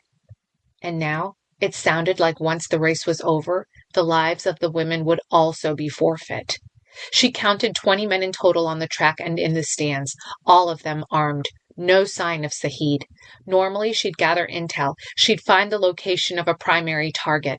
But now, things were different. Washington was no longer calling the shots. She watched as one of the women stumbled, screaming. She was half-dressed, tears in her eyes, a hand upraised, but the captors laughed. A man whipped her. Again. Again. He screamed at her to rise. She pleaded. He whipped her again. Another woman tried to interfere, to help, but she received a beating for her efforts. Anna watched with a cold, deadly detachment. And so, She made her own choice. Emerging from the dark, her eyes fixated on the gathered men. The muzzle of Anna's machine gun whispered death as she squeezed the trigger, a silent promise to those whose voices had been stolen. Bullets threaded through the air, stitching a path of finality across the chests of the men. Voices shouted. Men turned to face her, their own weapons rising, but she was moving fast. The gun she'd chosen was a machine gun, specifically an Austrian-designed 7.62 millimeter machine gun. It fired rounds at the rate of 750 per minute. That was more than 10 rounds a second. One moment, souls standing, taunting. The next, down like bowling pins. The men didn't stand a chance. In the blink of an eye, Anna had moved from one end of the racetrack to the other, her gun chattering as she went. The echoes of the gunfire bounced off the grandstand and the distant buildings, enhancing the scene's chaos. As the bullets tore into their bodies, the men tried to retreat, but Anna was too swift. One by one they fell, their bodies twitching, and then still. Screams became background noise to the percussion of gunfire, and then silence. 15 men lay scattered across the stands like morbid milestones, their intentions extinguished by her unwavering purpose. With the immediate threat neutralized, Anna shifted positions. She found a vantage point where the moonlight painted a clearer picture of the remaining threats from the racetrack below, near the women. Her fingers worked deftly, assembling the sniper with practiced ease, the action as familiar as breathing. Through the scope, the world reduced itself to simple decision. Breathe, aim, shoot. The cold eye of the lens focused on the men who still lurked on the periphery, the delay in their movements reflecting their confusion from the sudden onslaught. Anna exhaled, the breath leaving her body in a controlled release as she squeezed the trigger once more. The sound of the sniper's rifle's report was a solitary thunderclap, echoing off the grandstands, heralding an end to another life. One by one they fell, the guardians of terror now the victims of their own malice. Each pull of the trigger was a silent vow fulfilled, each bullet a whisper of justice for those who had suffered. The final man on the track fell, the women on the ground cowering, terrified. Anna wanted to console them, but she was moving again, swift like a specter. The echo of gunfire receded, surrendering to a haunting silence that blanketed the racetrack. Anna's eyes, steely and sharp behind the scope, scanned for movement with predatory precision. The night air carried the soft whimpers of hidden souls to her ears. Women, their spirits fractured by terror, sobbed in the shadowy crevices of the grandstand. Amidst the fading cries, a singular figure emerged from the dimly lit underbelly. The man who'd been on the radio. A man of considerable girth, his chest heaving as he surveyed the carnage. His hands were empty, and his chest was covered in blood. He blinked, stumbled, and gasped as he hit the ground. She turned, frowning at him. Anna's fingers rested lightly against the trigger, the sniper's muzzle tracking the fat man's path.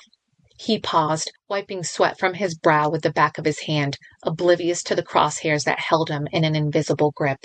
She could sense his desperation, see it in the way his eyes darted about, searching for the angel of death who had decimated his ranks.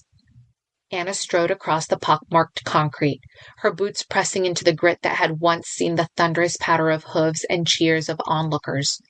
Now, it was a graveyard of spent cartridges and the echoes of recent violence. The fat man's sweat-slicked skin glistened in the weak light as she moved towards him. Her feet tapped quietly against the dusty ground. "Where is Sahid?" Her voice, a blade itself, cut through the lingering gun smoke. He swallowed hard, his jowls quivering, and shook his head vehemently, too gripped by dread to muster words. His eyes were wide, the whites stark against the dirt smeared across his face. "Speak!" she commanded, stepping closer, her shadow enveloping him like an ominous shroud. The fat man mumbled something unintelligible, his gaze skittering away from hers, fixated on the lethal calm in her poise. "Your men are gone," Anna said, stating the evident truth as her hand slid to her belt, withdrawing a knife with a deliberate slowness designed to terrify. "You can join them, or you can talk." She crouched beside him, the knife's blade catching a glint of light as she brought it near his throat. The fat man's breathing hitched, a bead of perspiration trailing down his temple, soaking into the collar of his shirt. "Announcer's box," he gasped suddenly, pointing with a trembling sausage-like finger towards the dilapidated structure looming over the racetrack. His eyes never left the gleaming steel at his neck, reflecting his own petrified image back at him. "Good choice," Anna murmured, her tone devoid of warmth. She didn't lower the knife immediately, letting the threat hang between them for a heartbeat longer, etching the gravity of the situation into the fat man's consciousness. Only when his fear was palpable, a tangible taste in the air, did she retract the blade and slip it back into its sheath. With a nod, Anna rose to her feet, leaving the fat man to ponder the thin slice of fate that had spared him, for the moment. Her focus shifted to the announcer's box, the next stage of her hunt just within sight. The structure stood ominously against the twilight sky. She took one stealthy step forward, then another, her body tense. Without warning, the air cracked with a gunshot, the sound ricocheting off the desolate grandstands. Pain seared through Anna's shoulder, and instinctively she twisted away from the bullet's burning kiss, collapsing onto the cold, gritty asphalt. Her breath hitched in her chest, a sharp contrast to the silence that had abruptly reclaimed the racetrack. Gritting her teeth against the throbbing wound, Anna rolled to cover, her fingers trembling as they pressed against the warmth soaking through her shirt. She cast a quick glance at the torn fabric, the raw flesh beneath it weeping crimson. Anger flared within her, not just at the injury, but at the realization that Sahid was shooting at her. With her free hand, she retrieved her sniper rifle. The announcer's box presented itself as a patchwork of shadows and faded paint, a hideout for cowards. There, a subtle movement, a glint of metal where no light should be. Anna's fingers caressed the trigger, her heartbeat slowing as the adrenaline surged through her veins. She exhaled slowly, the crosshairs dancing over the slim aperture in the box's facade where the shooter lay in wait. She'd somehow found herself in a sniper's standoff. Chapter 20. Sparks flew off the concrete barricade as bullets hammered into it, chipping away at Anna's scant cover. Her breaths came out in controlled bursts, each one sinking with the lull between gunfire. With a predator's grace, she rolled to her left, the movement so fluid it seemed choreographed. A fraction of a second was all she needed to lock onto her first target. The rifle recoiled against her shoulder as she squeezed the trigger. A shadow in the window of the announcer's box spun. A chair. Not a body. Shit. With the glass shattered now, it was more evident. She couldn't stay in one place. Without hesitation, Anna slid across the floor to another piece of cover, an overturned table, her movements a blur. Muscle memory guided her actions. This dance with death was one she had performed countless times. The acrid scent of gunpowder stung the air, mingling with her adrenaline. Her senses were heightened to a supernatural degree. Every sound, every shift in the shadows registered and calculated with cold efficiency. She advanced, her boots silent on the dirt-strewn ground, her every step measured and deliberate. She moved towards the announcer's box now, down a set of stairs, along the path leading around the track, towards the elevated position. She ducked behind a stack of metal chairs just as lead peppered where she had stood moments before. From this new angle, she could see two more of Sahid's men closing in, their rifles scanning for any sign of her. But Anna was a ghost, unseen until she wanted to be. In a swift motion, she popped up from her shelter, her finger applying just enough pressure to the trigger. 2 shots rang out in quick succession, and 2 bodies thudded onto the dusty floor. The crackle of the intercom shattered the rhythm of gunfire, Sahid's voice slithering through the chaos like a viper. "Hello, stranger," he cooed mockingly, each syllable dripping with malice. "Playing the hero once again? But how heroic will you feel when innocent blood stains your hands?" His threat hung in the stale air, as palpable as the smoke that curled from the barrel of her rifle. Below her, the women, hostages of this mad game, crouched and trembled. Anna's heart pounded against her ribcage, not solely from the exertion, but from the weight of the decision that now clawed at her conscience.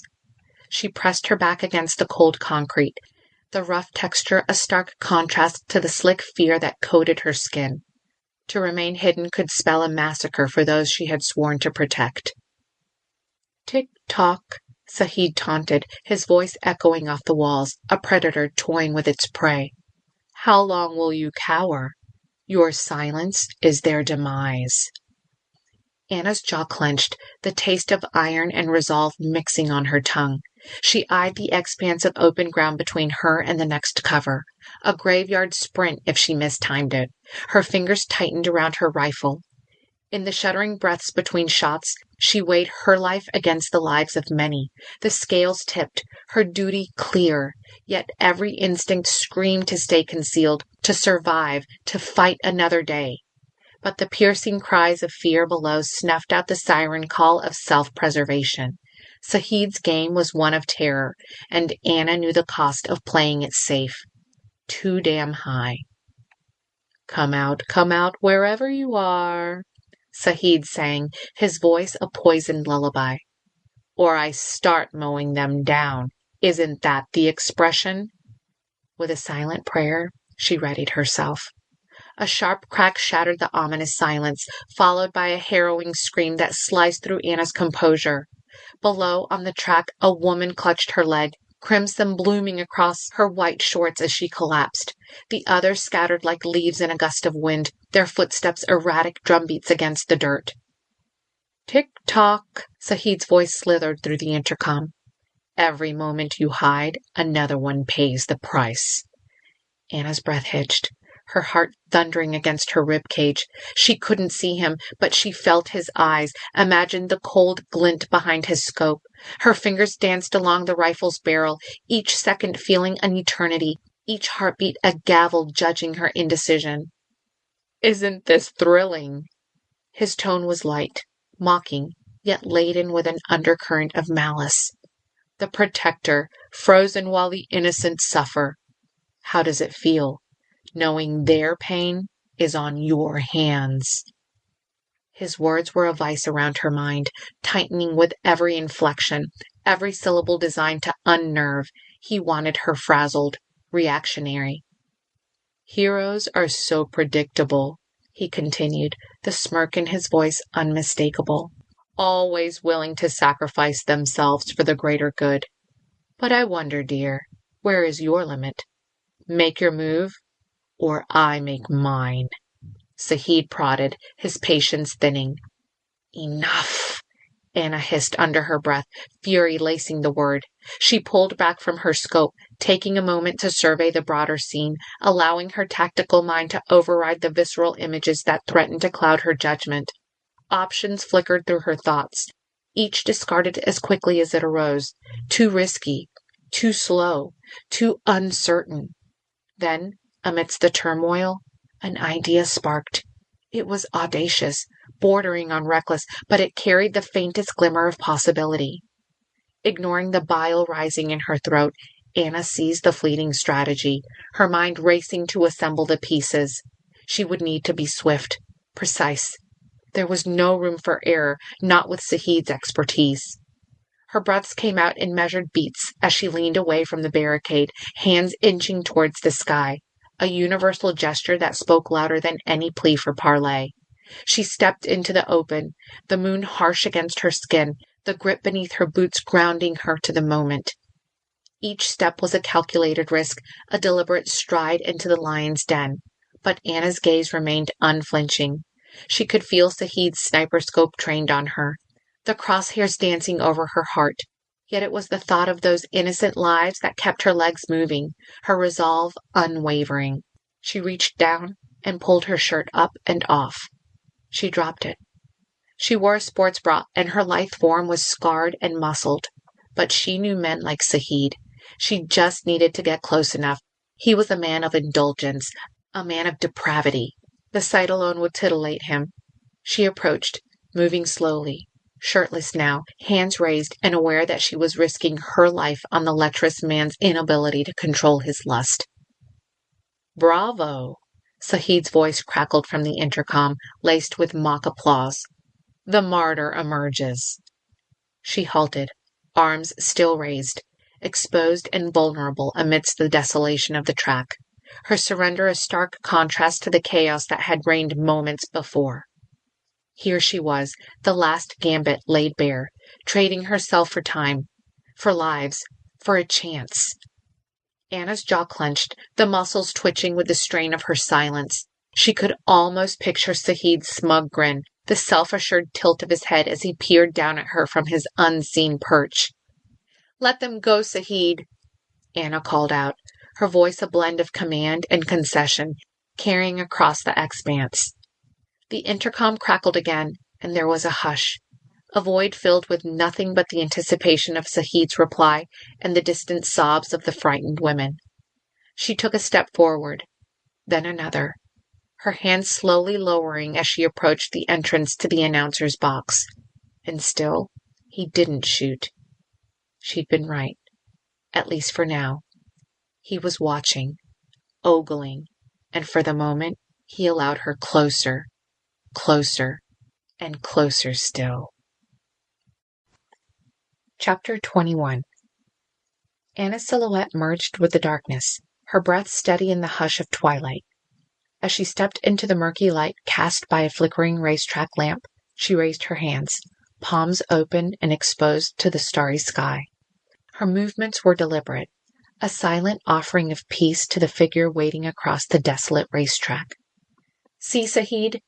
No tricks," she called out, her voice laced with feigned vulnerability that belied the steel in her spine. "Like what you see?" she taunted, using his momentary lapse to solidify her advantage. Sahid's voice sliced through the tension-charged silence, a sharpness edged with derision. "Come on, then. Do you honestly expect me to fall for this little show?" Anna's fingers, cool and steady, slipped into the deep pockets of her cargo pants. Beneath the fabric, her touch grazed the cold metal of the grenades, their weight reassuring against her palms.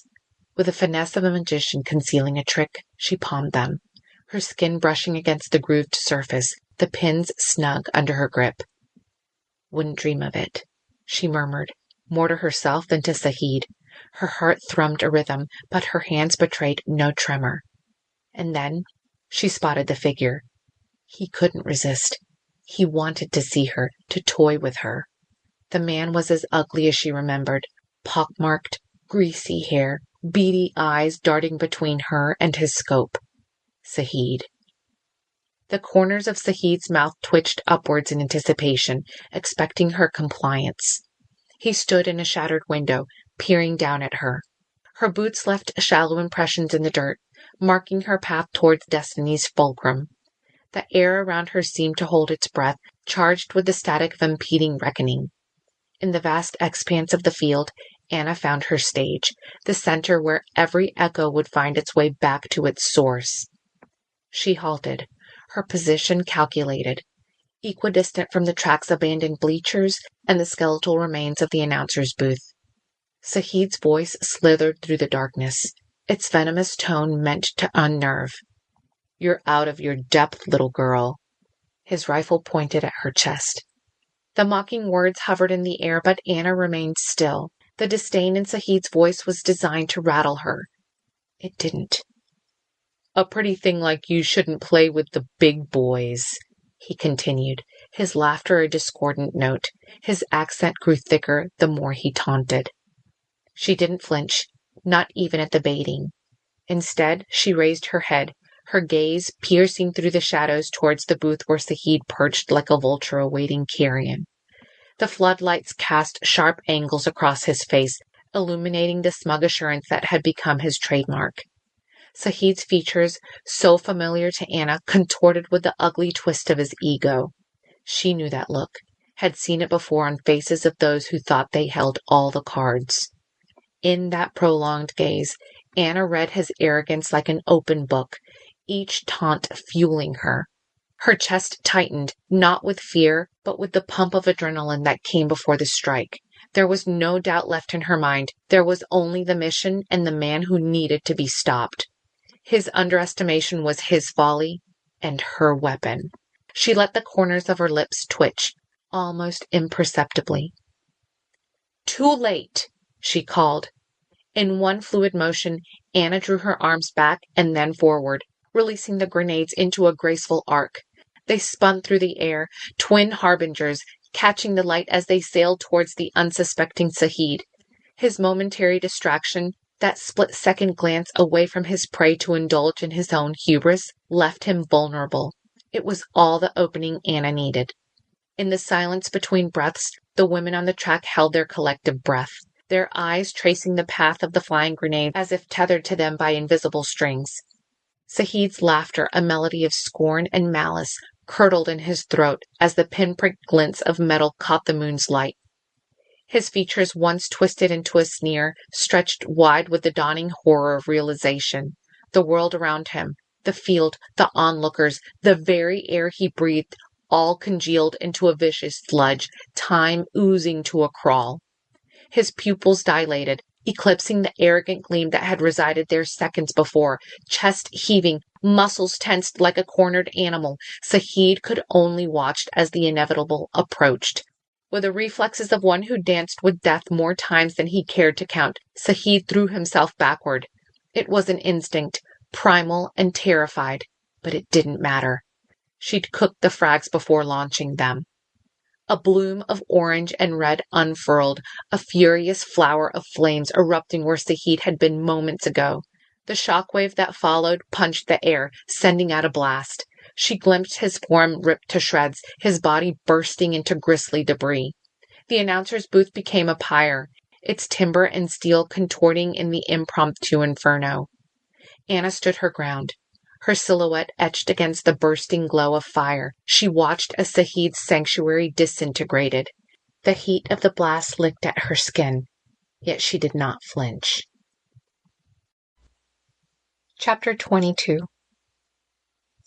Anna sat in her RV, wincing as she wrapped the bandage around her shoulder once more, and then reaching out to take the binoculars from Waldo. Reluctantly, he handed them over. She watched as the women were led, one at a time, into the waiting ambulances. One woman paused, looking around. She swallowed, glancing towards the RV. Her eyes met Anna's, even at this great distance. "Jacinth Meek?" asked the paramedic, her voice faint in the distance as she read off a clipboard. The young woman named Jacinth stammered, nodded, and looked away again. Anna stared at this young woman, watchful. "That one's a fighter," she said simply. Waldo just grunted. Anna waited until the last of the women had been placed in an ambulance, and only then did she lower her binoculars, hand them to Waldo, and gun the engine. "So," he said carefully, "that briefcase full of money?" "Gone," she said simply. "Shit. Want to stop at a casino on the way back?" "No." She turned onto the main road. Ahead she spotted a row of black vehicles coming towards her. She winced as they flew past. Through the open window of the leading SUV, she thought she spotted the familiar faces of Greaves and Jefferson. Anna ducked her head as she sped past them. As she checked her mirror, she let out a slow breath of relief. The feds weren't turning around. At least for now, they were too busy, too distracted, just like Sahid had been. They wanted to collect the pieces of the human trafficker, and she couldn't blame them. Waldo was prattling again, so Anna reached out and turned on the radio. A classic rock song came on, the guitar riff familiar and comforting in the wake of the destruction they'd just witnessed. Anna absent-mindedly tapped her fingers along to the beat, the rhythm a soothing counterpoint to the adrenaline still coursing through her veins. She glanced at Waldo, who was staring out the window, a furrowed brow betraying his own thoughts. "You thinking about Sahid?" Anna asked quietly. Waldo turned to look at her, his eyes narrowing. "I'm thinking about how we're going to get out of this mess. I'm on the federal radar now. Those feds are going to be after us, and they're not going to stop until they've got us in cuffs." Anna's lips twitched into a grim smile. "Maybe." She gestured to the radio, the music still playing in the background. Waldo hesitated, swallowed. "You enjoyed that?" Hmm? All that back there. You enjoyed it. She glanced at him, then back at the road. And they call me the criminal. She frowned but didn't reply. She didn't see the point. As they drove deeper into the heartland, the radio station they had been listening to faded into a static hum, the classic rock song replaced by an eerie silence. Anna was lost in her thoughts, her gaze fixed on the horizon. She was about to reach out and turn the radio back on, but decided against it. There was something comforting about the silence, a rare moment of tranquility. You know, I think I know someone who might help. Anna glanced at him. How's that? To find out, he swallowed, about Beth's family. I know someone who might help. She stared at him, and he shouted suddenly, reaching out and yanking the steering wheel to veer them back into their lane. A moment later, their tires screeched against the asphalt. What are you talking about? Holy shit! You trying to get us killed? I had it handled. What are you talking about? Give me a sec. Holy! He exhaled slowly. Waldo, talk. Waldo waved a hand. I know a guy. He's expensive. Really expensive. But Casper mentioned you had access to those funds. The ones I helped get? Anna glared. Is this a play? What? No! No, just trying to help. Because I swear if you're trying to play us, I'll bury you. Alive. He wagged a finger over his heart. Cross my heart, no play. Just, trying to be helpful. He flashed an unnerving smile. So how come you didn't mention this guy before? Didn't know you had that type of cash. I sure as hell don't. Anna frowned. She wasn't sure she trusted Waldo. No, in fact, she was sure. She didn't. But if he was telling the truth, if they could find out for sure about Beth's family, wasn't it worth the risk? But he was wrong. They didn't have those funds. They'd lost the briefcase to the albino. But Waldo didn't need to know that. They were now on the FBI's radar, but Anna's mind kept moving back to the albino, that psychopath who'd kidnapped Beth's family. There were more threats out there than just the feds. She nodded once, flooring the gas as she tore through the night. Tell me who this guy is. Can we trust him? Yeah, like I said, she's a killer. But if you have enough money, she'll have answers. I think, hope, as long as she doesn't shoot me on sight. That's a theme with people you know, isn't it? I have my charms. Anna shook her head. Tell me a name. Oh, okay, but I'm warning you, you're not gonna like it. The end. You have been listening to Guardian's Wrath, written by Georgia Wagner, narrated by Gwen Ashburn. The end.